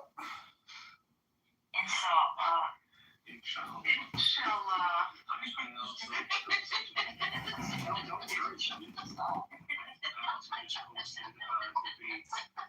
Christopher Hitchens debating actual objectivists and getting absolutely eviscerated. So yeah, no, he doesn't destroy the cult of objectivism if it were actually a cult. Well, see, I'm at that point personally. Well, hold on. Personally, I'm at that point in my life where even debating these things, it's just pointless. There's no reason to even discuss or debate what we're talking about. That's just the truth. Hello?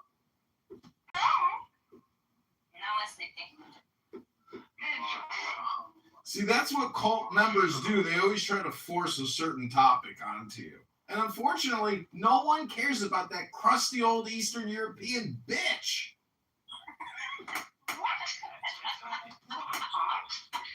How right of you to say such a thing? Again, philosophy is for people to live their lives. I don't care if you have. You don't have to explain what good means to me. I'm trying to be a saint over here. Hello? The last chapter says be a saint. That means good. Hello? So I'm not gonna make it up. What? I'm just making sure because you're starting to get loud. Oh no, I think I just put the mic a little closer to my mouth. Okay. That's what she said. Zabu, do you want to see my septum piercing, Zabu? I do. That's what she's. I do want to see your septum piercing. Okay, please hold. You do not have septum piercing. piercing, I'm officially declaring John a psychopath. Why? Like he's already. What do you think? I have a septum piercing. What's wrong with that? I have a septum piercing. I have a septum. I have a navel. I have some other piercings. I have 2 nose piercings. I have 10 ear piercings. Oh my god, I have 2 But piercings. you lived in India as well. So what? So what? That has nothing to do with where you live. It's not even cultural. I like tattoos and piercings. I love tattoos and piercings. Me too. I don't have any tattoos or piercings. You should get a tattoo of Iron Man. Piercings. You should get an eyebrow. You should get it on your Probably done tattoos and You piercings. should get it on your ass so that when you spread your ass cheeks, like you go. She would be against tattoos and piercings. Why? I'm an objective. God damn it. I want to get a piercing.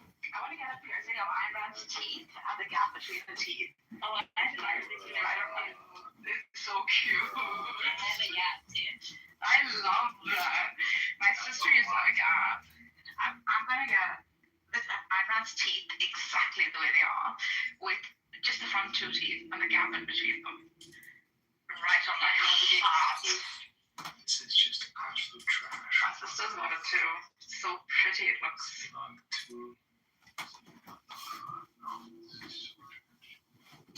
Well, okay, go ahead, ask me a number. I'm going to show you my septum piercing. Okay, I'm gonna go with 21. Okay, PTR. Check out my nasal piercings. I can't see it yet. Just put that on.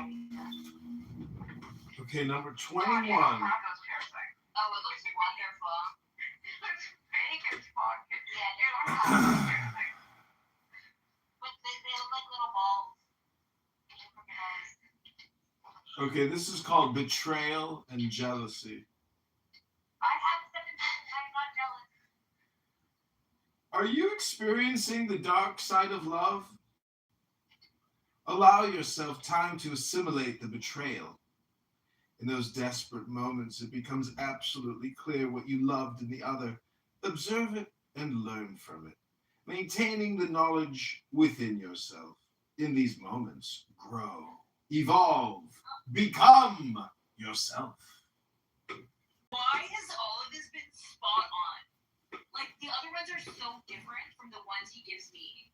Like, they're so spot on. It's insane. Dude, this is freaky since last night. He's been It's even so insane. I'm not even like, spot on shit. Wallahi, hand on my heart, he is using ones that are very, very specific. Okay, let's inshallah. Let's try a 19. John Kitover. Okay, PTR. I zoomed in on my nasal cavity.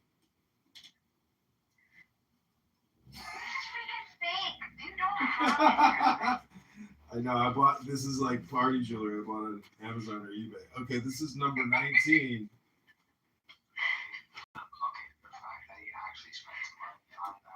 Well, this is just a gag. You go out to a bar, you put this in your face, and then people look at you and they're like, what the fuck are you wearing on your face? A partner, yeah. I got every second I make 1.5 billion new miscarriages in my scrotal sector.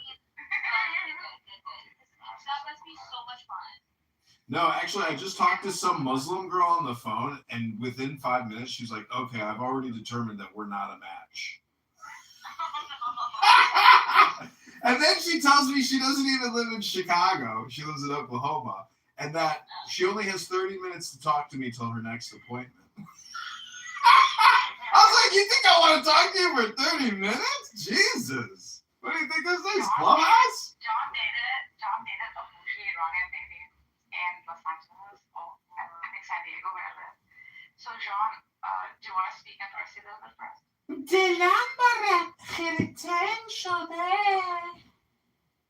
My projection drum.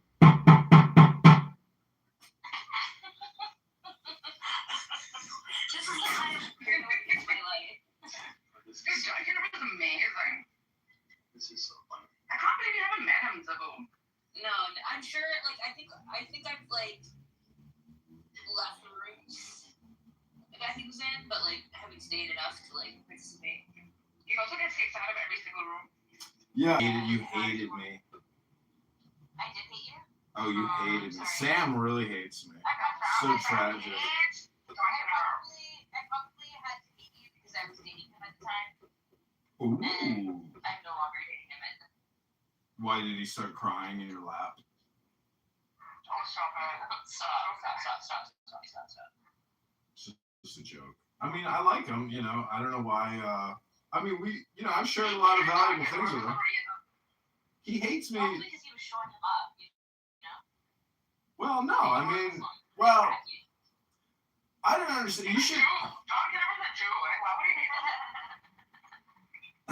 Well, anyways, yeah. I mean, I'm an annoying person. That's the whole thing. It's like when I go out to the bar, I actually try to refrain from talking because I have a tendency to like immediately put people. Well, it's not necessarily true. I'm just saying that based on the conversation of what a woman is telling me, like the conversation can turn sour, you know. And I always want to try to like, you know, make it less tart. Let's just enjoy ourselves and have some fun, ladies. You're a really good clown, and I really appreciate it. Thanks.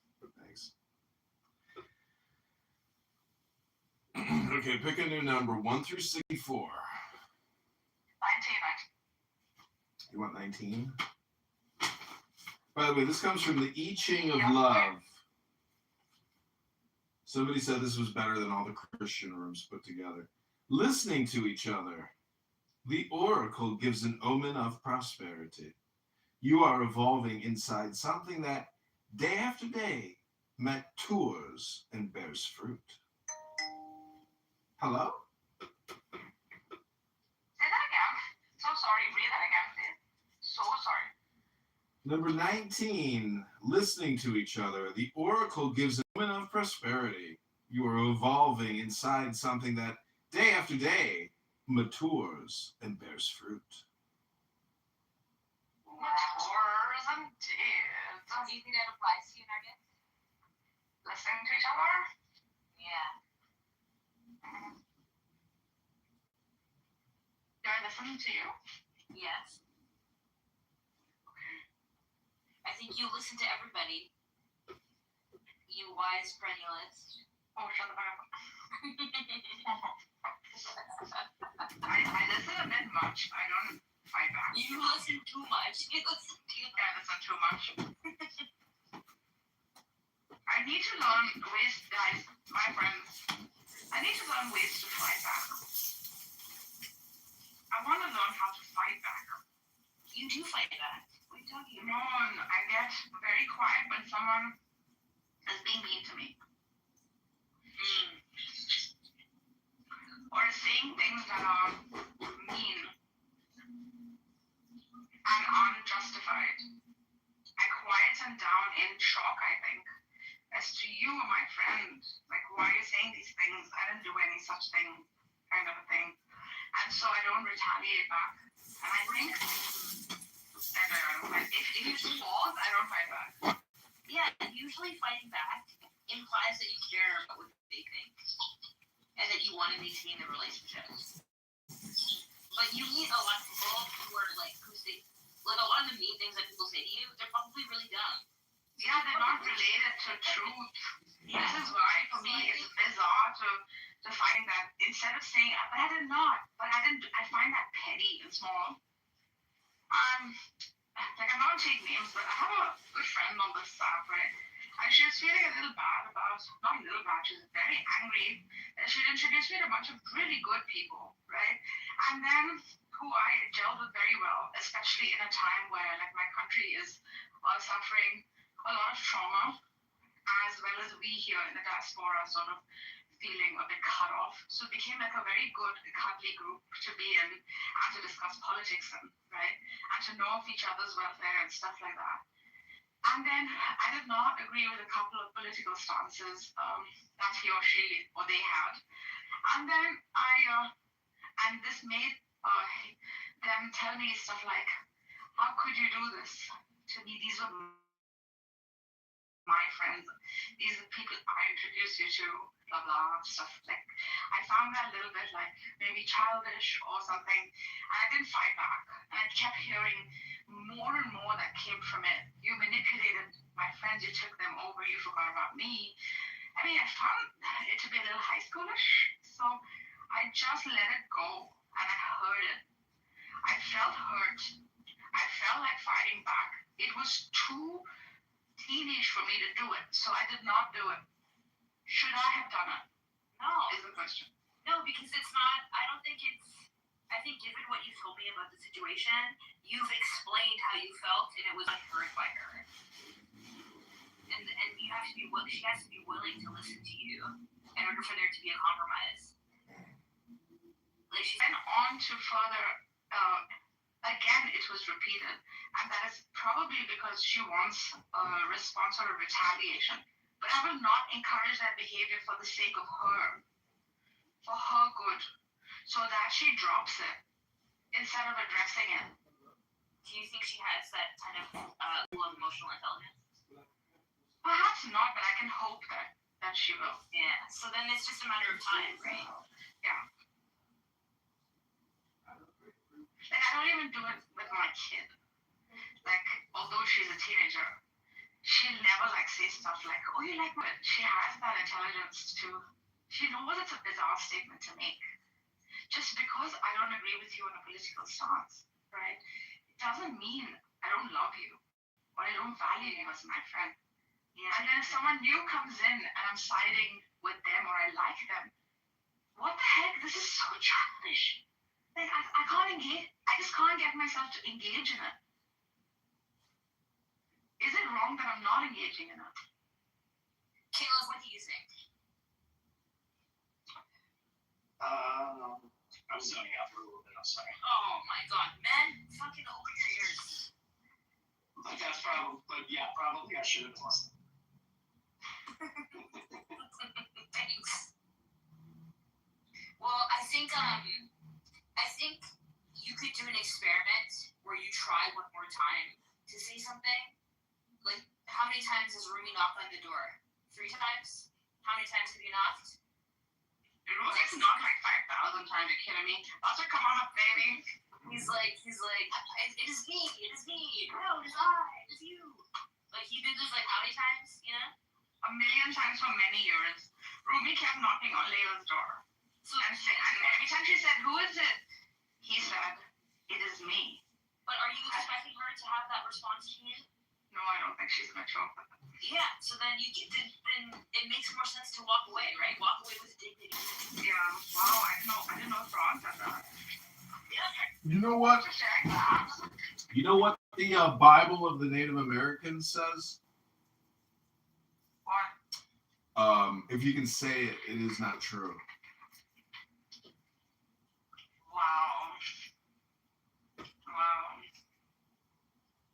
I hope the villagers in this room understood John Kitover's most intense, beautiful words. We can pick a new Hi, number. Buster. Buster, hi, baby. Hi, bitch. Hey, bitch. It's been so long since we spoke to Buster. It's nice to see you. It's been a while. There you go. How are you, ladies? Okay. How are you? Yeah, not too bad. Just getting over COVID. You just getting over COVID? It's so crazy. I keep getting COVID. Every couple months, I keep getting it and getting it. It just won't stop.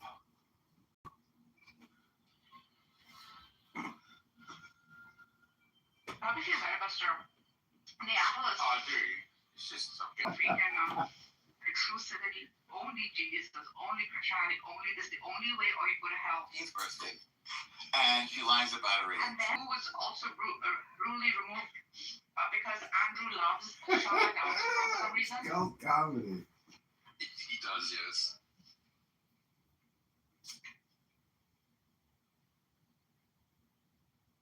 So yeah, we're in here to He is a very lying. Pardon? Which ring are we talking about here, like? Oh yeah. God. No. Yeah, I'm not a fan of regular, to be honest. That's old. But see, that's the thing. It's a you choice if you want to play his game. And the truth is, it's boring. So, if you just keep playing a boring game, well, does that just mean you're boring too? And also, the one thing you don't really know about people on this app is like there are people on the spectrum on this app. And they're not like the most social people in the world. And this for them is like, experimentation. And you give them a little grace, but don't be mean. Just if somebody else is mean, doesn't mean you have to be mean. And if you want to tell somebody what you mean, don't be mean because you don't win when you're mean. And I can tell you all my problems in life, it's all because of anger and maybe being a little mean. Maybe not the mean part, but the anger part. So it's like I avoid anger at all costs. Like if I'm in a conversation with a beautiful woman and she's intentionally trying to get me to be angry or something, I don't fall for the bait. It's like I'm happy with myself. You can't, change my aura with your words. But the problem is sometimes I respond and it's just not beneficial. So it's so much better to just be silent. And when you start talking, you actually delete the mystery. Meaning I'm no longer interesting. When I sit there and I just talk, because the truth is in the silence. Hello?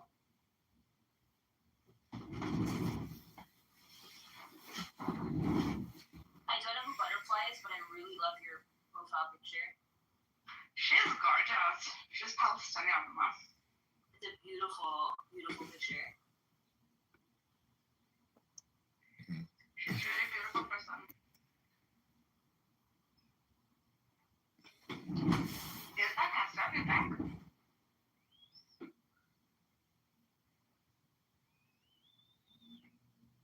I don't think so. It could be. Yeah. It could be. It is. Look closely. Yeah. So, But it looks like it's disco. who were the principals of Andrews you were talking about? There's one person, Regal. He's an architect, right? He's the kind who will not accept that. Perhaps like other scriptures too, will have a sort of common theme, right? I mean, I find that to be pretty absurd to deny that, when it's like one of the most blatant sort of, evidences we have. I just think he hates everyone who's not a Christian. Yeah. If you're not a Christian, you go to hell. Oops. But see, he's in hell right now. If that's his opinion, that means he's psychologically not happy. Are we right or are we wrong? Yeah, you're right. I think that's what's interesting about Rico is like they seem like two sides of the same coin, right? Like they're Christian, but Andrew has a I love everybody approach, even if you are going to hell. But he's trying to save you, right? He's trying to save you, and then Rico's like, I just fucking hate you. 100%. But see, Andrew is like, in my opinion, he's just like a mold at the museum, those machines that put the molds together and it has an interesting smell and it costs a couple dollars. But it's like a useless toy because it's just a plastic mold. And so, in terms of like, spicing things up and getting a little more exotic with your spirituality, to me, he's just so boring. Okay, my dear, I have to go now. Okay. But this was a lot of fun, and I'll probably be on later. Thanks for the laughter, and fuck Regal. No, I'm kidding. Okay, bye. Bye, Zabir. Bye, everybody. I really liked your song yesterday, Narges, the French one. Oh, everybody was just in total ecstasy.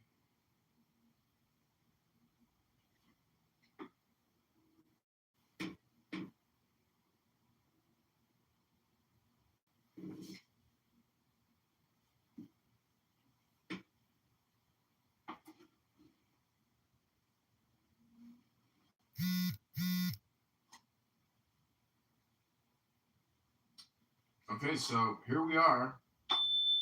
I'm waiting for some beautiful, young, vivacious, gorgeous, sexy, flirtatious, intelligent woman to come and kiss me. Where are you, my love? Where are you hiding? What dirty apartment and stinky bedroom are you hiding in that I've yet to find you, my love? Come to me, my love, and kiss me. Oh, ravish me, love me, kiss me, desire me, love me. Where are you, my love? Hello?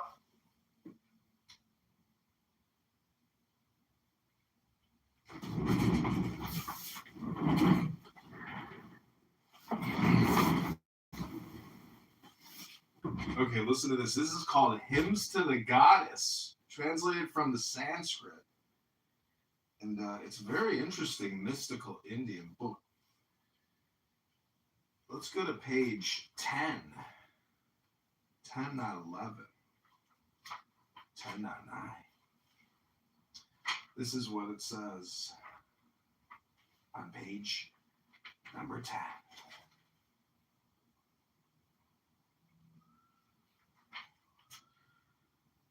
These are but some only of her endless forms. She is seen as one and as many, as it were but one moon reflected in countless waters. Subnote, Brahmavindu.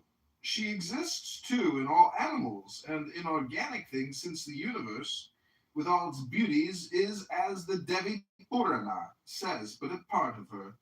All this diversity of form is but the infinite manifestations of the flowering beauty of the one supreme life, a doctrine which is nowhere else taught with greater wealth of illustration than in the Shastras and Tantras. The great Bharga, in the bright sun, and all Devata, and indeed all life, and being worshipful and worshipped, but only as her manifestations. Subnote 1.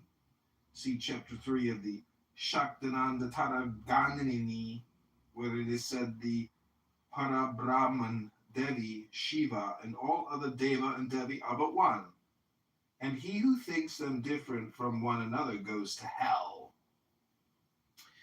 And he who worships them otherwise is, in the words of the great Devi Bhagavata, like unto a man who, with the light of a clear lamp in his hands, yet falls into some waterless and terrible well. It is cursed all, including its lowest rungs. The Shakti Terihasyasa summarizes the stages of progress in a short verse thus: a mortal who worships by ceremonies, by images, by mind, by identification, by knowing the self, attains Kaivalya.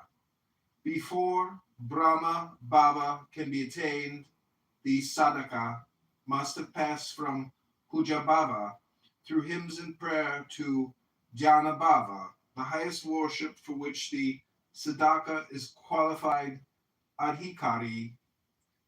Only after external worship and that external form known as sadhara is described as naradhara.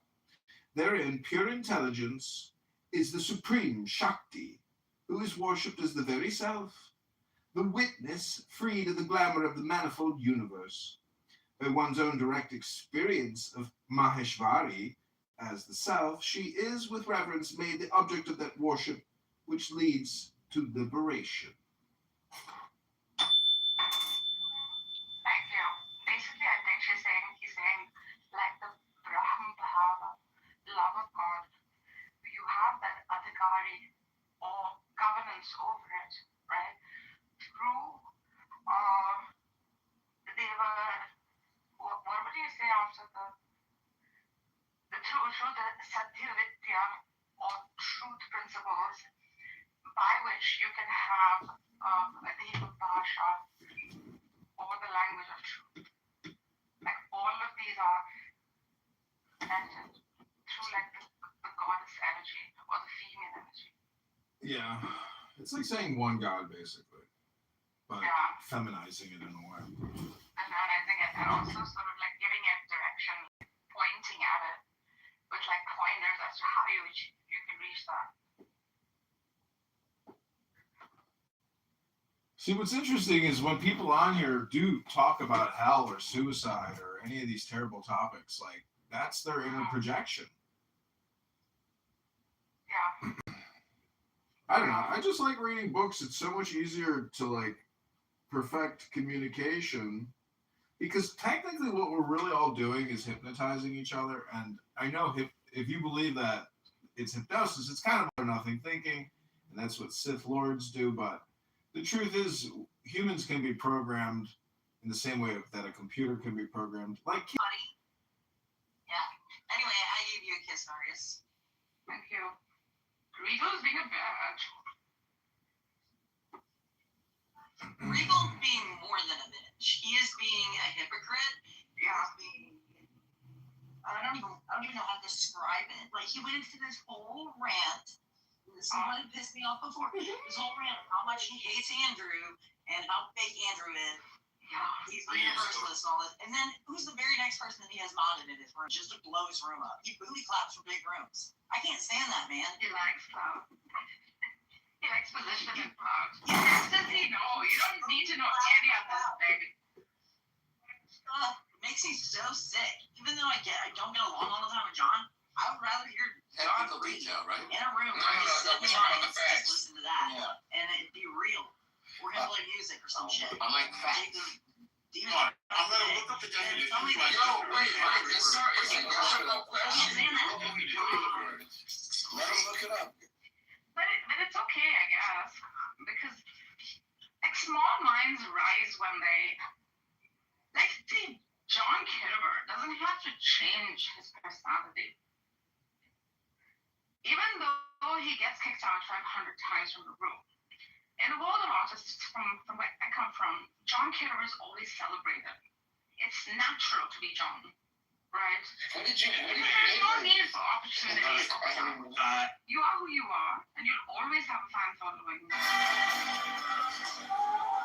that is how it is. But sometimes try.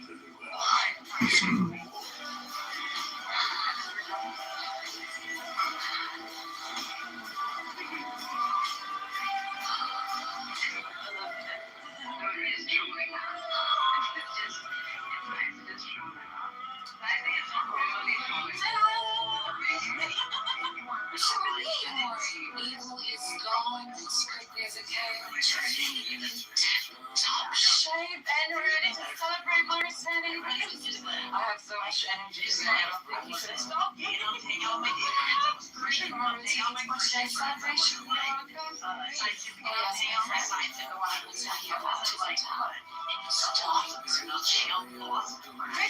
It's just like, why? That's right. Just and now I go into his room and it's like under new management. Okay, that sounds wonderful. Let's have some new management. Oh, what does that mean? You're just going to be a hypocrite and you're going to mod the main person that you just bitched about for an hour and a half. I mean, it was absolutely ridiculous. Bro, we would never manage that in that room. We were celebrity who just allowed for him to build a platform. And I kept saying like, Regal is a really nice guy. He's so logical. He's like, I love uplifting. Because when you see that product like all the way there, it's so beautiful to watch from a distance. Yeah. I don't indulge. I just And watch. like, I did. Nargis is a really positive person. He's positive energy everywhere.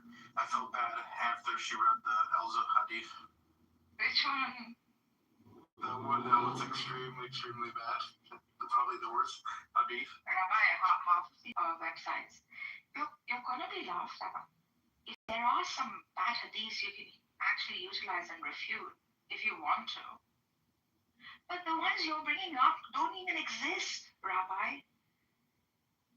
Like they're not, and even if they do exist, they're not ijma. Not everybody like recognizes them even. Neapolis, can you tell this rabbi, bro? He's a Christian debate, bro. Did they refute it? Yeah. So what are we discussing? Rabbis finding hadiths from like these Christian apologetic debate bro websites. Half the time, those don't even exist, bro. No, why not? He can find these. He can refute them. He's finding them from places that are not reputable.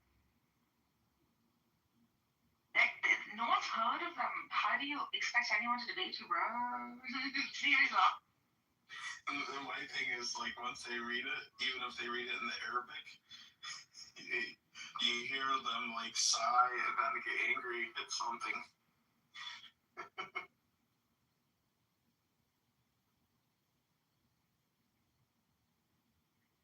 Look at my honey baby. Honey badger. Yeah, I think us both mutually being in disgust of Regal's hypocrisy and Andrew also helping booty clap for his stupid rooms put me and Honey Badger as friends. It was really lovely. What did Regal do this time?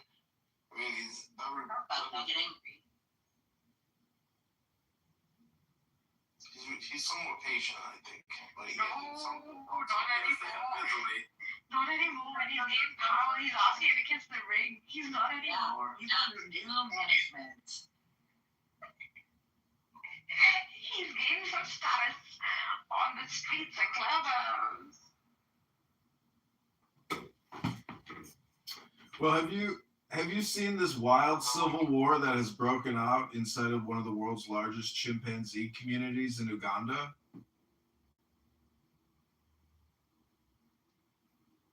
An actual chimpanzee civil war. Yeah, hundreds of chimpanzees are waging a civil war against, they're killing each other. So anyways, just remember, your life's happiness depends on you, not some fucking loser with a social autistic disorder named Regal. What does that have to do with chimpanzee communities? I'm going to look it up just so I know. Chimpanzee community war in Uganda.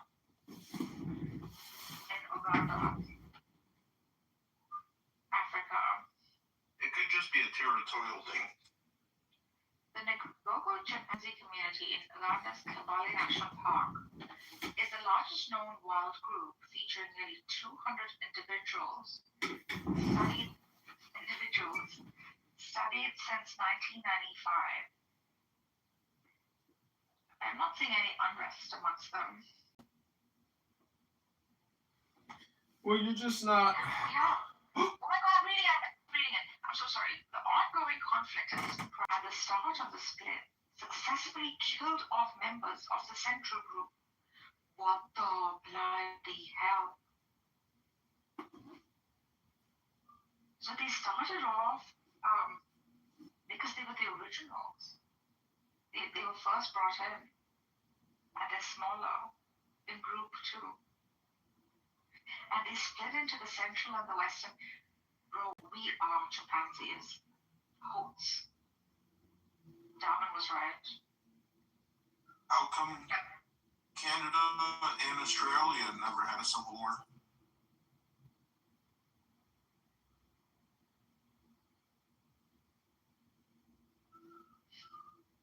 So the chimp war, there was a shift in power. The once unified group, it was split into a central and a western cluster, leading to intense fatal conflict between the formerly allied individuals.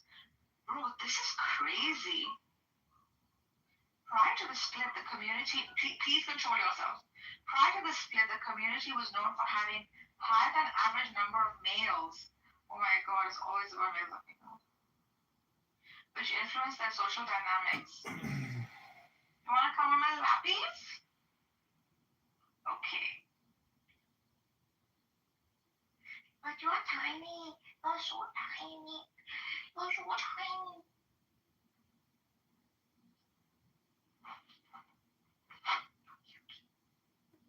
Okay, I want to do another hymn, but this is the actual hymn.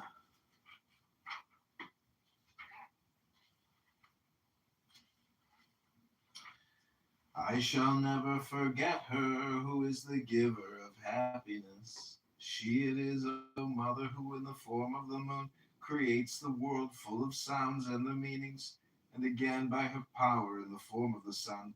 She it is who maintains the world, and she again it is who in the form of fire destroys the whole universe at the end of the ages. Men worship thee under various names as Narayana, as she who saves from the ocean of hell, who manifests in earth, water, fire, ether, the sacrificer, the sun and moon, and who destroyed the body of Manmatha. O mother, men only worship the triple-streamed Ganja, because she shines in the matted hair of Shiva, which has been purified by the dust of thy lotus feet.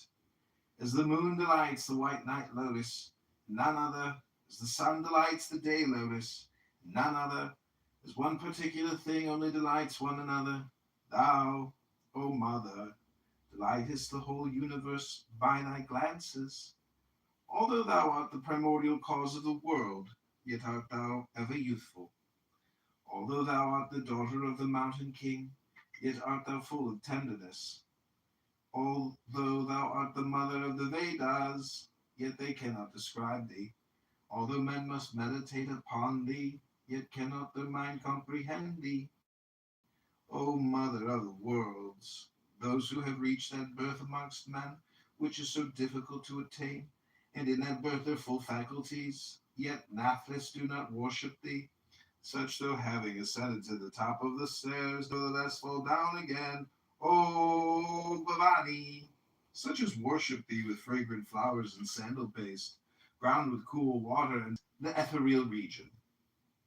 Thy body, having been moistened with the nectar flowing from that, thou dost again reach, thou glitterest, are never reborn. It goes on and on and on. It's a pretty big book. It's called Hymns to the Goddess by Arthur and Ellen Avalon.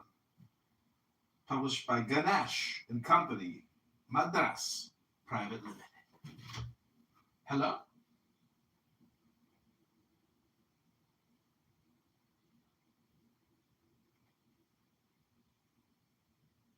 See, that's my biggest complaint about these Christian rooms. It's like, just reading me the Bible and shut up. I really don't care about your opinion. And it's funny because we're all just arguing over the book club, but nobody's actually in a book club. And that's what's so crazy. Everybody's sitting here opinionating on the book, but nobody ever reads any books. And the moment you try to read a book to these people, they shut you down. Isn't that interesting? Almost like they're there just for the dopamine, and therefore they are just dopes. Hello?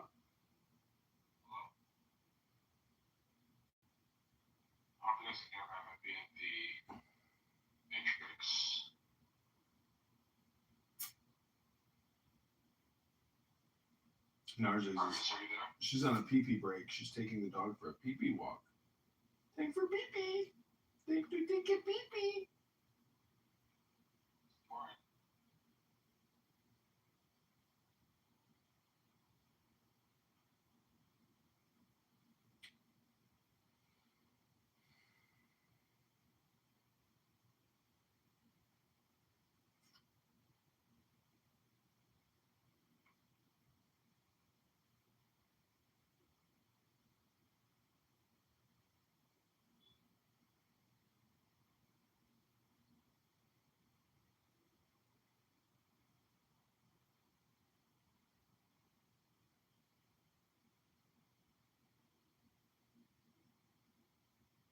Viewers, I know we're mutuals on this app, but I don't remember where we connected or how. Do you? Yeah, cosmically, of course. Right. But work your way down from there. No, that's where we start. Alright. I think I'm catching your vibe, dog. You feel the groove that I'm putting down? I'm catching what you're dropping. All right.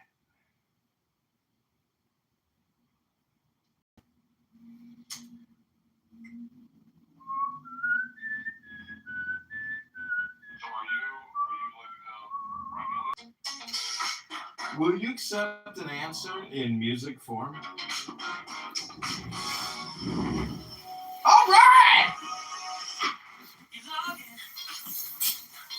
Countdown just begins, so spin.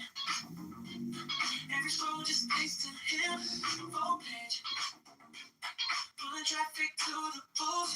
His name on your lips like something new. You pull that ballot from your pocket, right? Say I don't usually even talk it. Pretend that you want an option. It could be your better option. You got me. Do it at the midnight moves, yeah, right here. On the screen inside my room, click on his name, try to discover it. Do it at the midnight moves, rapping like I'm stuck on my truth. If this is the moment, I don't want love blowing. Chunk it over, it's your time, we laugh. And the chaos in the mix, one vote for a city with legs. You let his message for the drama, so real. But we can heat up every dollar. Sensing that you want an option. It could be your better option. You got me, you got me. Do it at the midnight moon, oh yeah, right here. On the screen inside the room, click on his name, tired of the same, ready for changes. We're breaking it up.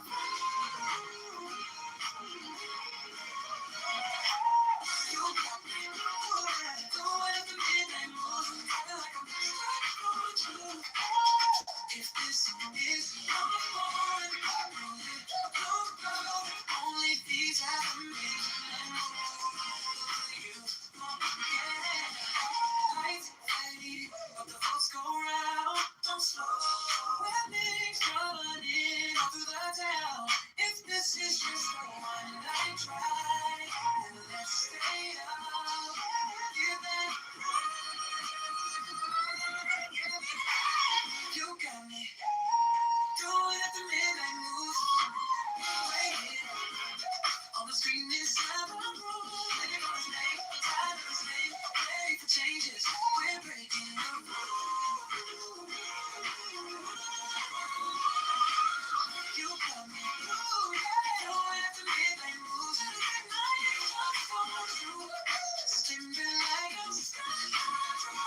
This is a moment I don't want to know.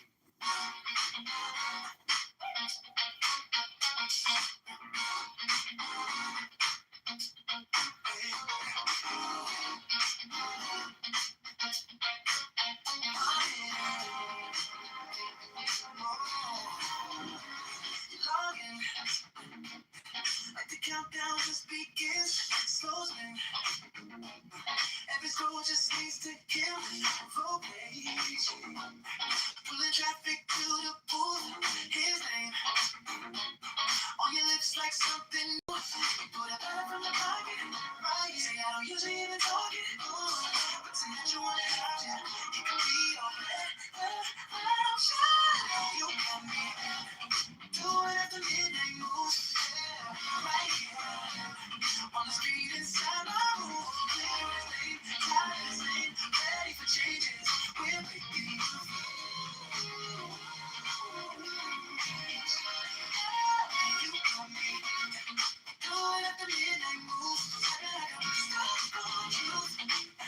If this is the moment you want, nobody, only these at the midnight move. Real talk.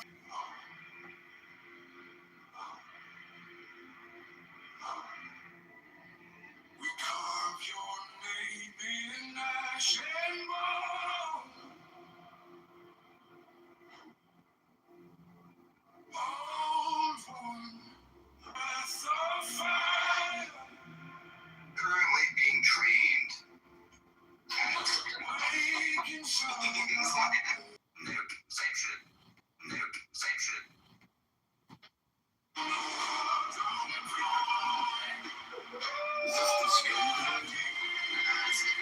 Let me hit my projection drum for you. Hello?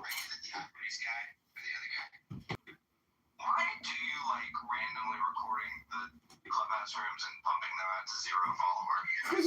Because I'm building a plantation of plantation workers. You guys are working for the plantation. What do you mean? I'm trying to recreate the platform of plantations. Were you a slave? Were you a slave? I'm in the master's house recording you right now. How many different phones do you have? 60 different phones recording you from every direction. I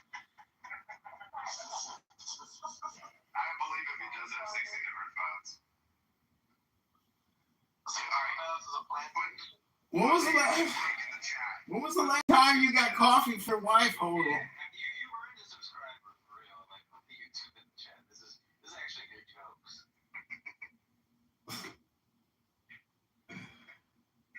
He's bald. My man, what is the plan though? That's what I'm curious. What's the plan? It's just an art project at the end of the day. Oh, okay. So it's less schizophrenic than I thought it was. Yeah, it's not schizo. It's just neurotic. It's still relatively schizo. Well, the thing about people who use the word schizo all the time, like, it doesn't really mean anything. Have you ever actually met a schizophrenic and, like, hung out with them for a couple hours? I have actually. What was the hygienic experience like exactly? Well, we're hanging out right now, so digitally. Can you smell me through your phone in the way that I can smell your farts? No. Although you do those weird videos where you're like doing push-ups shirtless, right? Is that you? You're the same guy? Is a fart just air passing over a turd? I think it is. Okay, pick a random number 1 through 64. I'm gonna go 41. Okay, this is called sufferance. Step by step, each joy condenses, hardens, becomes literally of stone. Also, these joyous impulses lessen. It is a natural law. And this is living too. We would wish to harvest only joy, but it is the sublime ecstasy of love to unleash the most atrocious agony. It do be like that. I just heard, but it's not retarded. Okay, pick a number 1 through 64. 43. One looks forward to something. One hopes, but resolution doesn't come. It is a warning. In the intimate communion that love with a lover generates, one can see the possible fusion that is completion and achievement. It is a flash of intuition, precious but elusive. Thus, once again, it is good to link love with meditation. Universe, what's your favorite clubhouse that you frequent? Because you listen to like every clubhouse room. I like the one where I can set up my camera at 8 a.m. and then return the next day at 8 a.m. and they're still going. That's pretty epic. Do you go to any of the Iranian rooms or like the black BLM rooms or anything? Like, would you use it all of them? He's on all of them. Yeah. Yeah, but what have you sort of like learned, you know? Because you are doing sort of art project experiment, and it is interesting. Like, do you have any insights to this like chaos on this app? There are observations which do seem to be natural law. For example, if you're on Hinge, Bumble, or Tinder, and there's 2 girls on the first photo, there is a 100% chance that the ugly girl is always so. There's little things like that you also see here on Clown House, but the biggest thing is obviously projection. So if I was, do you know what an NFFN is?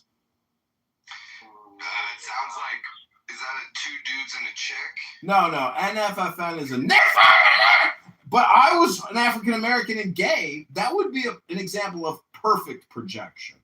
But there are other forms of projection that are not so perfect. So anyways, I'm just saying there are... I don't think, okay, but hold on.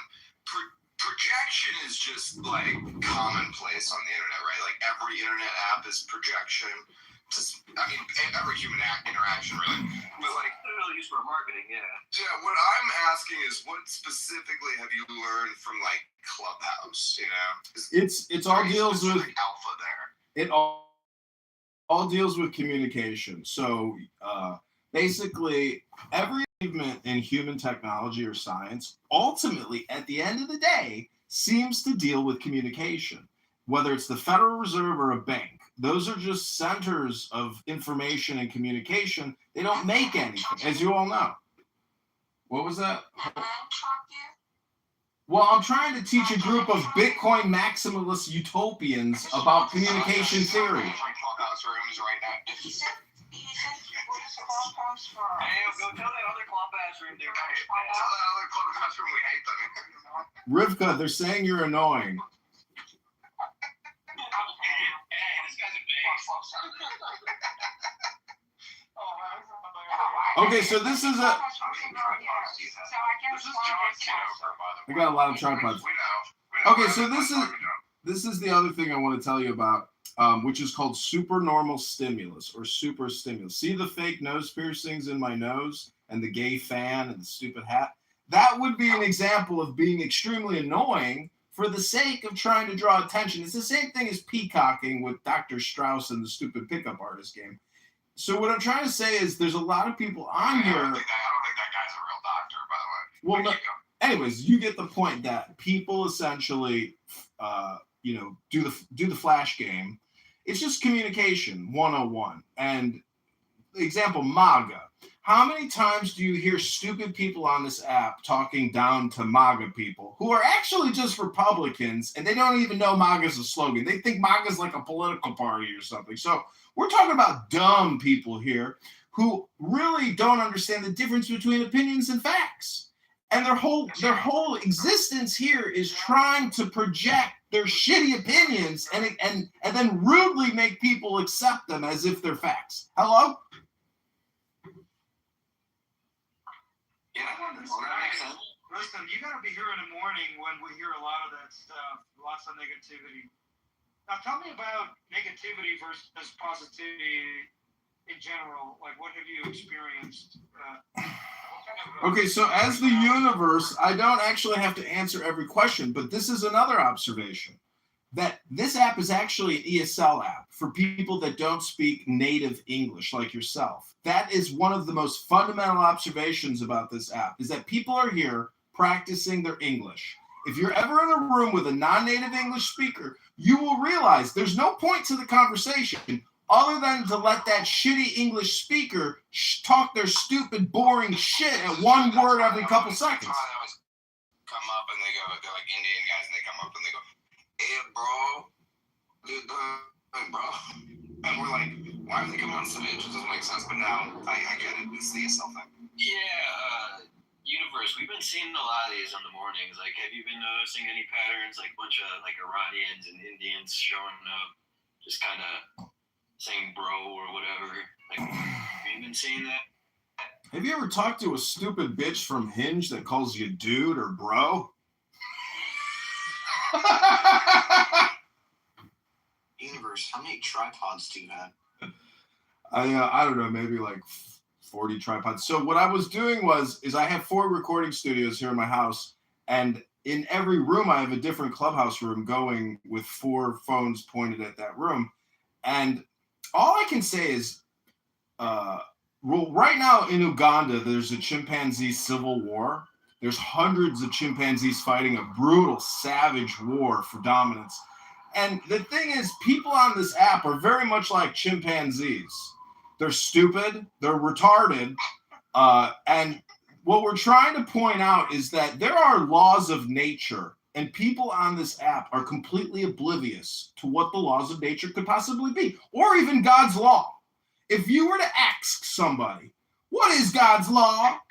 And they had to tell you what God's law is, you would think they might be, maybe somebody could tell you what that is one day. Anyways, there are these things called books. This is a racist performance art project. No! Whoa! I'm just kidding. When are you publishing your findings about all this retardation? It's live all the time. I mean, I'm constantly publishing. Yeah. Universe. Do you have like a? Is there like a Miss Universe? I'm working on that tonight, but That's bad, eh?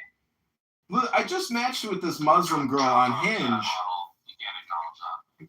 She doesn't live in Chicago. Is Habibi here? Habibi, the Fakhuri is here. See, the Fakhuris, they know how to get laid, let me tell you. They have mastered love, you know. They just can't seem to keep the wife around for long enough because they love too many women. Hello? Shots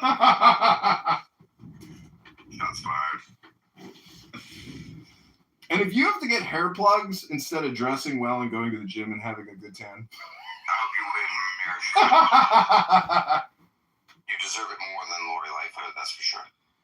listen, if a retard can become a mayor of one of the most largest major cities like New York or Chicago, anybody can run for mayor. That's just the truth of the earth. Eric Adams has Albanian citizenship now, so I have that to look for.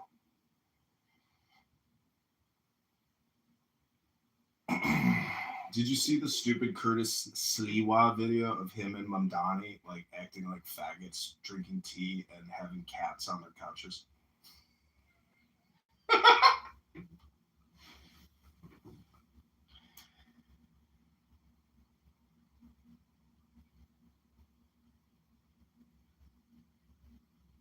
Slee wouldn't do that to me, bro. There's no way.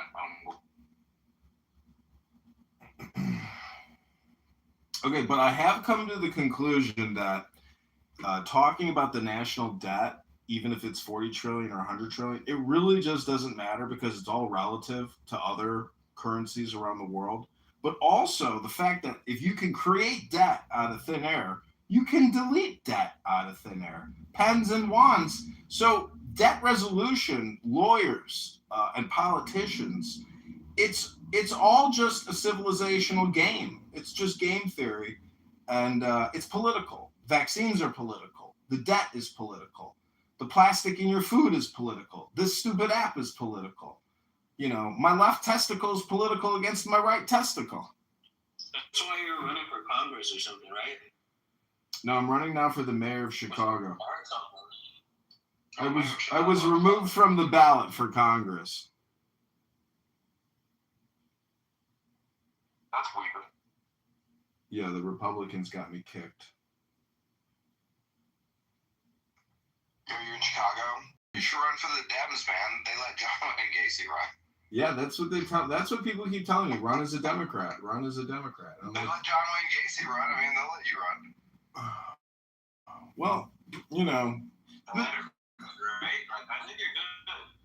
What's worse, spending 5 years talking about nothing on Clubhouse or recording 5 years of the people talking about nothing on Clubhouse? They're both bad. What's worse, posting videos on YouTube that get less views than listens in Clubhouse? So that's a performance art project that some LLM will find to be very useful training data someday. So, that's interesting. Is in the YouTube settings, it says, do you want to let AI companies use some of your videos or all of your videos? And I say, you know what? Let's do all of the videos of everybody on Clubhouse being fed into all the major LLMs via Google, YouTube. Let's do it. I think, though, that Clubhouse has beat you already because we know they're selling our voice data. Like, I'm assuming that, I'll be talking to some AI, like GPS assistant, and it'll just sound like me, and I'll be like, what the fuck? They're definitely going to do that. No, what the only way that this app can stay alive is through third-party data brokers. And guess who the largest data broker or buyer of data brokers? It's the government. App at Microsoft just keeps telling them to buy the data, but they don't even know what to do with the data. And it's all just redundant nonsense. This is all great training data, though, for AI voice modules, obviously. Yeah, but to what extent? To where we can now commercialize this proprietary IP of people talking about nothing? It's all. They kicked me!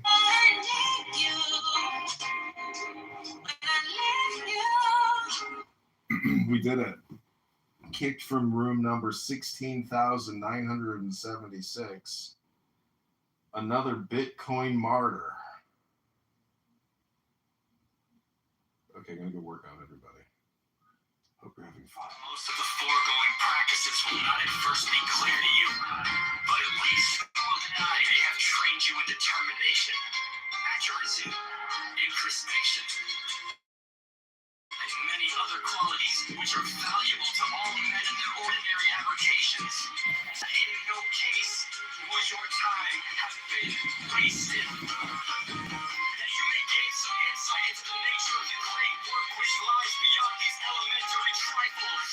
However, we should mention that an intelligent person may gather more than a hint of its nature from the following books, which are to be taken as serious and large contributions to the study of nature, though not necessarily to be implicitly relied upon. The Ye King of the Easters!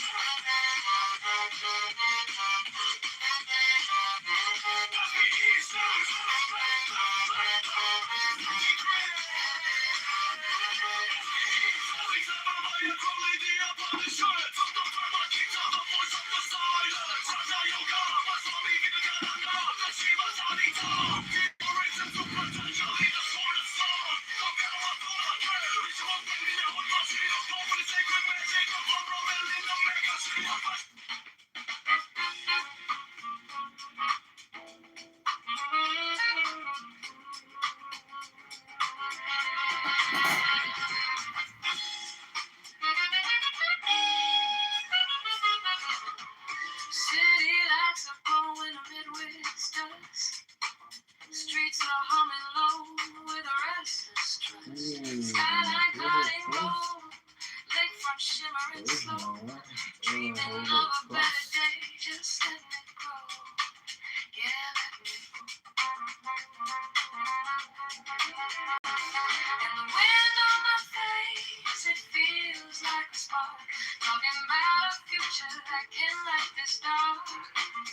Got my 2 feet on this land. Reaching out ahead. Oh, this will change serenade. Playing through the streets. A hopeful song where every neighbor meets. Voices rising strong and bold. Stories of the city told. Yeah, the rhythm of our hearts, a promise we keep. This wind of change serenade, rising so deep. Rising deep. Lakefront shine, every skyline light in sight. Dreams of every block stepping into the light.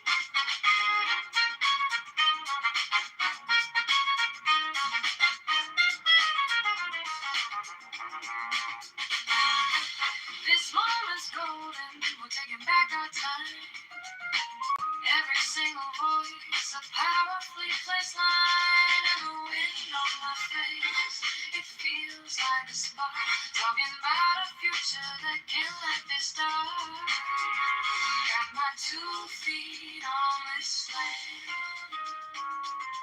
Reaching out ahead. This will change serenade.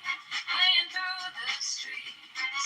A hopeful song where every neighbor meets. Voices rising strong and bold. Stories of the city told. Yeah, the rhythm of our hearts, a promise we keep. This wind of change serenade, rising so deep.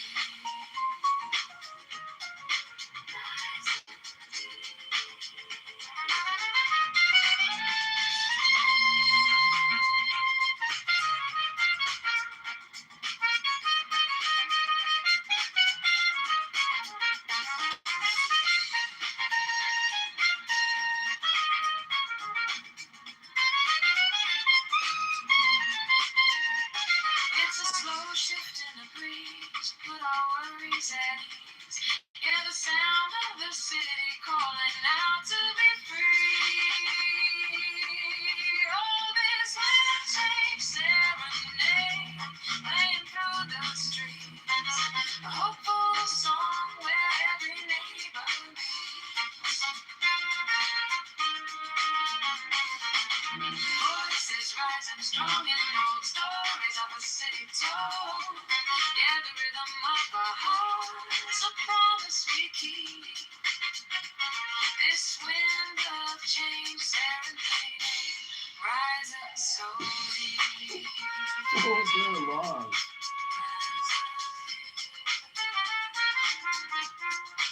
Wind of change, serenade.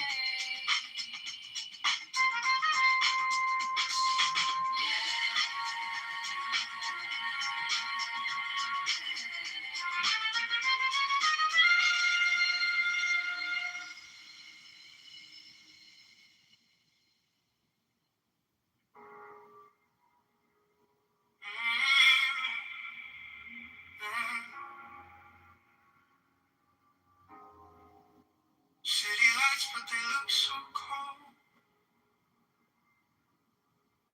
Every promise already sold. Running circles inside my mind. Dreaming of a freer time. Maybe we're just scared to try. Maybe we believe in love. Holding back what we can't ignore. There's gotta be something more.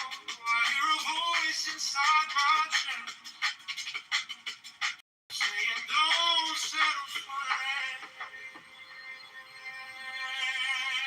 I'm craving change. I need to feel something real, not just talking. I'm craving more than all this simply spin. I'm craving change it all.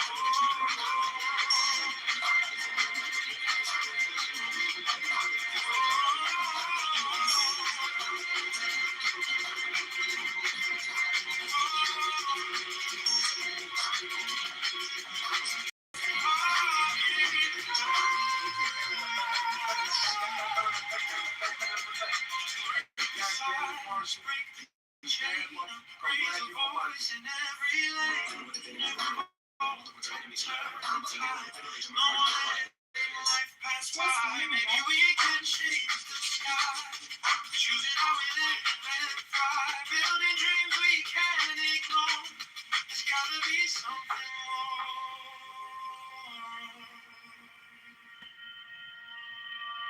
I'm craving change. I need to feel something real, not just talking. I wanna give more than all this empty spin. I'm craving nights, hoping nights, hearts that rise and take control.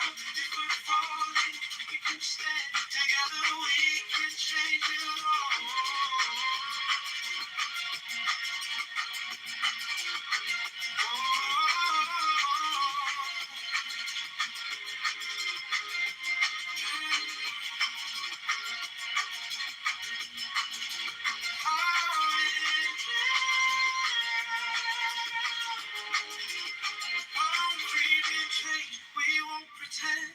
This is not how our story ends. We'll take the risk, we'll cross the line, just to know this choice is mine.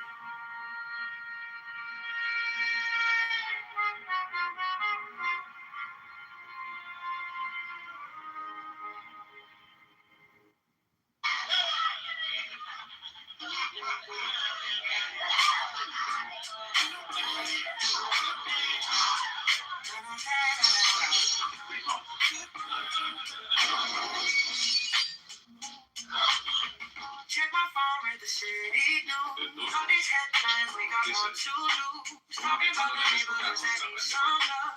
Dreaming about a view we can be proud of. On the south and the west, every single block. Time to build it up, time to talk that talk. We're trying to move on, trying to find our way. If The whole town look every day. The rhythm's here, the vibe is strong. Voice of the people gonna sing this song. Now we filling up the empty space. Every street and every place. Little bit of change. Rising like a king in the pouring rain. Go to Chicago, bring all over downtown. Go Chicago strong, keep pushing on.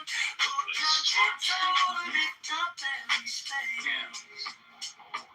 Young Kitover, 2020, save it for the future. Heavyweight champion from Missouri, much better to the finish under the mark with a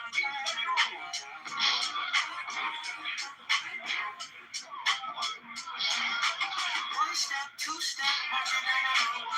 Every single wall in a legend home. Capture the city in the people. Style a back of vision with some real plans. Tax reform, talk, take the burden fair. All for the schools and their homes right there. So good, so much. Every voice in the crowd is so clear. Go to Chicago, listen like this. Take it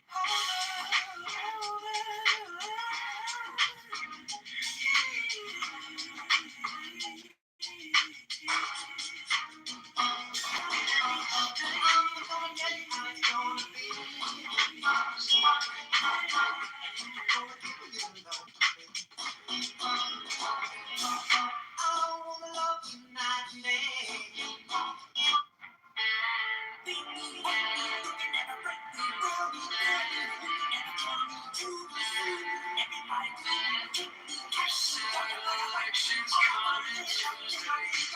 Thursday signs are on. See the posters on my corner. Name in red and white and strong. Phone lights up with all the headlines. Futures calling, streets undone. Everywhere, every station, every vote starts with one. Chalk it over.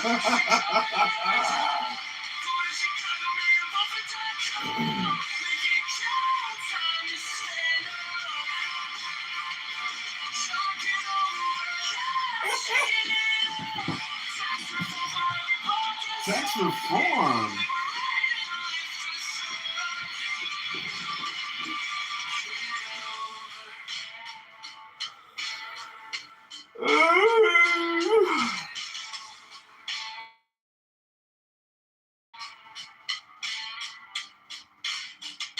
Friends all say that we need change now, less corruption, straighter plans. Take the power from the back rooms, give it back to working hands. Every train in every schoolyard, every small shop on the block needs a leader for this city.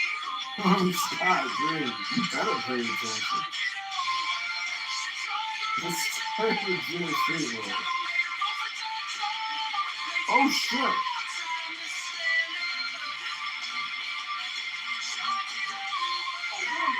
Oh, my God. Oh, my God.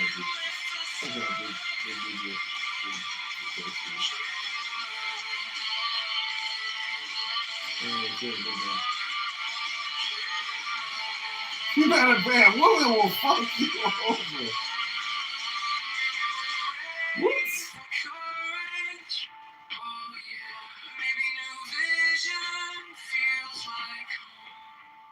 Tell myself my vote won't matter. Then I see that side again. What will fuck you over?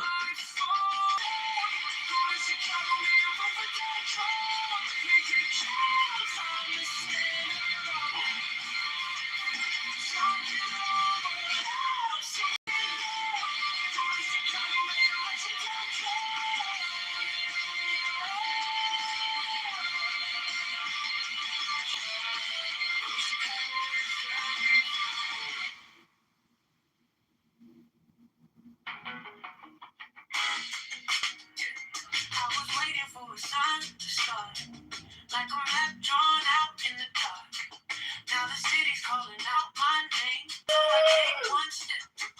Whatever. Time to change this heavy load. Maybe we don't need to know it all. Maybe we just need to vote so we keep moving anyway. Chicago to the brighter day. Go to Chicago, mayor, vote for calm. Let your voice lead the way. Every choice requires pain. Pave the way. Doubt's still riding in our heads, but it won't get the final say. Don't go fast, just don't go back. Trust the rhythm in this town, time to live our future now. So we keep moving anyway. Chicago, stand up, have your say.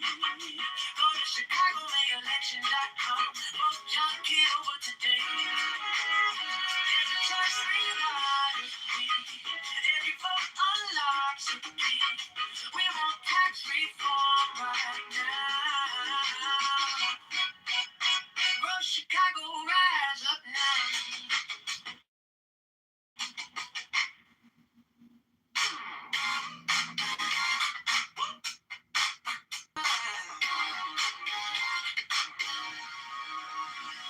Walking, like the pollen places thin, slow green. Every head just starts to shift. Name tag, get your light inside the room. Jogging, on your lips like something new. You pull me closer by the collar. Say I don't usually even bother, but tonight you wanna gather. We can make this together. You and me, do it at the midnight force. Yeah, right here in the center of the room. In my head, future and plan, what after what, we're changing the world. You and me, do it at the midnight force. Looking like I'm for you. If this is good, when it's ways I got gold, let's save it, I'll get over being Chicago. Small talk, but your fingers draw side. Can't talk about the box you had in mind. You laugh, want the promise that you make. Tax reform, for Chicago, make it sound like they can't feel the power. So sweet, but something louder than the summer. Go to ChicagoMayOlection.com. John Kitover is the one I'm on. You got me, do it at the midnight force. Right here, in the center of the room. Pen in my hand, future plan. What after what, we're changing the world. You got me, do it at the midnight force. Looking like I'm stuck on you. If this is better ways than I just want the same. Get over vision pulling us through. Yeah. Lights fade, but we don't slow down. Don't slow. Street lights tracing over this town. If this is just a campaign high, we'll stay locked in. Never ask why. You got me. Do it at the midnight force. Right here. On Chicago, my iPhone, phone in my hand. Future again. What after what? We're breaking all rules. You got me. Do it at the midnight force. Let's go take it, take it on you. Just a little rider. This is a wager. I just wanna save you. I'll get over. In Chicago, with you, with you.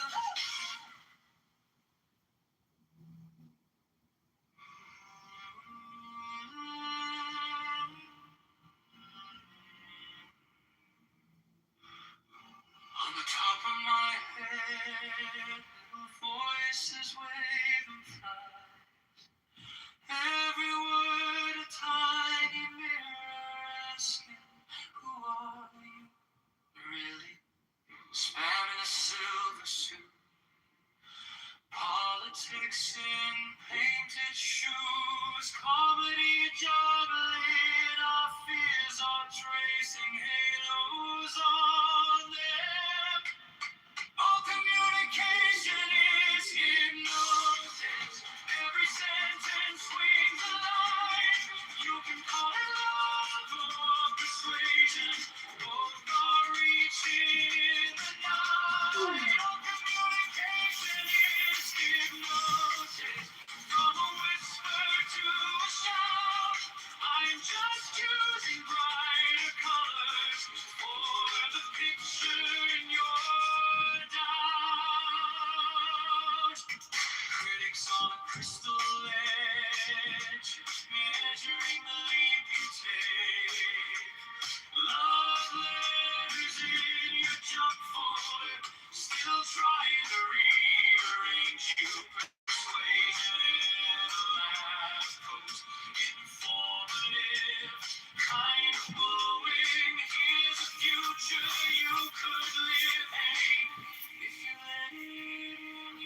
All communication is hypnosis. Every sentence swings a light. You can call it love or persuasion. Both are reaching in the night. All communication is hypnosis. From a whisper to a shout, I'm just choosing bright colors for the picture in your doubt. What if this is the opera and your breath is the overture? Every thought in your eyes or persuasion, both are reaching in the night. All communication is in watermelon rainbow, watermelon rainbow, watermelon rainbow. You little orange.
Takes the host with the right hand, makes switch on the top, and consumes it. Silent.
beyond all I am, who has no nature and no name, who art when all but thou art gone, thou center and secret of the sun, thou hidden spring of all things known and unknown, thou aloof alone, thou the truth, fire within the reed, moving and breathing, stars and the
He adore, rises, turns, shows the cup to the people, turns, replaces the cup, and adores music. For this is the covenant of resurrection. He makes the 5 crosses on the priestess. Accept, O Lord, this sacrifice of life and joy, true warrants of the covenant of resurrection.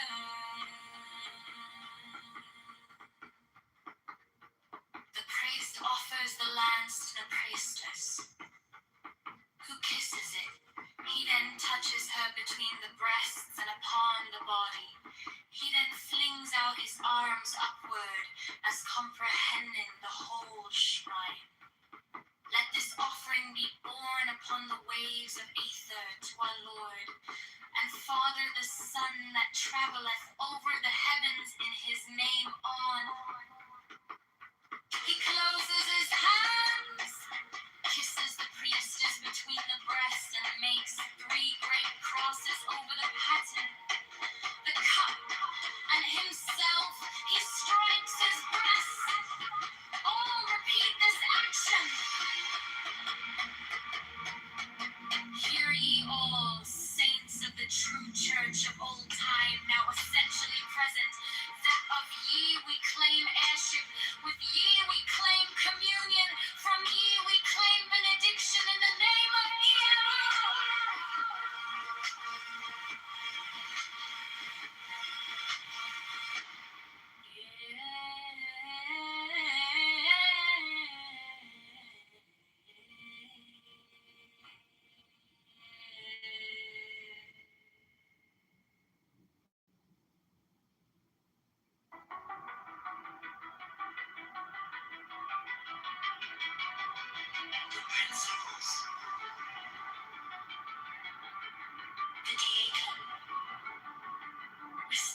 energy, treeform, mysterious matter, in fourfold and sevenfold division. The interplay of which things weave the dance of the veil of life upon the face of the spirit. Let there be harmony and beauty in your mystic loves. That in us may be health and wealth and strength and divine pleasure according to the law of liberty. Let each pursue his will as a strong man that rejoiceth in his way, as the course of a star that blazeth forever among the joyous company of heaven.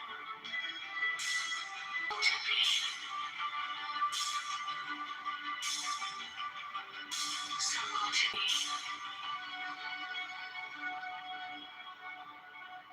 The people.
So mote it be.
Siddhartha and Krishna and Tahuti, Moshe, Dionysus, Muhammad, and Megatherium. With these also Hermes, Pan, Priapus, Osiris, and Melchizedek. Chem, Amun, and Mentu, Heracles. Orpheus and Odysseus with Virgilius, Catullus, Martialis, Rabelais, Swinburne, and many an holy bard, Apollonius, Tianius, Simon Magus, Manes, Pythagoras, Basilides, Valentinus, Bardesigns, and Hippolytus. The light of the Gnosis to us their successors and their heirs, with Merlin, Arthur, Cameret, Parsi and his paladins, with William of Shire, Frederick of Hohenstaufen, Roger Bacon, Jacobus Burgundus, Molensis the Martyr, Christian Rosenkreutz, Ulrich von Hutten, Paracelsus, Michael Mayer, Roderick Borgia Poi, Alexander VI, Jacob Boheme, Francis Bacon, Lord Verulam, Andrea, Roberus de Fructibus, Johannes D, Sir Edward Kelly, Thomas Mann, Elias Ashmole Molinos, Adam Weishaupt,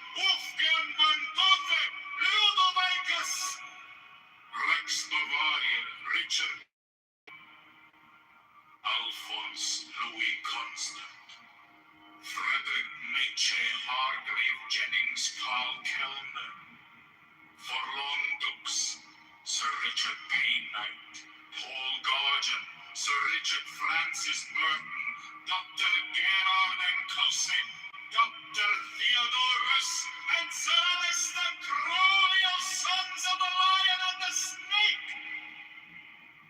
With all thy saints we worthily commemorate them worthy that were and are to come.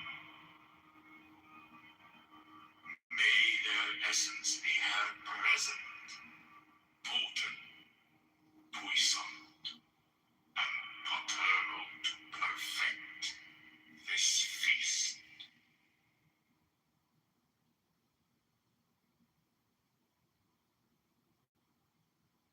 But to love me is better than all things.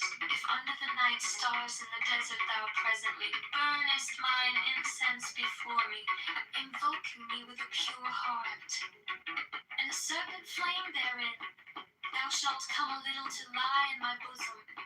For one kiss wilt thou then be willing to give all.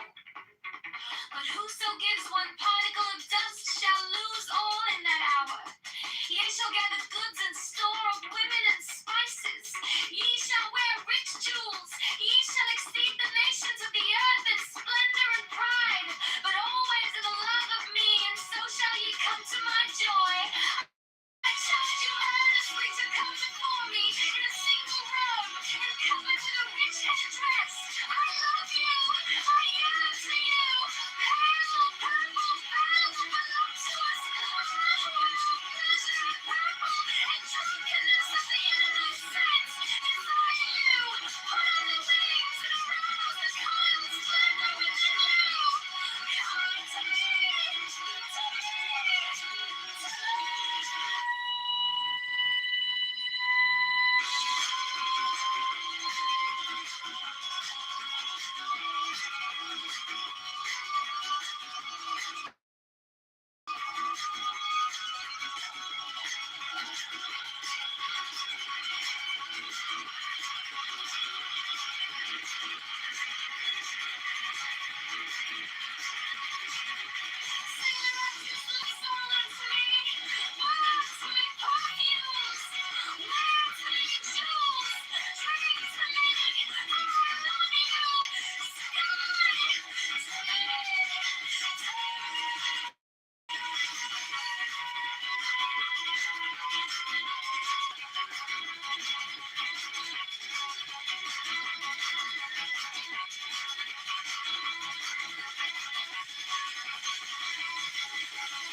La parada del bus, la señora con su cruz le pregunta.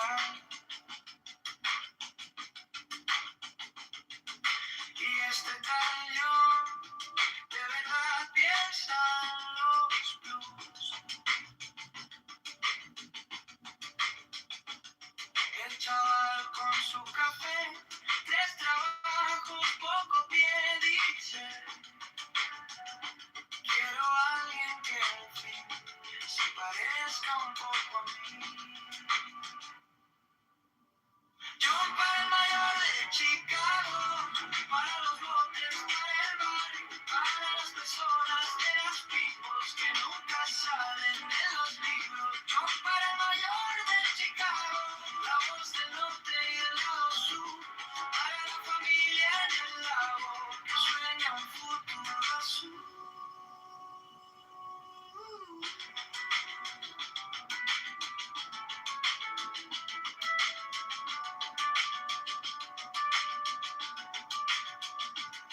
En la esquina del tianguis, la abuelita haciendo tamis dice: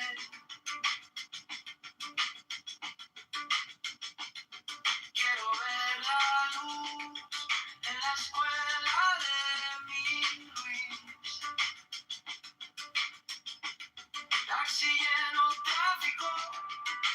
suspiro cínico, si votamos esta vez, cambiará lo que se ve. John para el mayor de Chicago, para los voters, para el barrio, para las personas de las peoples, pagando cuentas con sus ritmos. John para el mayor de Chicago, la voz del norte y del lado sur, para la familia en el lago, que sueña un futuro azul.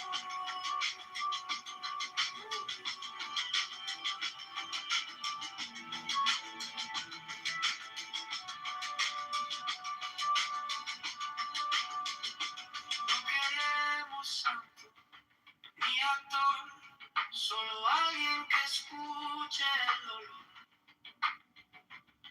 del techo que gotea en invierno, del miedo a perder el empleo. John para el mayor de Chicago, para los voters, para el barrio, para las personas de las pistas, bailando en la línea del mínimo. John para el mayor de Chicago, la voz del norte y del lado sur, para la familia en el lago, que sueña un futuro azul.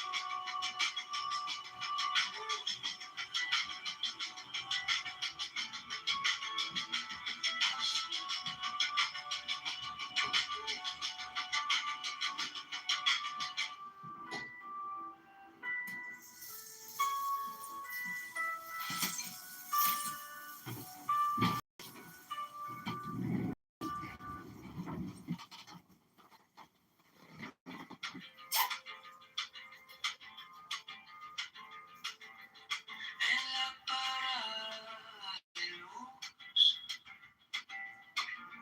la señora con su cruz me pregunta, ¿y este tal John de verdad piensa en los blues? El chaval con su café, tres trabajos, poco pie, dice, quiero a alguien que al fin se parezca un poco a mí. John para el mayor de Chicago, para los voters, para el barrio, para las personas de las peoples que nunca salen en los libros. John para el mayor de Chicago, la voz del norte y del lado sur, para la familia en el lago, Could not be and should not attempt to be. The only concern men should have for other men is respect for their rights. A man should never expect another man to sacrifice for him, nor should he sacrifice himself for other men. Muchos de sus cosas para eso que se taxi lleno, tráfico, un suspiro cínico. Si votamos esta vez, cambiará lo que se ve. Dímelo. John para el mayor de Chicago, para los voters, para el barrio, para las personas de las peoples, pagando cuentas con su ritmo. John para el mayor de Chicago, la voz del norte y del lado sur, para la familia en el lago, que sueña un futuro azul.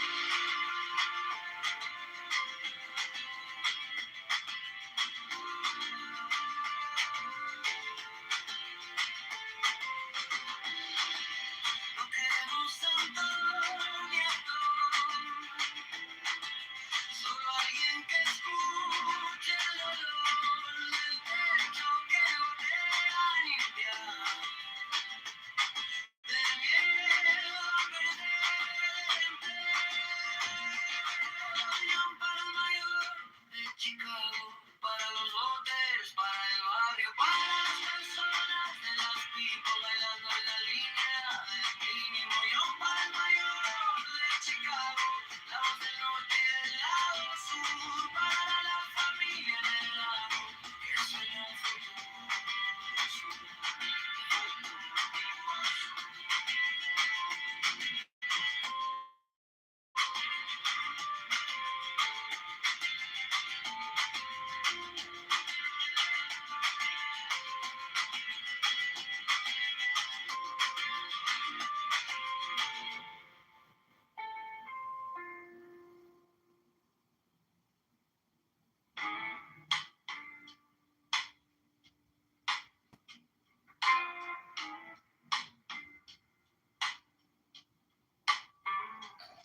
one of not eating 100 butter at work.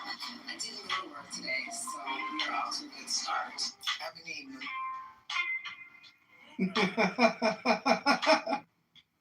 I've been eating. You trace a map on my ring, like you've been here the whole time.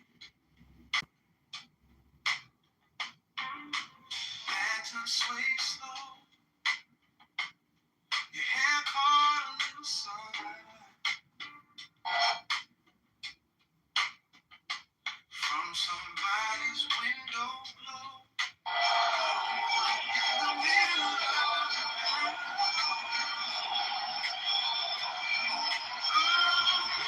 this moment, here I am, breathing new life and secret tone. Every stone touch, like a spell. Right here, right now, where the warm waves swell. Under this moon, I could lose my name. Only your heartbeat calling me back again.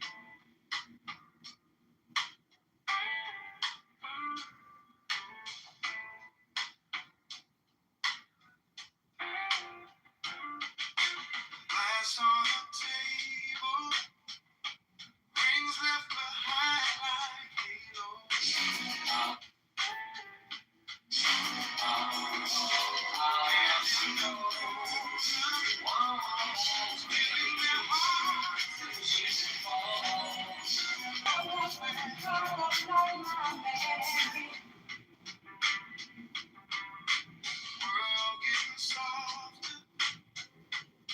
Every time you laugh out loud, oh, under this moon, in our hidden cold, breathing you in like a secret tone. Every small touch feels like a spell. Right here, right now, where the warm waves swell. Under this moon, I could lose my day. Only your heartbeat calling me back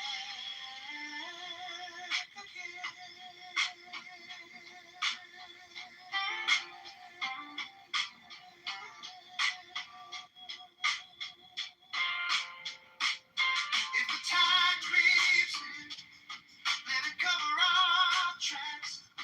Leave the rest of the world where the shoreline cracks.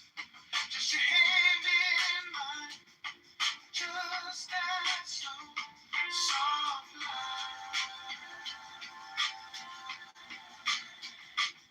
If this is all we get, let it stretch all night.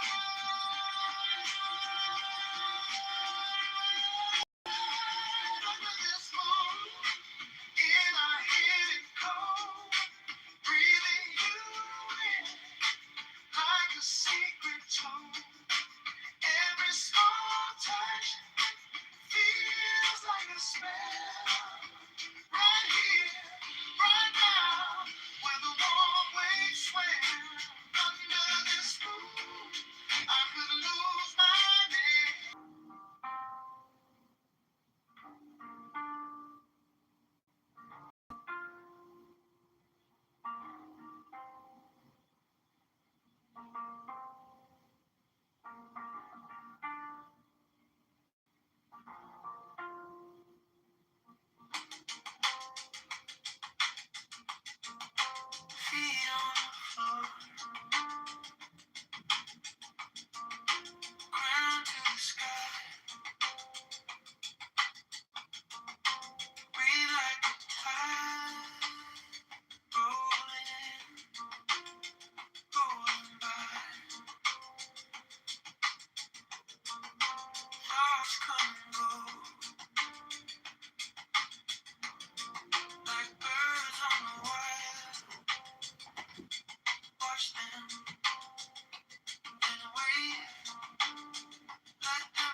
I looked in your cup to see if you had enough.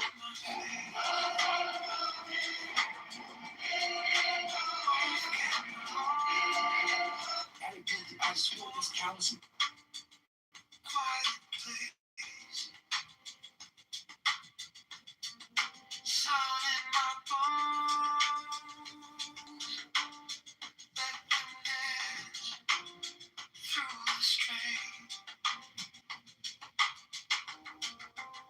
I find a middle. Right hand lifted, singing. Inhale the chaos. Exhale the chaos. I walk the wire, eyes closed, soft heart, strokes thin. I live in balance, right here.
Powerful war song of Megatron, the supreme master and commander of the gnome-like universe.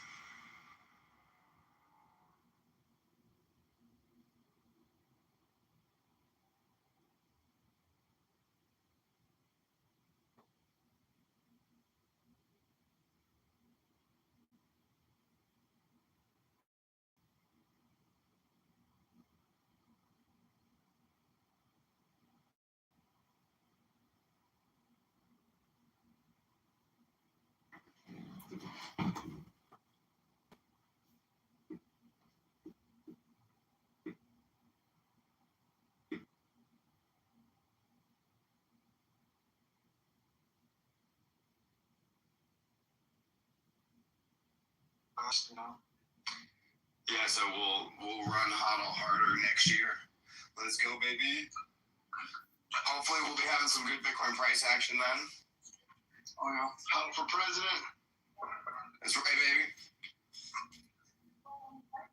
My son confiscated Junset's rolling pin and said this is my beating stick. Jen said, I got your wood dowel, which is posing as a rolling pin. Do you see it next to an actual French rolling pin in my PTR?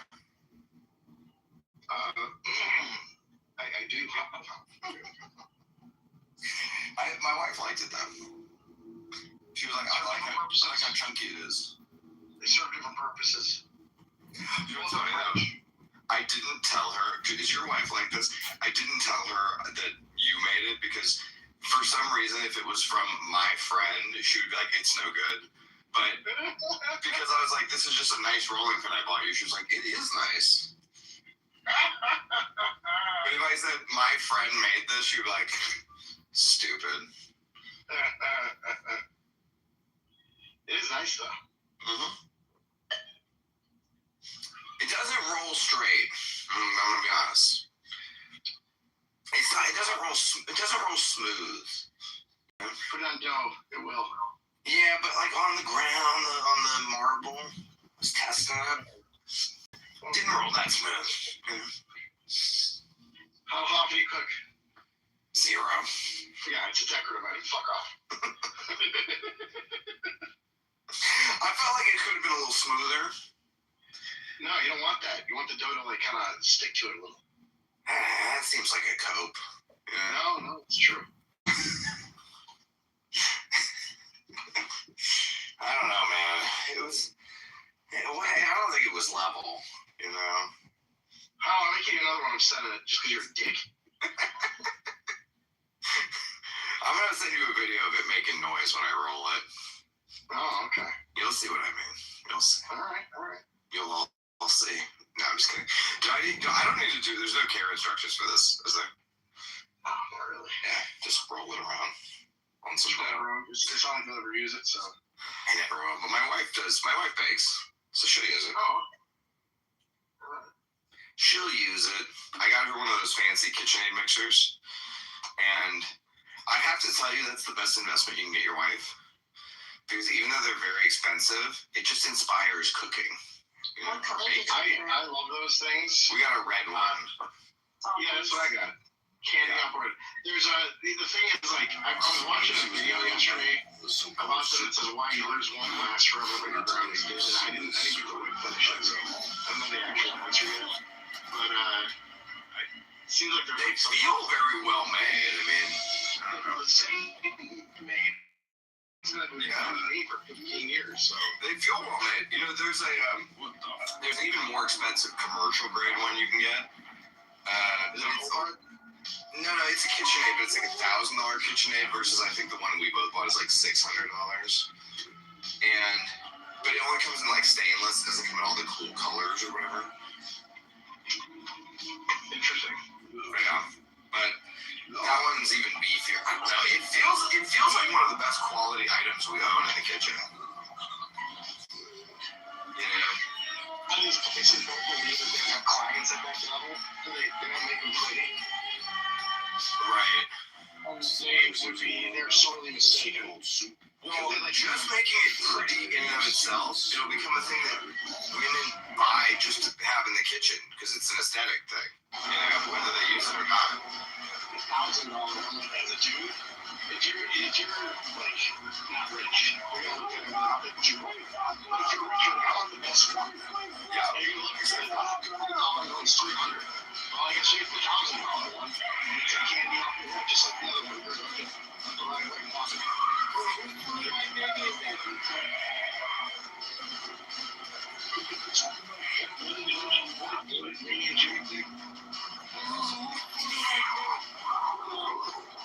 Hey, that's a Asian baby dog. That's a Asian baby if I ever saw one.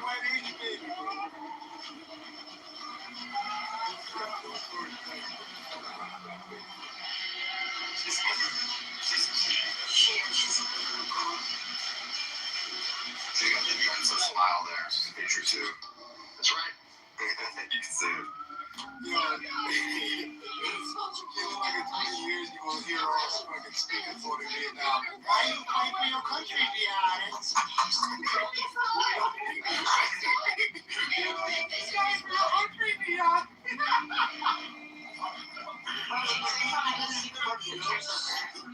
If she's Johnson's daughter for real, she's going to be on a podcast telling us all why certain people don't deserve rights.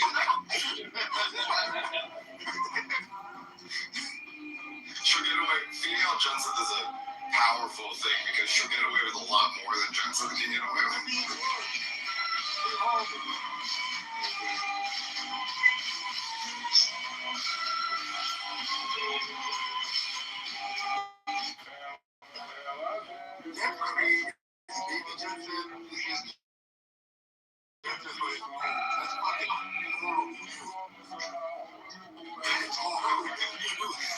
Johnson with resources and carte blanche to say what he wants.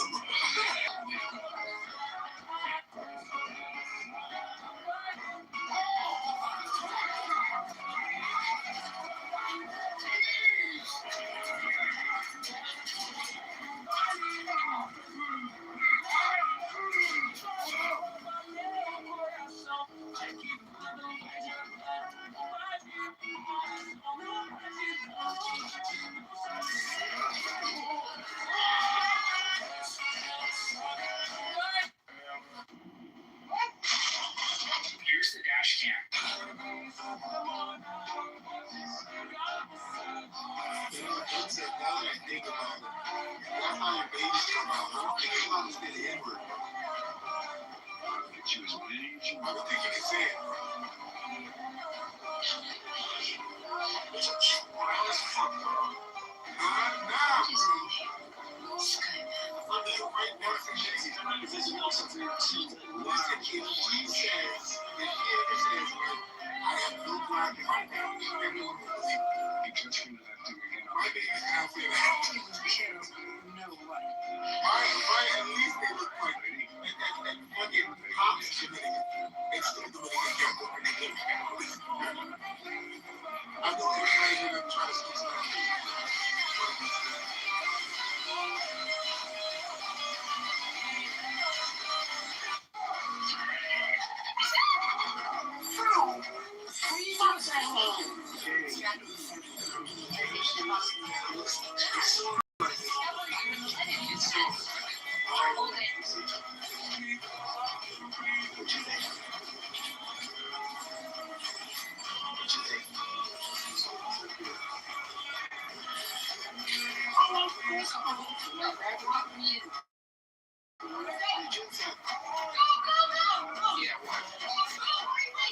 My baby likes the all-right picture. Shoot him!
Almost a year, almost a full year.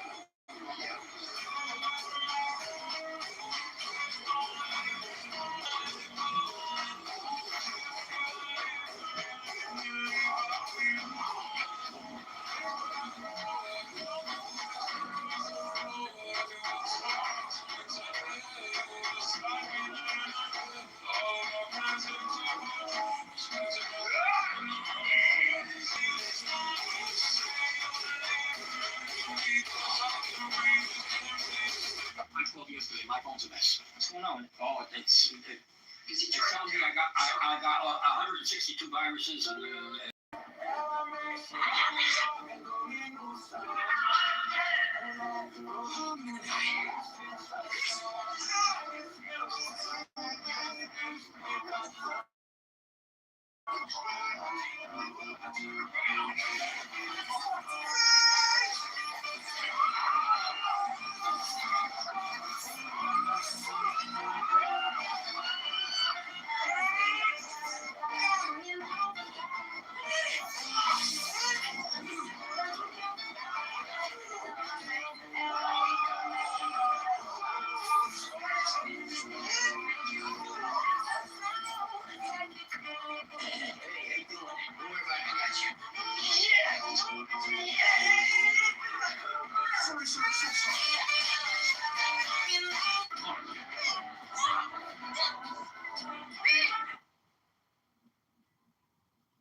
If you had 5 more years with your father, what would you do?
What's going on, people?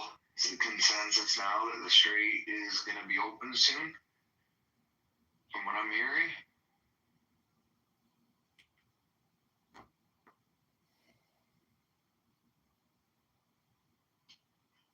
I don't want to say yes because it makes them go crazy. It looks like it, though. For the first time, really.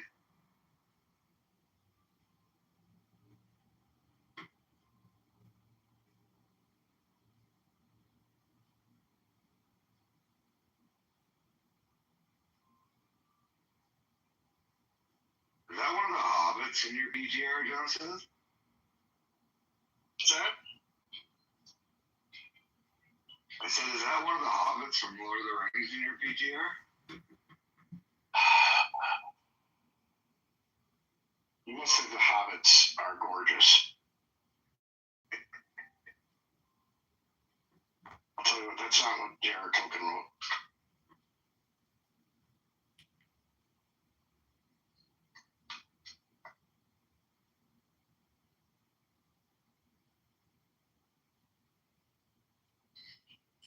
It's a cute kid, John said.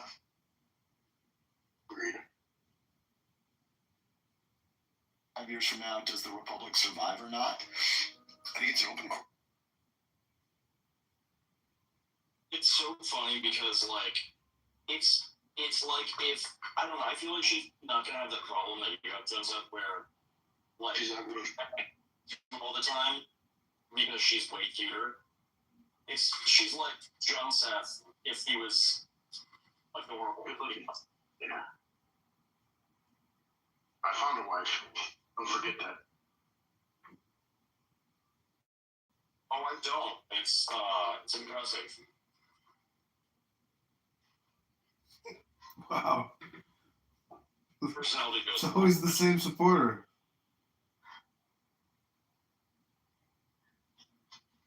That's what my wife said too. Wow, it's always the one same supporter. Great photo, guys. Try to find more voters. Doesn't look like hear me talking shit about your family. Dude, I would never how you're talking. It's some of the funniest content I've ever heard. Thank you. Yeah. Wow, it's always the one same supporter. Great photo, guys. Try to find more voters. You won't win with your current strategy and content.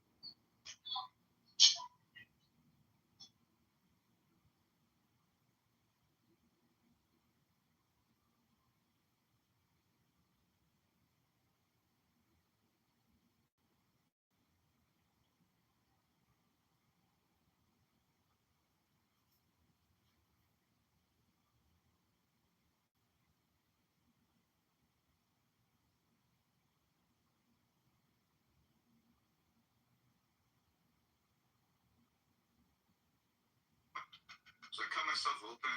My mom said the entire living room was covered with blood. She told me later there was not one area that was not bloody. And I already cut up. Both arteries were cut. And I'm on the stretcher. And as I'm getting carried out, I'm going in and out of my body now. I'm having OB. For 1 minute, I'm in eternity. 1 minute, I'm back on earth. And I was like, oh my gosh, I'm dying. I just knew. As my spirit leaves my body, I thought I was going to make a mistake. This is not happening. So I fall for like 5 minutes. And like, boom, I land. And I look around, the place is crowded with people. I look up and it's just pitch dark. I was like, oh, I'm in hell. I just knew I'm in hell. There's a cliff next to me. There's no plants, no animals, no life. And the fear, the anxiety, the hopelessness that I felt on earth just increased even more. I look up and there's demons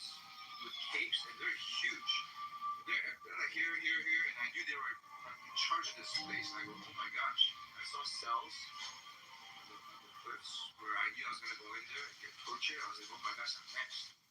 I made a huge mistake. It's too late though, because supernaturally I knew I was a sinner for the first time in my life. Like I was like, what?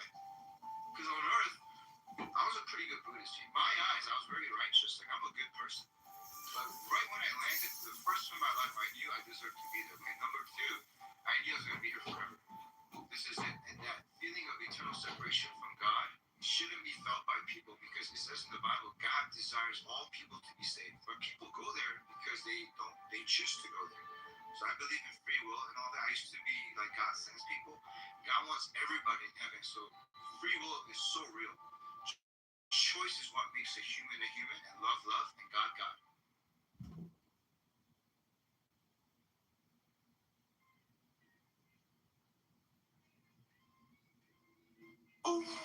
I send you to hell. Yeah.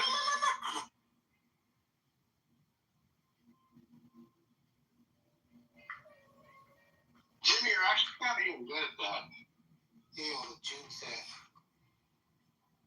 if you're ever outside with your baby and an Amber Alert goes off, you're in trouble, bro. Why? Because you stole somebody's white baby.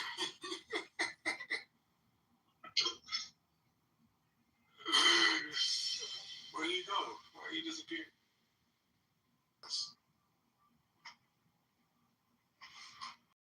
Oh, my nigga stormed out, son.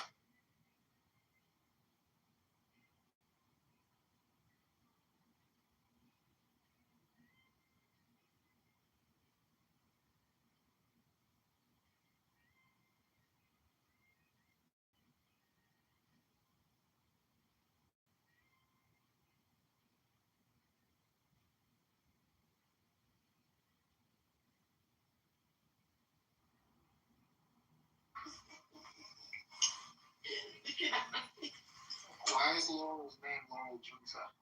I don't know what happened there. Yeah, I don't know either.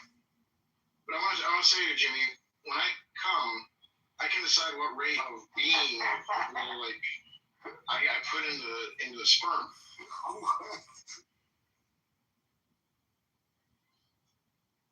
I'm just saying, don't be out when the Amber Alert goes off. You're in trouble, bro. If I was a state trooper, I'd stop you, bro. That's how Amber Alerts work. That's why you're not a state trooper, Jimmy. I hear that fucking sound on my phone. I say, stop that black man with that white dude right there. That's not how Amber Alerts work, stupid. Stop that black man right there. That's not how Amber Alerts work. Amber Alerts are for divorcees. What, that Negroid with that wonderful white little angel, stop that Negro right now. And the first question is they'll say, are you divorced, sir? I'll say no. They're like, oh, it's the wrong person. Oh, wow. You think black people are divorced?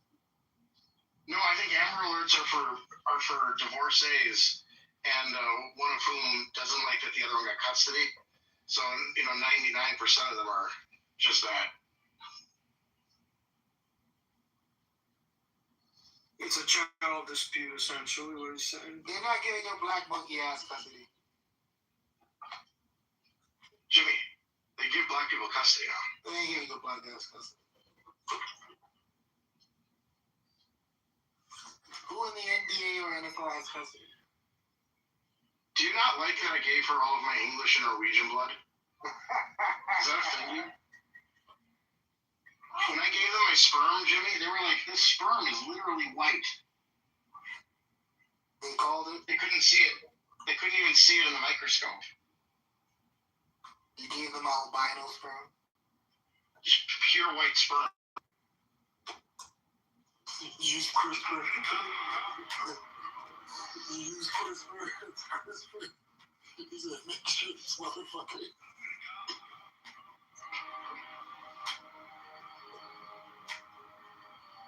John said CRISPR.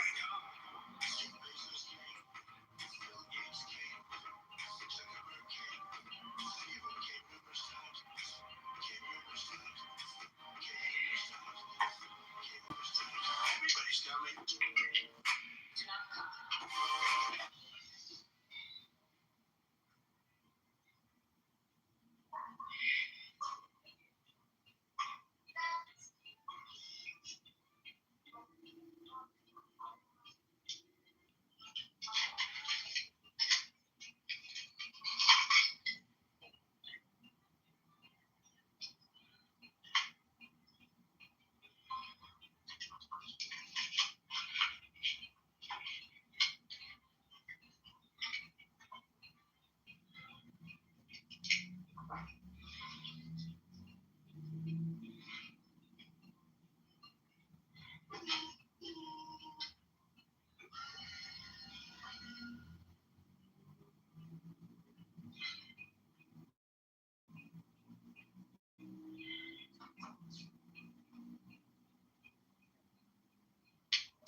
You know what movie's so good? Moneyball.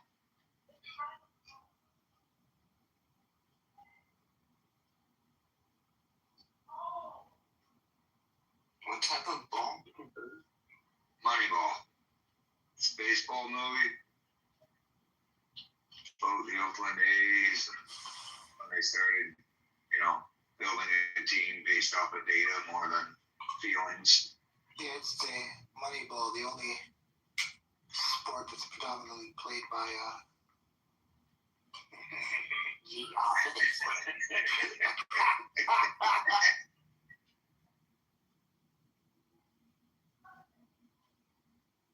It's too easy. Throw the Jew down the well. So my country can. No, you can't just start singing that. Why not? No. Why not? This is America. Why? Because you live in Florida? They hear that coming out of your phone, you'll be arrested?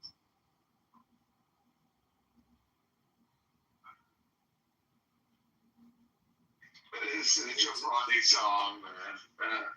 It's so funny. What do you got? Kitover? I should go in Florida and just say something anti-Semitic, get arrested, and just be in jail like set me free. Oh, God, just stop.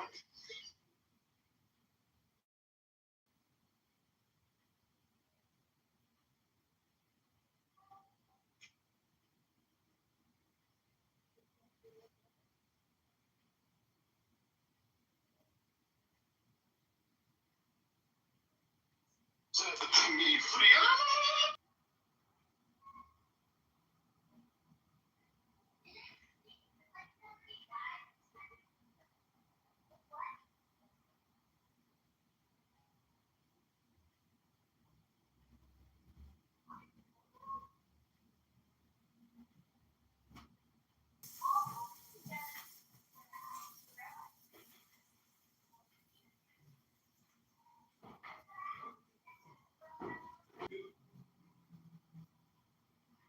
It's just grade 11 math, boys. It's grade 11 math.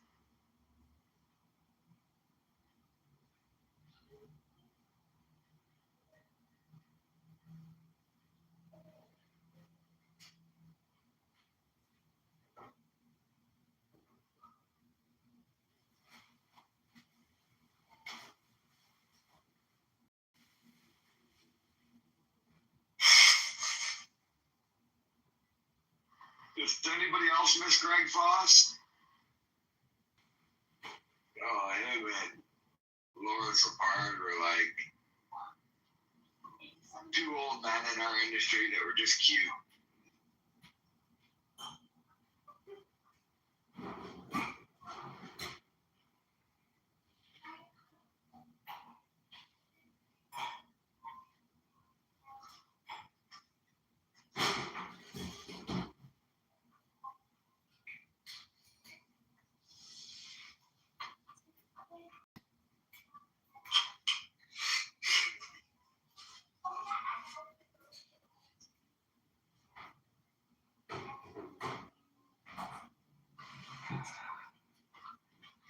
Alright, we gotta get this room going. What do we gotta do? Trivia? I'm gonna tell you something, man. Every time I walked in this bitch and there was trivia going on, I wanted to kill each and every one of you motherfuckers. Yeah, well.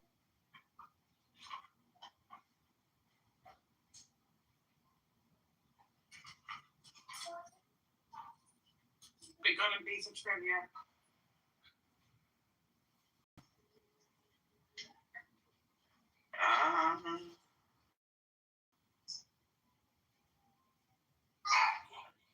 I need some entertainment. I got a 16-minute walk. Can you look up a trivia? No, I'm busy walking. Oh, okay. Did it last time. No, you didn't. You did it like 18 times ago. It was just the last time you No, I just did it. I basically did the girls' trivia. That felt like trivia hell. Trying to help him study for his test, and that was like a week ago.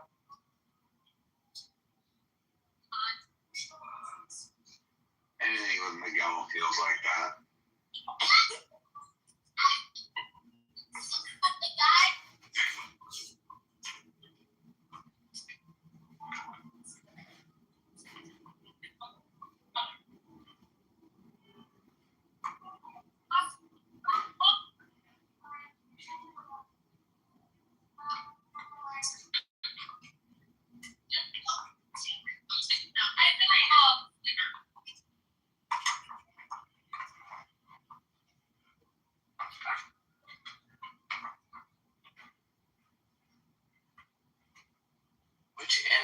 in the ocean existed before trees? Saltwater crocodile.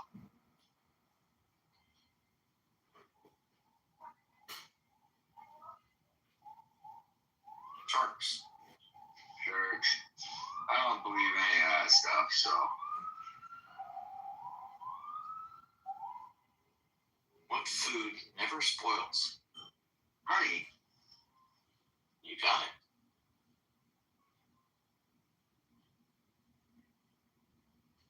How long was the shortest war? I don't know, probably 10 minutes, but. As long as it took the French to drop their rifle. Is it like the 12-minute war or something? It was 48 minutes.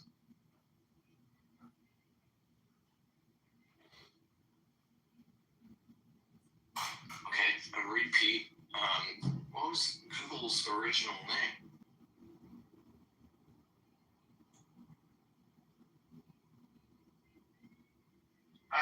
Back rub.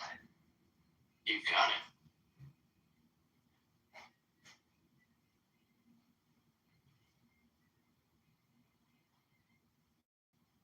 Can you hum with your nose closed? Yes or no?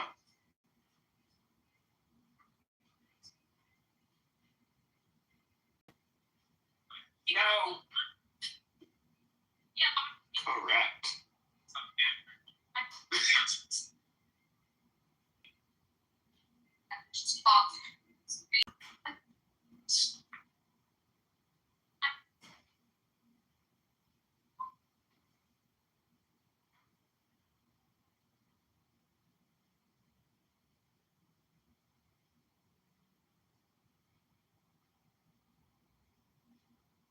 You got it.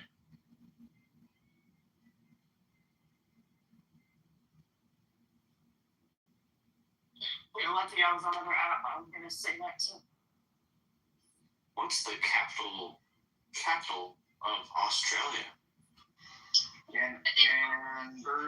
Canberra? No, it's something like Canberra.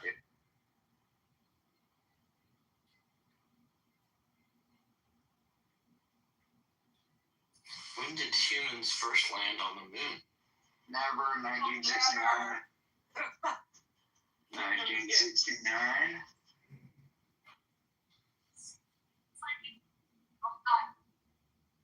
Correct.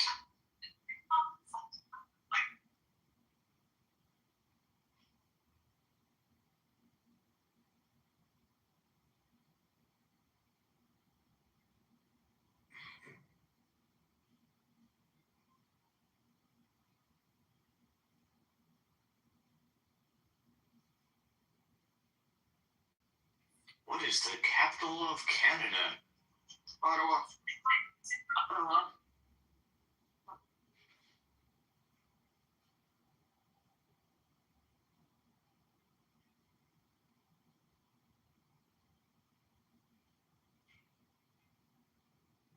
What is the boiling point of water in Celsius? 100.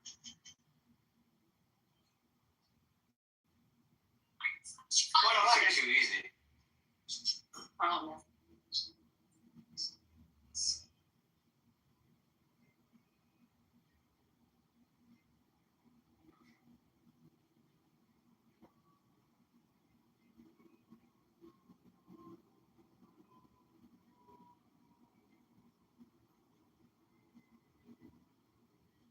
What is the M in M&M's?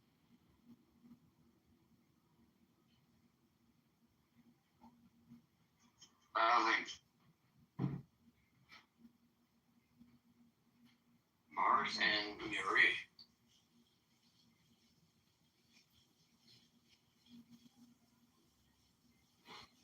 The last name of the company founders.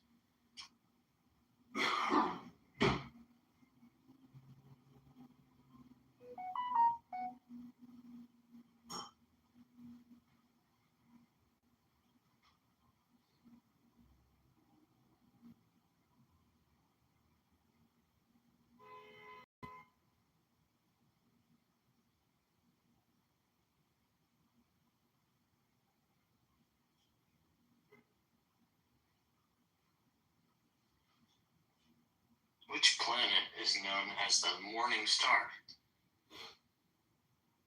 Mercury. Not yet.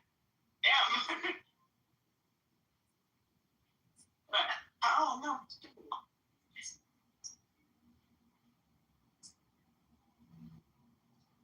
Anybody? Is it only me and Dave carrying Venus? Correct. Sorry, I didn't even hear the question. I was busy replying to some messages. Hey, did you see Avis Rent-A-Car stock went from 100 to 300 in the last 2 weeks? No. Yeah.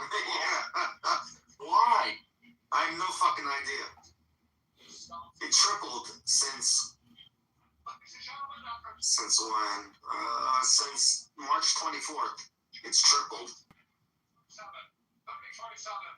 There's gotta be, they're buying someone to be suits. I got no idea why. But, I wish I sold my Bitcoin 2 weeks ago to buy fucking Avis Rent-A-Car.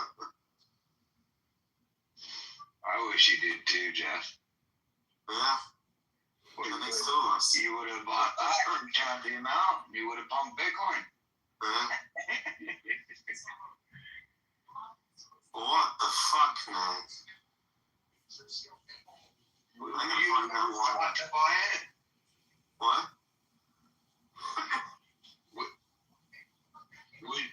Would you I'm not chancing out, but yeah. But if I thought it was up like 20%, I would have thought about it. I had no idea it was on this kind of move until just now.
Trump is at the UFC in Miami.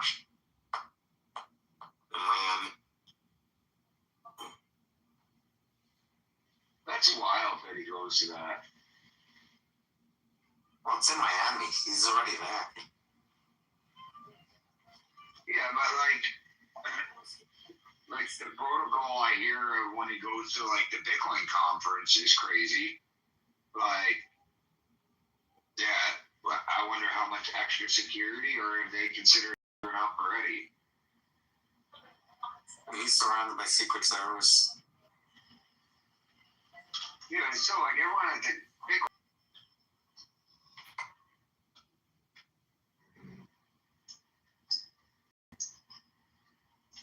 You like Trump, Jack? Yeah, are you happy with him? I'd be happier if fucking Bitcoin was not $73,000. Yeah, but other than that, I don't care. Yeah.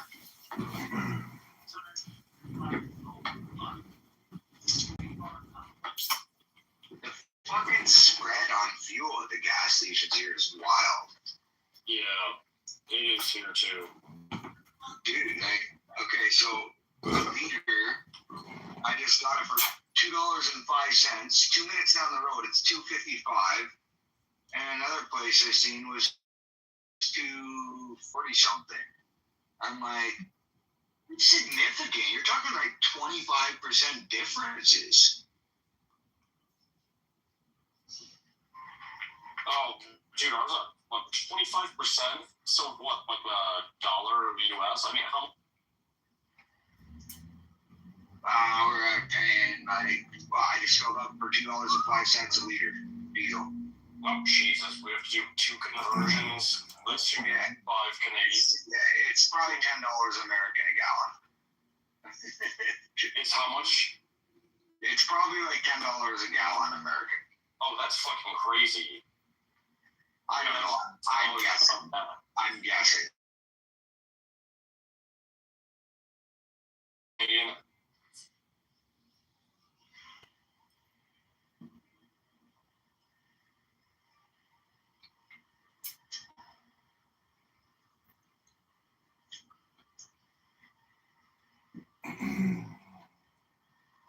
It's probably more like 7 or 8, but the 250 is like $10 probably. That's 148 USD a week. Times 2.4 is it?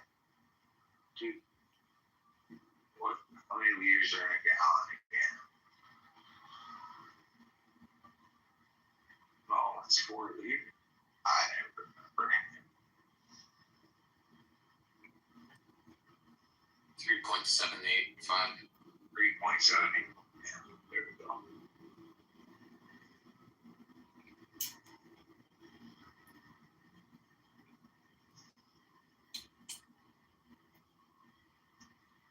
What'd you come up with, Fish? 560. 560.0. A gallon? Yeah. Okay. And then another place I seen was 250 something. So, yeah, 25% more. That's be like, pretty wild. Yeah.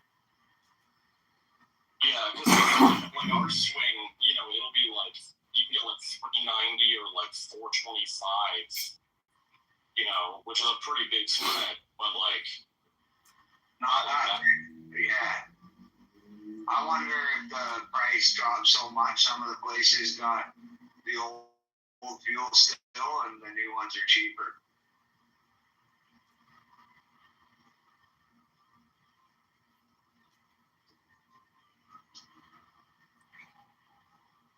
The gas is a lot closer price, so I imagine that's it.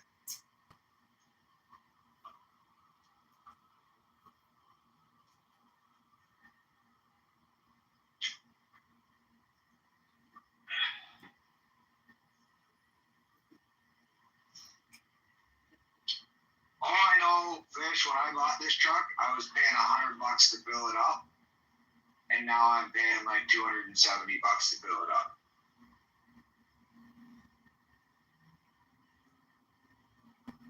How much was it originally? Like 70? 70 cents a liter, yeah, probably something like that. 80 cents a liter. It's, I think I put the most money I've ever put in my truck, and I only put like 18 gallon, like 75 bucks. Yeah, I hold 130 liters, so what is that in gallons? 130 liters is how many gallons? No, yeah, 3 point something, 3.8, 4, 7, 4, whatever. 3.5 gallons. How many? 33. Yeah. Okay. How many gallons is your truck? It's like, I think it's a 25 gallon tank. That's put like 2.5. Yeah, I know mine's a bigger tank than most trucks. Yeah, it's a big small bracket, but yeah. But I think how much is this what depression looks like when you talk about the gas prices on a Saturday night? It's just a question. It's not my opinion. Hello?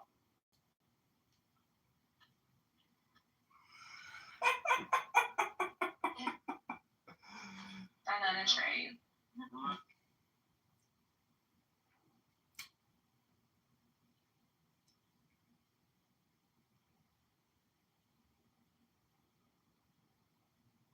He's saying, okay, now this is another. Can you get on mute real quick? Let me answer his thing, and Bert, just hold on a second. All right, so you want me to look up bias and bigotry? Gotcha. Just give me a second here. Hello. I'm going to the actual, hey, Alistair, I'm going to the actual one. All right, bias. This is singular, an opinion about whether a person, group, or idea is good or bad, which influences how you deal with it. For example, some employers have a bias against women. When analyzing data, you must avoid having a bias toward any particular result. That's bias. But being biased is, for the adjective version, is unfairly preferring, there's that word again, preferring one person or group up over another. The referee was definitely biased. Biased news reporting. And then we go to bigotry. I don't think it was bias. I think it was I know, but Glenn, 1 second. Bigotry is bigoted behavior or beliefs, like religious bigotry. But hold on, I like to when I was reading that before, that one was talking about unfavored opinions about someone or something. But again, the bias is most likely like a nature versus nurture. Someone told you, or you're making something up. I agree 100%. It's about your nature, your nurture, and your ethnicity and your culture. Yeah, we weren't talking about that. Well, but because you have your biases and your preferences doesn't mean you're a racist because you were raised a certain way. Nobody said that, though. Nobody's saying that. Yeah, you did. That's exactly what you said. That's all you've been saying the whole time, Bert. You've been calling me a racist the whole time, Bert. Come back on me, you little fat boy. You are. Don't call me that. The difference between preference and prejudice. And yes, you are a fucking racist. But that has nothing to do with what we were talking about. We were talking about the difference between prejudice. Millions are rising for what? Your mom was. It's against the rules, right? You've been doing kind of well today. But Bert's being a dick on purpose. Already. What's this? He's not being beer you're on? We really were talking You're about fucking drunk, a piece of shit motherfucker who doesn't understand the context of the conversation. I do. You can't do it without yelling at people and acting like you're the high school principal. Fucking yelling at people at this point. You're acting like you're the high school principal, like you're the end all and all be it all.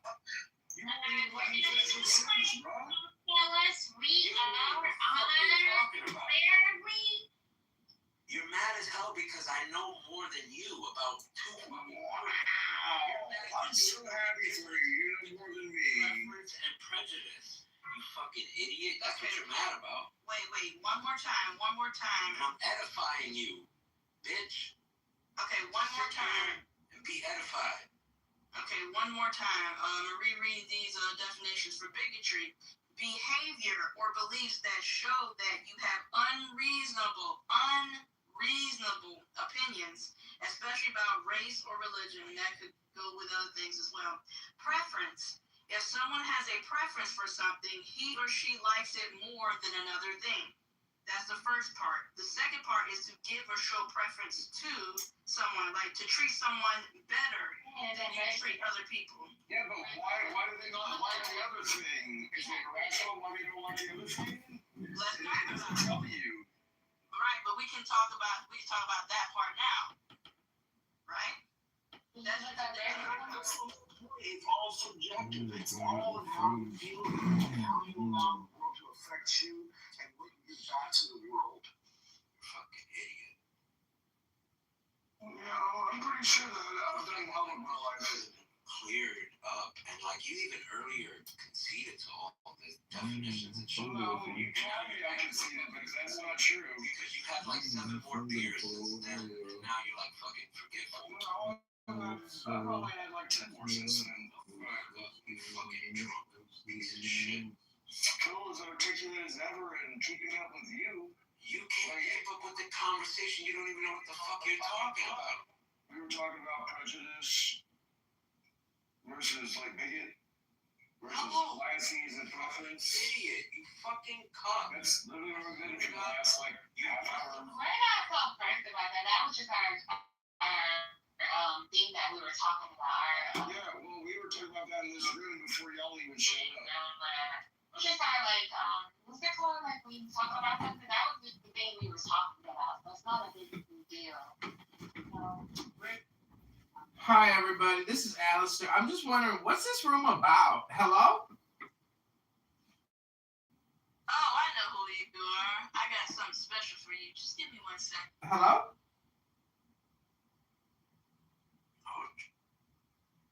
In the meantime, let me welcome back Blade. Hey, Ghost. Welcome back Willow and hey, KP in the audience. Hello, moderators. I'm requesting 60 seconds or 30 seconds to read a poem. Oh, this is this guy. Oh, what you got for him, Lala? I know this guy. Hey, Edmund.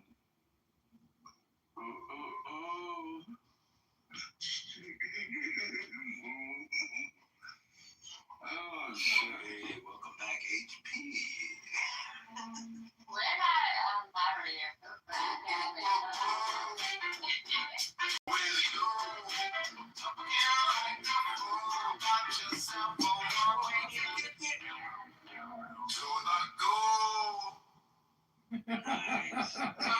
We're about a lot of stuff over here, Alistair. I hope you enjoyed the space while you're here.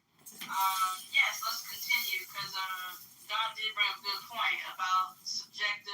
About the what are people being subjective about? Paraphrasing. When it comes to being prejudiced or preference about, let's talk about.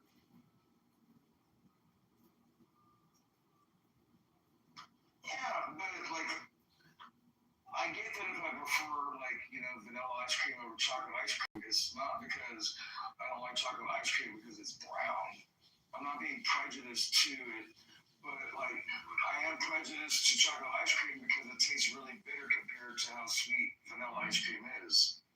Like, if they're all subjective feelings on how I feel about how I choose what I want in my life, they're all on how I feel. And if I'm not adding like melanin into the relationship and like looking at people and races and humanity, then racism isn't even a thing. They're just my biases and they're my preferences, or my bigotries and my prejudices. It doesn't matter. They're all the same thing. All right. Hmm. And this is for the room. Hmm. Hey, Ludwig, welcome.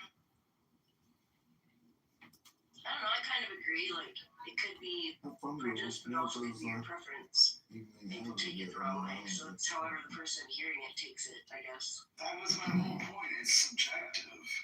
It's all in how you feel about how you perceive it or how you give it away. Okay. Good discussion. Anyone else?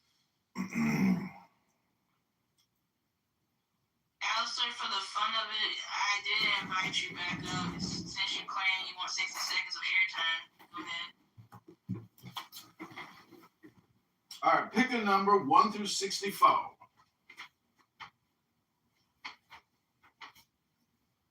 What's your magic number? Number 10? All right, your inner guide. The oracle invites you to remember that inside of you there is a guide, able to make you take root in happiness. You just don't use it to the point that you are no longer aware of it. Don't worry, it can be rejuvenated, and it must be, if you wish to live love in fullness.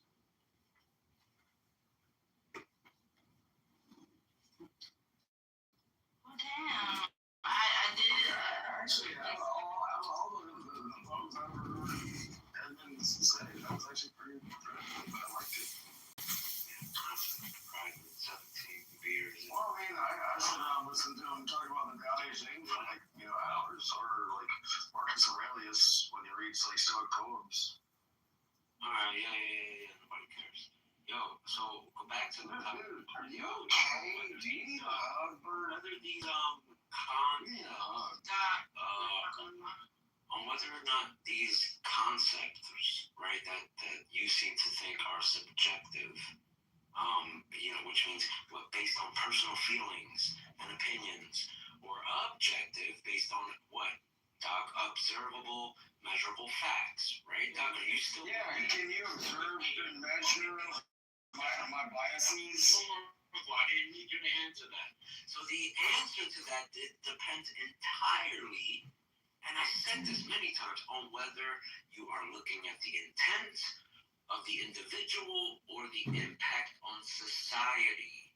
So the subjectivity spectrum that you fucking keep talking about is, well, you haven't mentioned that phrase exactly, but that's what you're talking about, whether you know it or not.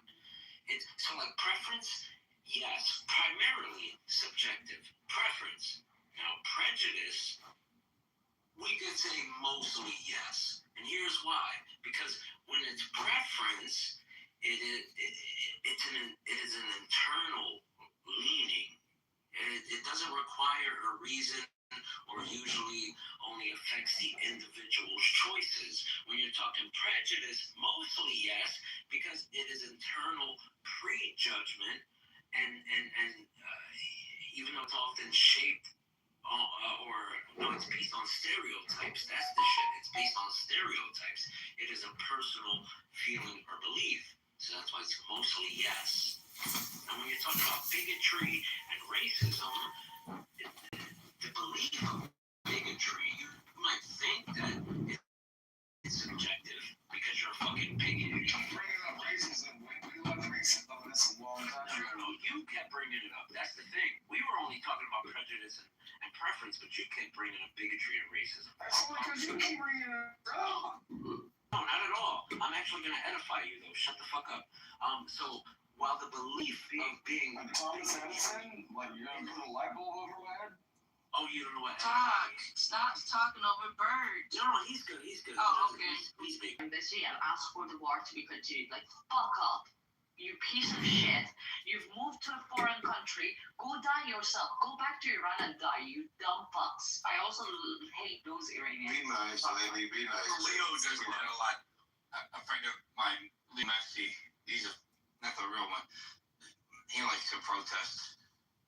Like, if as an Iranian, like, you're seeing your people being so fucking disturbed by this war, and they're being so fucking hurt by this war, and you go outside of an American embassy and ask for the ceasefire to be cancelled and for the war to continue, so more Iranians could die, so your dumbass Pahlavi exiles prince can go back to Iran and shit on Iranians more. Like, how bad as an Iranian do you have to be to condone like a war on your own people when you're not even in Iran yourself? Here's the messy part, right? I'm not sure what's about that elsewhere. And is that there are Persians from inside Iran who say, hey, the enemy of my enemy is my friend, and so y'all fuck. Not anymore. It's changed. I'm talking to like Iranian communities. It's changing. So at the start, it was like that when they killed like Khomeini and stuff. Like, it was like a little bit, but because of the pressure and everything that's happened, they're like, okay, maybe like the war is not ready. 1927. I think maybe the Iranians need to get cloak wireless to protect their identities since they have so many billions to hide. Maybe they need to get in touch with Jeremy Green. What they were doing there. John, for weeks now, the United States has been building up its presence here in the Middle East, but we had not heard of any reports of any U.S. Kicked again! We need tape. Go. Per hour, and then highway is like 74 miles per hour on highway. Different here, depends what state. Yeah, it's a mixed bag. It's a mixed bag. Like the whole state of Rhode Island is 50 miles an hour. Other places. I put it at the top of the room. I'm putting the shit at the top of the fucking room. Shut up. I'm last I got a new one. Didn't ask nobody for money. The fuck? Got married and didn't ask nobody for no fucking money. And y'all motherfuckers every day with some cash out. Cash out me some money. Y'all need to get a fucking job. The fuck? Talk your shit, Iffy.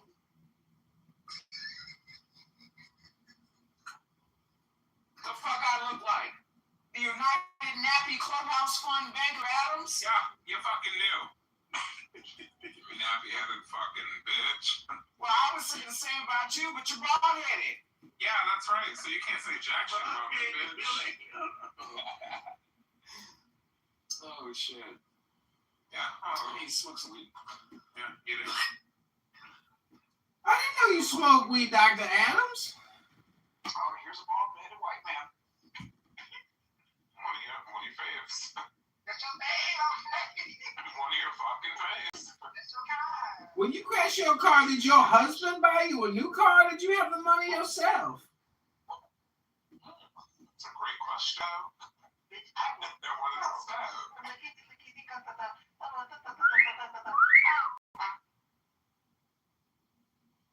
Bitch, I wanted to smoke. Happy birthday to you. Happy birthday to you. Happy birthday.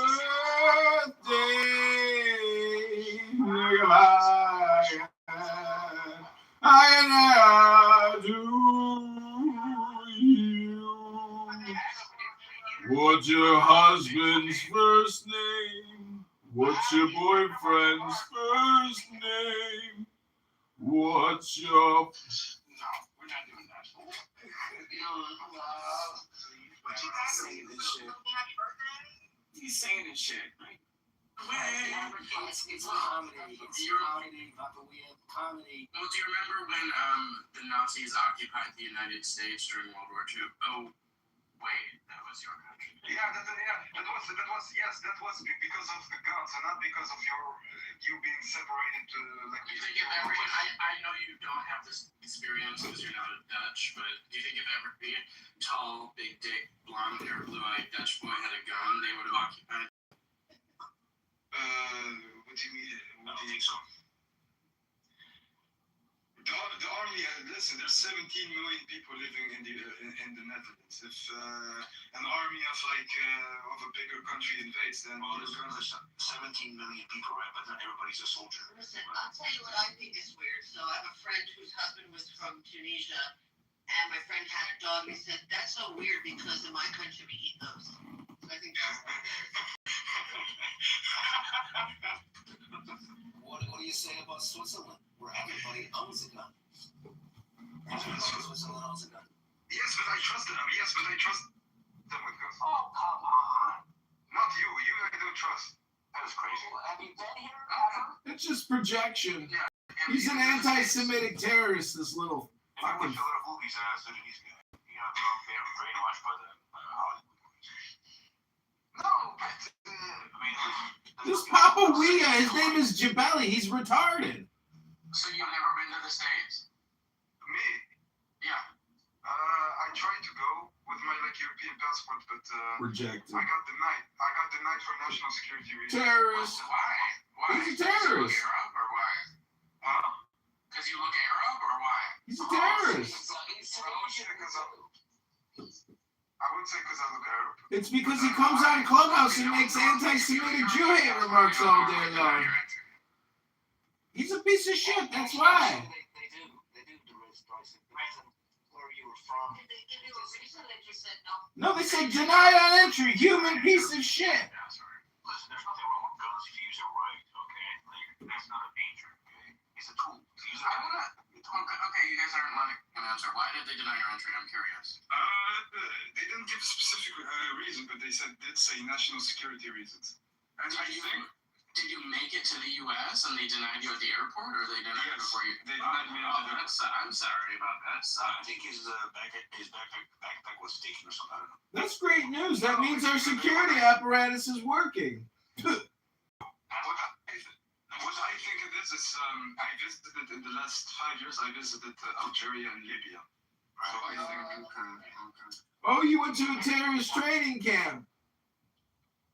No, it's just...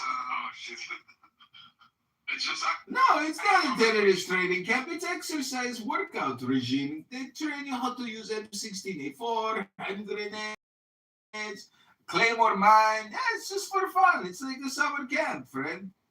It's really pricey though. It's a price. Where were you going to visit in the U.S.? Manhattan. That's too bad you didn't get to go. Hey, I looked it up, the right. So if you have an EU passport, you have to state if you had a Tunisian nationality on the application to come to the United States, and that can be a reason for you to be denied. I can understand that. What about Belgian passport? Why would they disclose that though? What about being a low IQ terrorist, Jew-hating piece of shit like you are, Jabelli? Well, I didn't know he was all those things. Yeah, he's a piece of shit, this one. There's a reason why pieces of shit can't come into the country. No, it's but you guys really missed out. I'm gonna be honest with you. Better be saying sorry. You missed him now. What, in the gay community? The LGBTQ boys, they get a piece of that ass? I would say that Jabelli hates Jews much less than the average North African. Are you kidding me? Listen, I'm very enlightened in this thing. I mean, nothing wrong with that. Are you Jewish? Jabelli is very westernized. I'm sorry? Are you Jewish, Jabelli? No, I'm not. Oh, okay. No. But I am Muslim. Alhamdulillah. Okay. But put a broomstick up your ass, you fucking faggot. That sounds peaceful. But would you like to go on a facility? You know, in Manhattan, men kiss each other on the street. What, for men to fist? In Manhattan, yeah. So what? That's not my. That's not my problem. It's a delicacy for me in Egypt. I love fermented fish. Why would you? Wait, Rise. Why would you feel the need to mention that? I don't care. What the fuck is that? Just because you're cute, they might wink at you and want you to kiss them back. I would say it's not interesting. Not my cup of tea, but what would you rate this? What would you rate this Sudanese guy on a scale of 1 to 10? Who's the Sudanese? He's I'm not Tunisian. Sudanese. He's Tunisian in the Netherlands. I think he has a very cute face. If that's really him. So you agree with that? Jabelli, do you agree with that? Well, then I'm very cute. And so I've Do they sell their asses for money? hooked up with lots of them. I believe in solving the Jew-Israel divide one-on-one, individually, and intimate privacy. Income you trust. Ellie, would you go on a date with the amazing Derisive? Well, he doesn't want to help us. No, I would. Why not? He's not gay. Because that's my cup of tea. Jabelli, what are your life goals? What do you want to achieve in your life, Jabelli? That is a great question, actually, coming from a LS stream. I get the feeling you're actually... I get the feeling you're very immature still, that you still have years of personal development ahead of you. What do you think? That goes for everybody. You know what they say, you never stop learning until the day you're dead, you know? Yeah, that's what they say, but what are your personal goals? No, he didn't give us an answer. I guarantee you that this guy is going nowhere quicker than, I'm going out tonight. Where do you want to go in your life, Jabelli? Joe, go take your makeup off. Did you feed your cat, Carmen?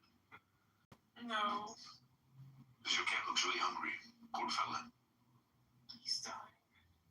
Oh, poor fella. So, Jabelli, if you can't make it, Jabelli, would you come to America and sell yourself to the LGBTQ to survive? Why would I do that? Because you're unemployable, obviously. Who would hire you to do what? Clean toilets?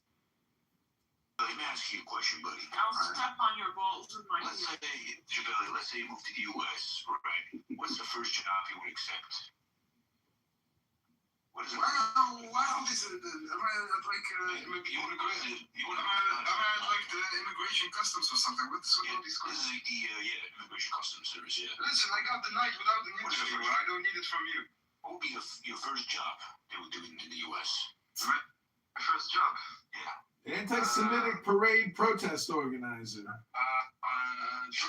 Journalist, 100%. Oh, what do you want to journalize about? What do you want? Because I know this piece of shit. He's an anti-Semitic, Jew-hating, Nazi piece of shit. This one. Well, you are throwing with terms, but you obviously don't. Are you a journalist in Europe?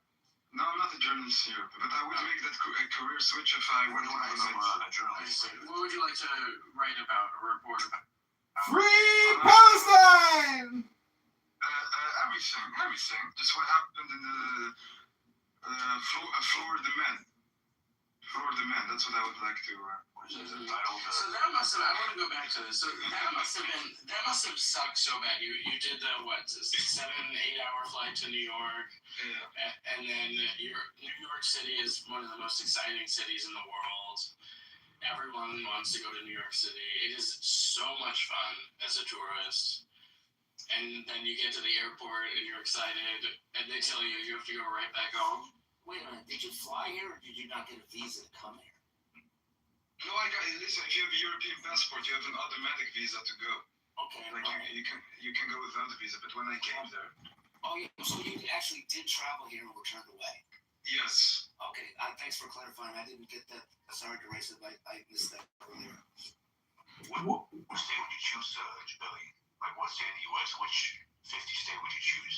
New York, 100%. New York! I want to see Spider-Man. Because of the movies, New York. Oh, yeah. New York is so fun as a tourist. So fun.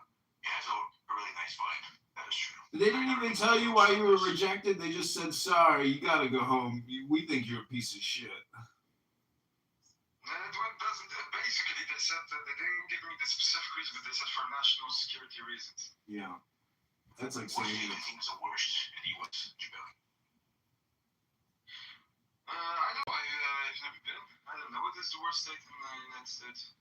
New Mexico. Ever been to Chicago? No, maybe Alabama. No way. Alabama's actually pretty cool. It's more about weather than anything else, and things to do. There are plenty of places there's nothing to do. So, any major city in any state's going to have things to do. The weather sucks. Oh, God, let's not talk about the weather, please. But Brigham Young? Brigham's still here. Brigham, what do you think about that I got denied entry? What's your take on it? It's great news. I think that there's a pretty big likelihood that it was related to Clubhouse. The fact that you didn't disclose that you're from Tunisia, and Tunisia doesn't exactly have fantastic relations with the U.S. We regime changed Yes, them. but I came with my Dutch passport, so that should play a role.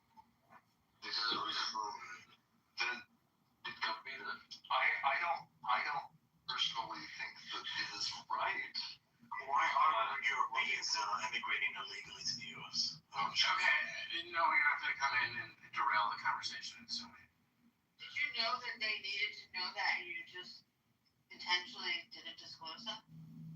What do you mean intentionally didn't? Why would I need to do that? I came with my Dutch passport. I'm a Dutch citizen. I live in the Netherlands. Why do you want to move to the U.S.? What's your motivation? I didn't even want to move.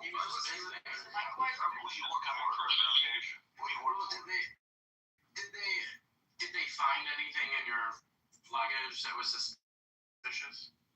Dildo? Did they find a dildo? Did they go through your luggage? Yes. Did they go through your phone? Illegal firearms? No, they didn't go to my phone. No. They found the dildo.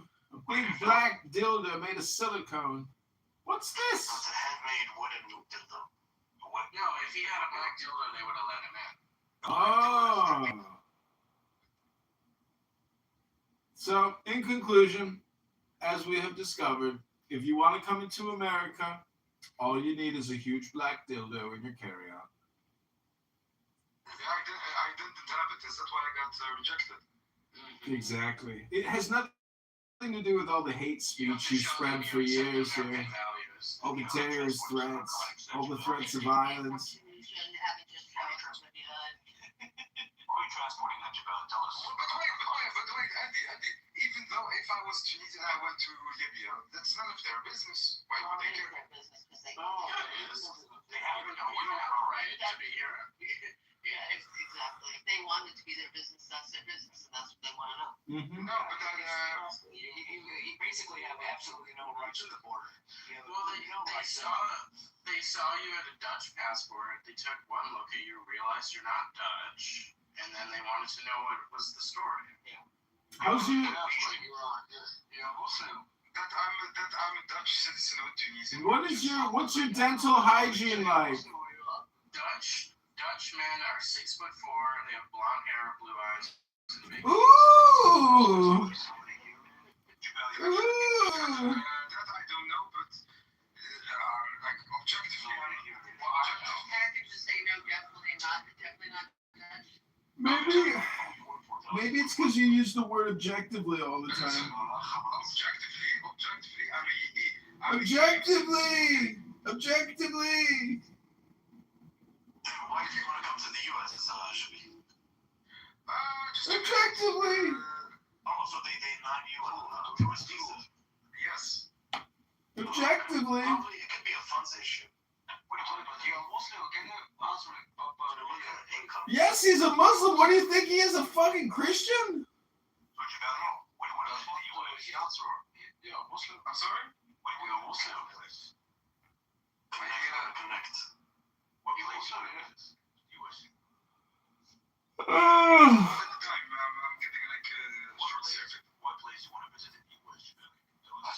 Hooters. He said 5 times he wanted to go to New York City. He wanted to go to Hooters. There's actually like Times Square. What does he want to do? Brandon, do you keep repeating the same questions to all my brothers? Hooters. Yes. Yes, one at a time. Yeah, guys, one second. Watch the ability to we looking for it. Just about the Times Square, everything. I'm there. It's not one specific thing. No, definitely bullshit about it. But I'm sorry. Yes. Fuck the United States. Whoa!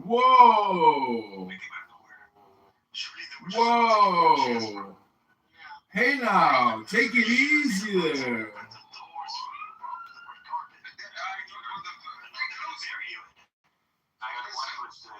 I was going to sponsor you. I was too. Oh, now He just left after that? All that? Oh my gosh. That's what he said at the immigration enforcement. Listen, I noticed that me as a man of color, I'm being like same sort of, you understand? So it's like actually don't care on color or not. Yeah, I think there's plenty of men here, color.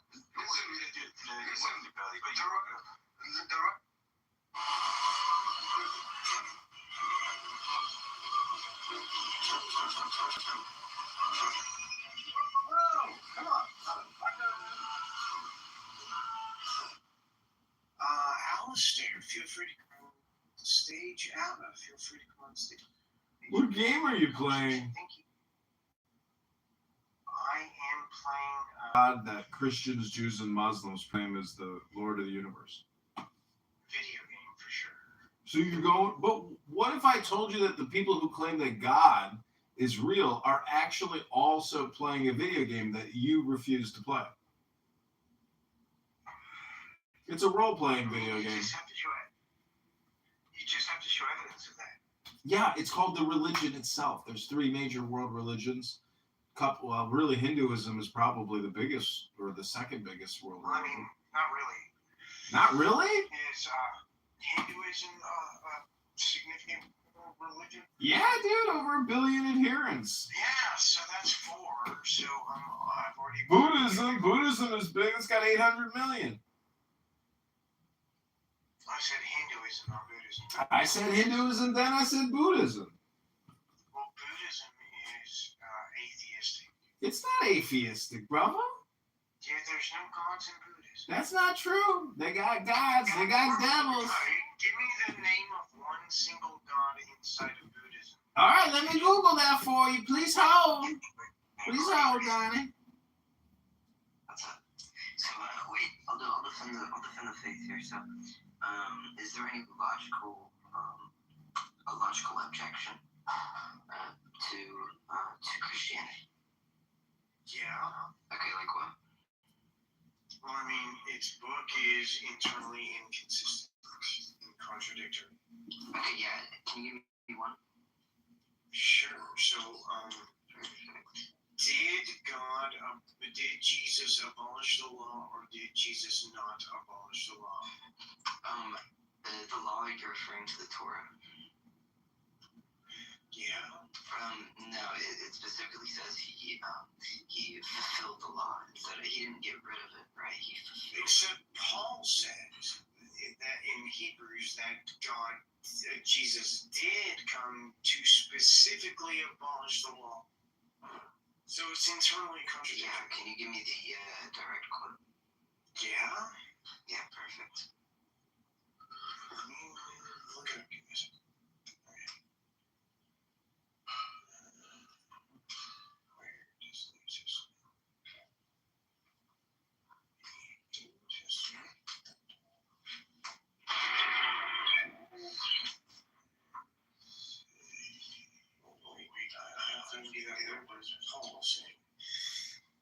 Paul say that Jesus came to abolish the law.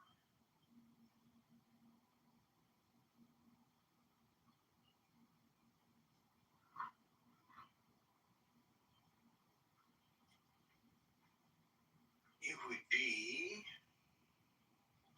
Ephesians 2:15.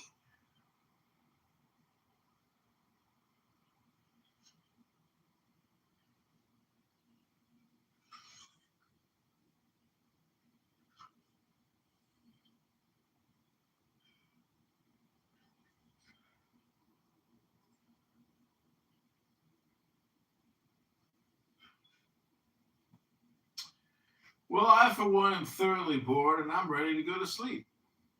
Hello? Have a wonderful evening.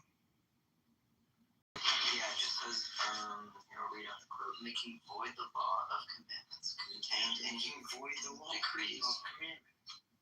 That is that Jesus came to void the law. Jesus specifically said the opposite. What does this mean, making void? Do you know what the word void means? Void means to abolish. But that's the same as abolish, right? No, I wouldn't define abolish. I mean, nullify and abolish are not the same thing. When you're just fucking denying reality, you're just saying. Okay, I mean, you could add. You're either rational or you're stupid. I mean, you could. But if you think that void and abolish are different. Wait. Excuse me, I was in the middle of a sentence. Shut up. Right? Fuck you.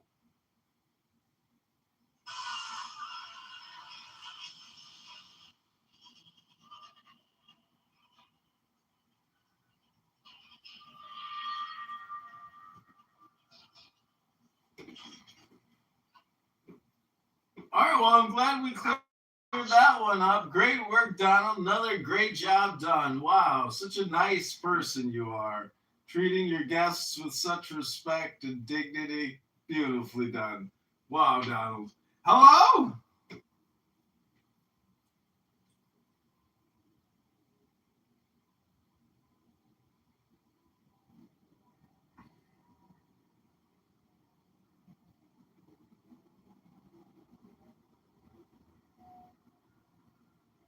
Another subject.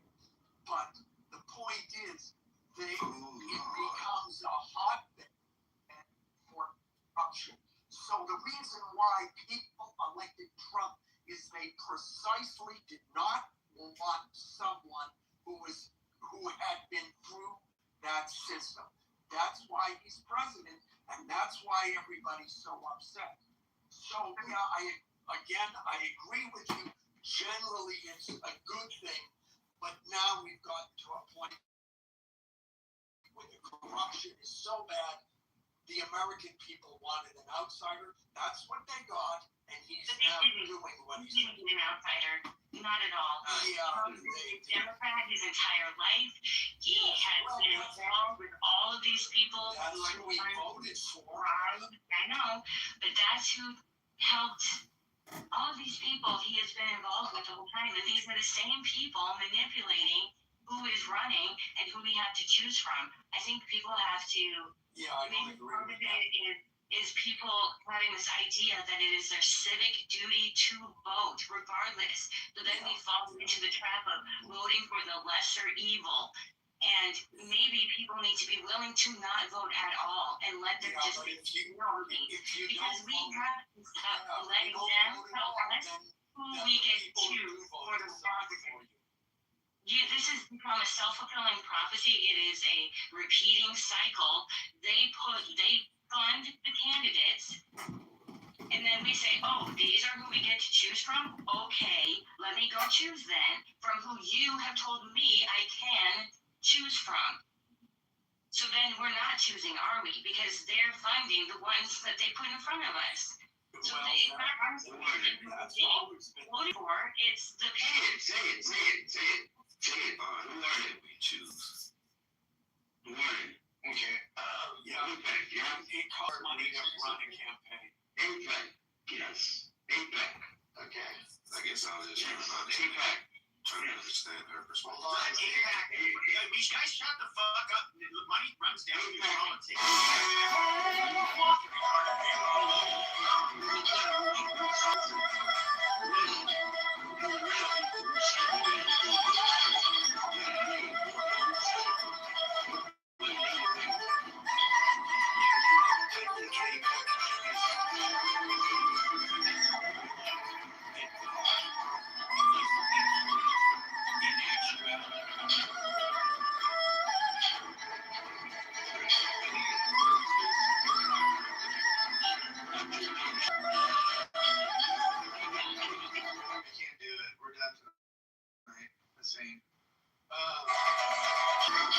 Ginger.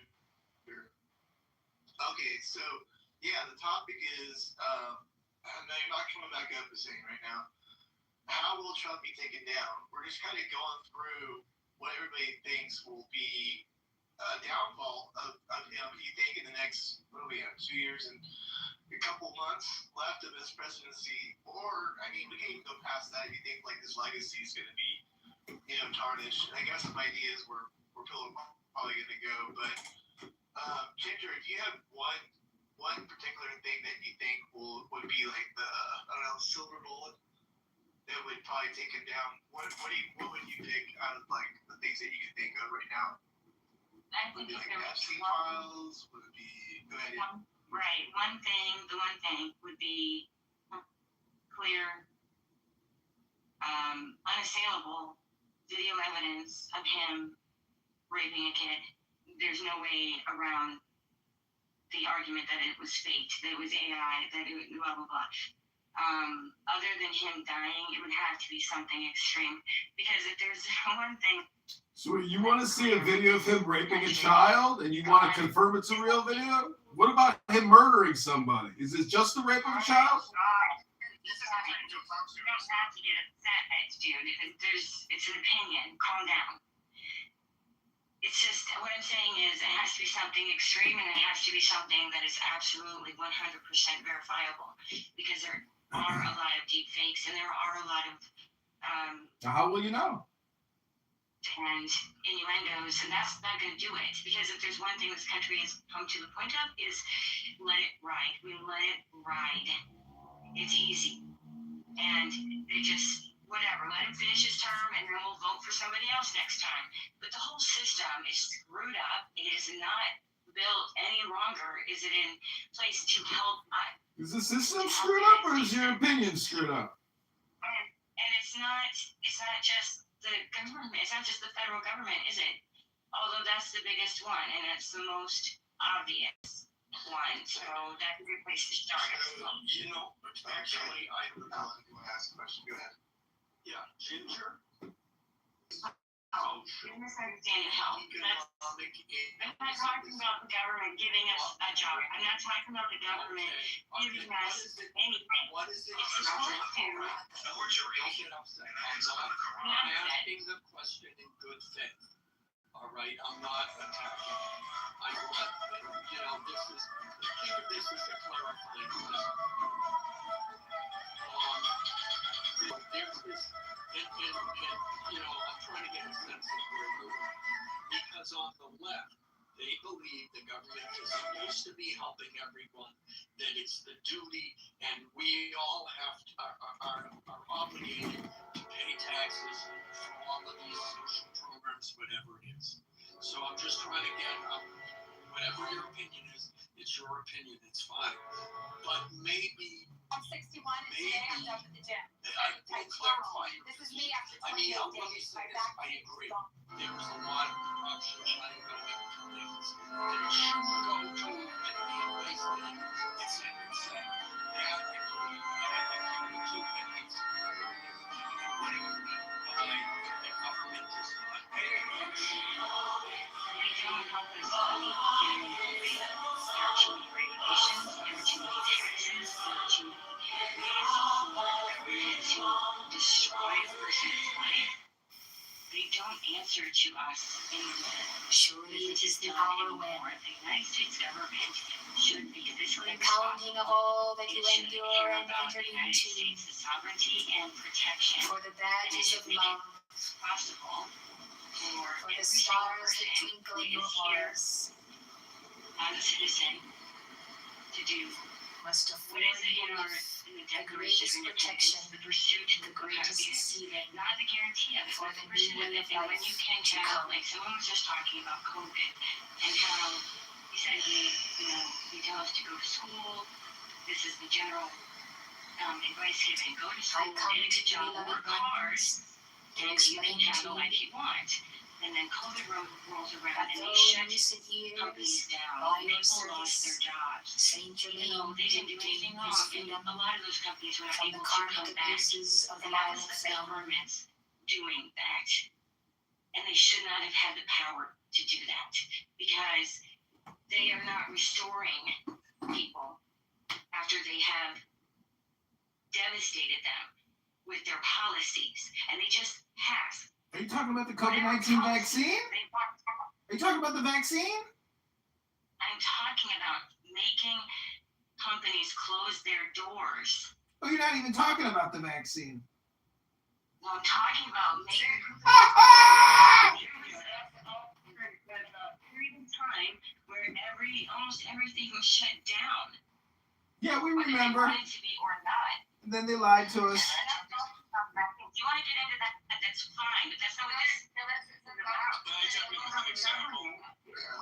It's more difficult for people to operate within their own. I'll get to you, Howard, in a second. So, I don't want the government to hand out money. I don't want the government to make decisions for people. I don't want the government to tell people how to live. I do of the stars and the very ritual drama. Do you know what was the corona? What was the reason of the corona? Corona was teaching. It is God's will, the will of our Father, manifest in the Son, multiplied by the Holy Spirit, cherished in the heart of the Mother. That is most offensive and above all vibrations of life, that which is opposed the most. If the will of God Just a will left follow, issue, it's not we as taxpayers, as long as we are paying our taxes, there should be a law that the government never ever shuts down. It never shuts down. It's getting our tax revenue to operate. I'm just trying to be can't get out of the way of appropriate money. That's it. Any elected federal officials should not get paid until the government's operational. So I just wanted to share that. That's a great, to me, an example of the government not serving the people is when it's in a shutdown mode but yet all the tax revenue is still inflowing. Matt, can I? That's how the point that non-issue. You guys have time. Can anybody hear him or no? It sucks. Like your mic is always really bad on it. Just let you know. Oh, I'm so sorry. But back in my phone book, like a week ago, so I have to change my back in.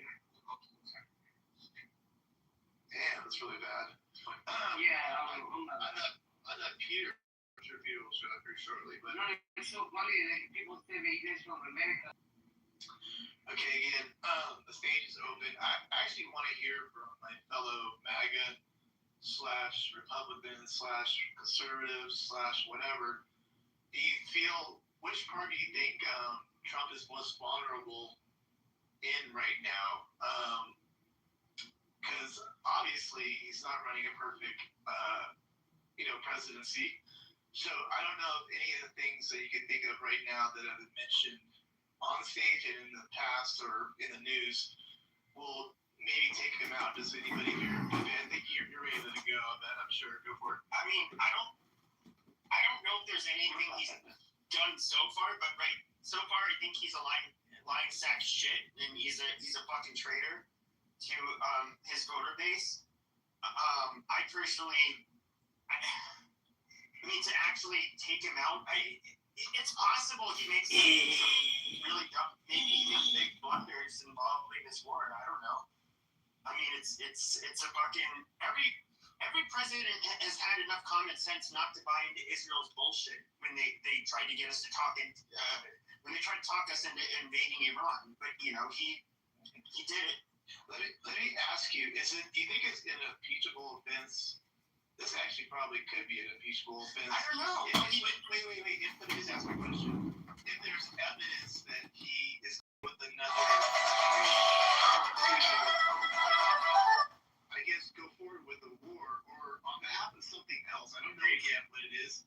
And something else. According to all dynamic laws, the bumblebee cannot fly because its body weight is in the right proportion to its wingspan. Ignoring these laws, the bee flies anywhere.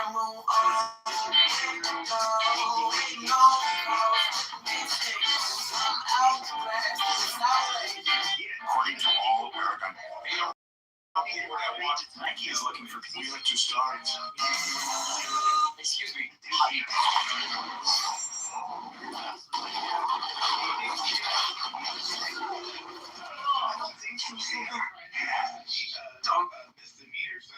This is what he does. I lost my dad. I can't lose my sister. I don't care if I lose myself. You're wrong about him. It's not about him. He wants to be better. Maybe I can help. In all the darkness, I can find the lights.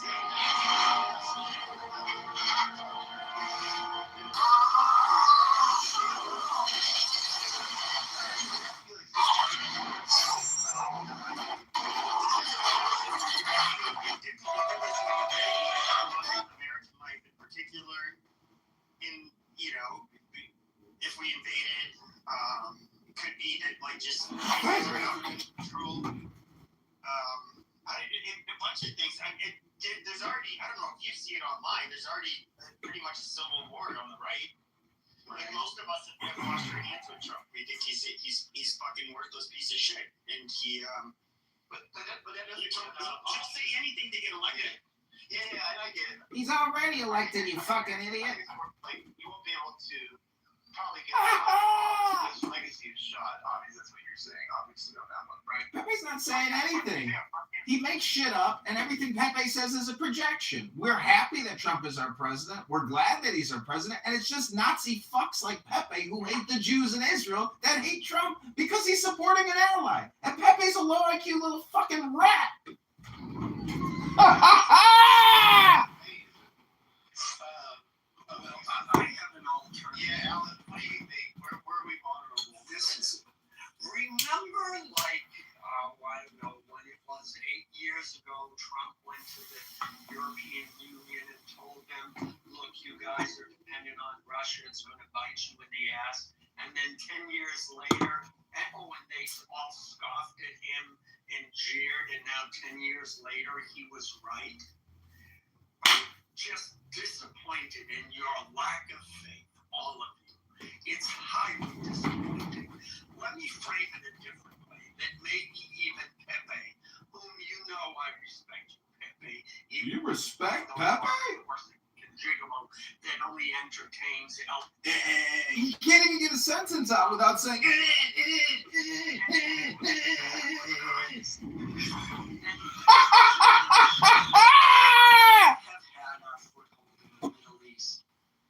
for over 100 years. We have continued to have a foothold in the Middle East. Now we went to Afghanistan, and for 20 years, they were a more open society until we pulled out, and then the Taliban went back in. When we went to Iraq, there was discussions and rhetoric about, well, maybe we can make them a democracy. Here's the bottom line. Your best chance for democracy, aside from Israel in the Middle East, is Iran. Because Persians are entirely practical. They're not religious zealots. And here's the best part for all you Jew-hating, Israel-hating people out there. If it succeeds, it will minimize, if not completely negate, our need for Israel and our need to continue to kiss their ass in any way. There's 8 million people in Israel, 90 million people in Iran. No oil or very little oil in Israel, huge amounts of oil in Iran. Very few resources in Israel, tons of resources in Iran.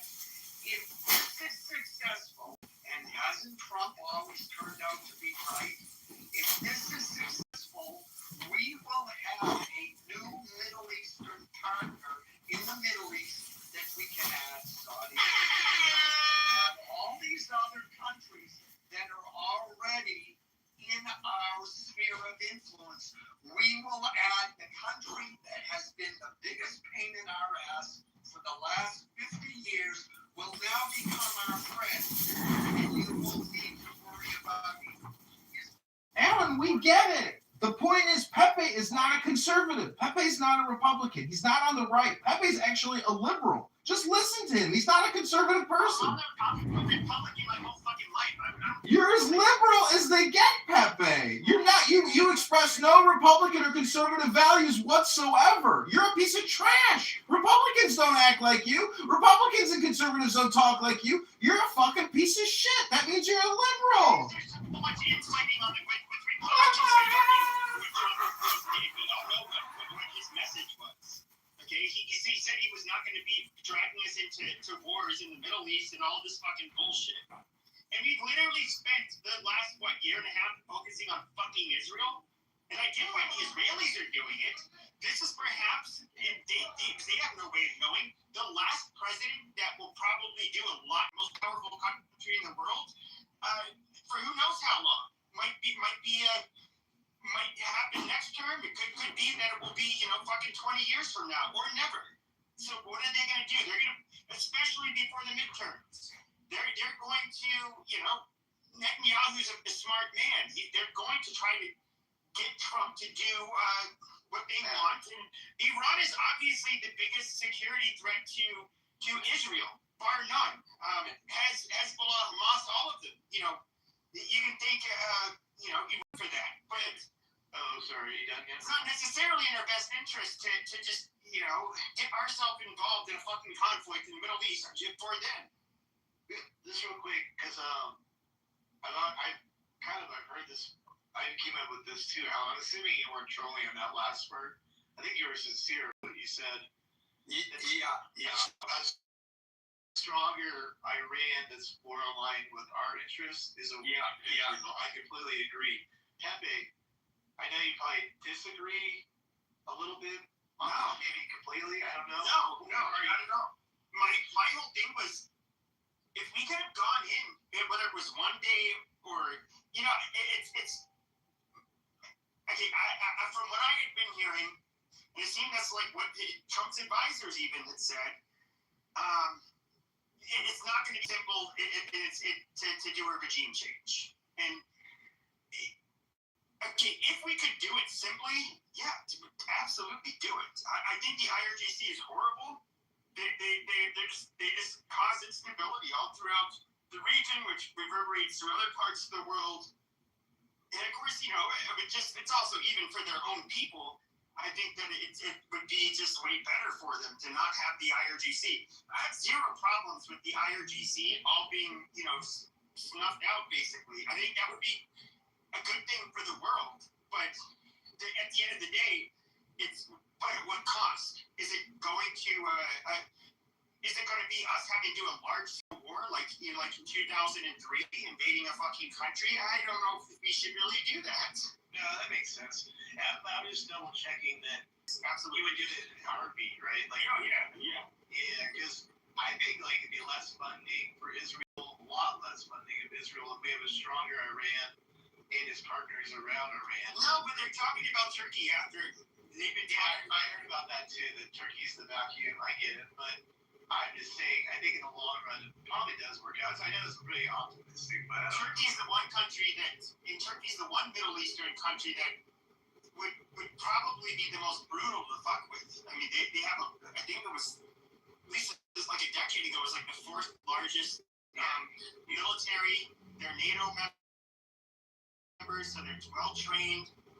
These are. I get it. No, I wouldn't want to fuck around with Turkey. I would never want to. Yeah, I'm totally with you on that. Okay, Stuart. Wait, Matt, before you move on, I just want to clarify. Pepe hates Trump. Pepe hates the IRGC. Pepe hates the Jews. And Pepe hates Israel. Pepe hates everything. Fuck you, Pepe, you fucking loser. Stuart, where do you see, is there any weakness? Do you see any vulnerability for Trump? Where do you see his most weakest point? That might take him down. The only thing I can see would be his weakness is if he doesn't compete digitally with the propaganda. Because to me, there's a decision that wants to be made. So for example, even with the birthright citizenship thing, they're already using propaganda as a way of trying to influence the public that birthright citizenship should exist when it's actually 100% incorrect. Merely being born here does not establish citizenship. We've had laws ever since 1802 that confirm that. But those laws are on the books, but it still doesn't change the Supreme Court from ruling how they want to rule. So if they want to rule a certain way in June, they're going to engineer and influence people to believe what they want to believe by putting cuts and, what do you call that, the clips from the oral arguments to make it seem like the gentleman didn't represent himself well when he actually did. So if he doesn't keep up with the propaganda, that would be the weak point. Losing 2028, that's your version of the takedown. Not like impeachment. None of that would be impeachable, I don't think, right? Oh yeah, I don't think it'll be like, even with the wars, he has legal ground, and you won't find these things within the Constitution or the War Powers Act or anything that people have quoted. He has standing within international law or the law of nations to exercise what he's doing, and that's the reason why the globe they're in conflict about it, but the shit is written down. Do you think that it could is one thing that's really changed quite a bit since like 2016 or even 2020 is that especially since 2020 the viewership of legacy media like cable news and so forth has absolutely fucking tanked, and it's largely went online. Now people online are watched a lot more, and I think that and just stupid shit and anything that they used to use in the past does not stick anymore. Oh, really? It doesn't stick. They still don't have power. They still don't win elections. All they do is complain about Trump, and that's enough. When you tickle the clit on the ear, that's all it takes for a Democrat. Okay? Amazing. No, I think that's also largely worn off because if you look at, okay, the first term that worked, right? And they had a lot of nonsense and bullshit that went with it. But he's somebody who we have over 2 years left with Trump, and he's not. There's not going to be another term with him, and so going after Trump really doesn't. What is it going to do? They have to come up with a better, basically a vision or a strategy that They're too stupid for that. That's what I'm learning. Let me say this, Pepe, to what you just said. Here's what I think. I don't know if it will, but there's a possibility. So going back to the media thing, remember how Trump got into office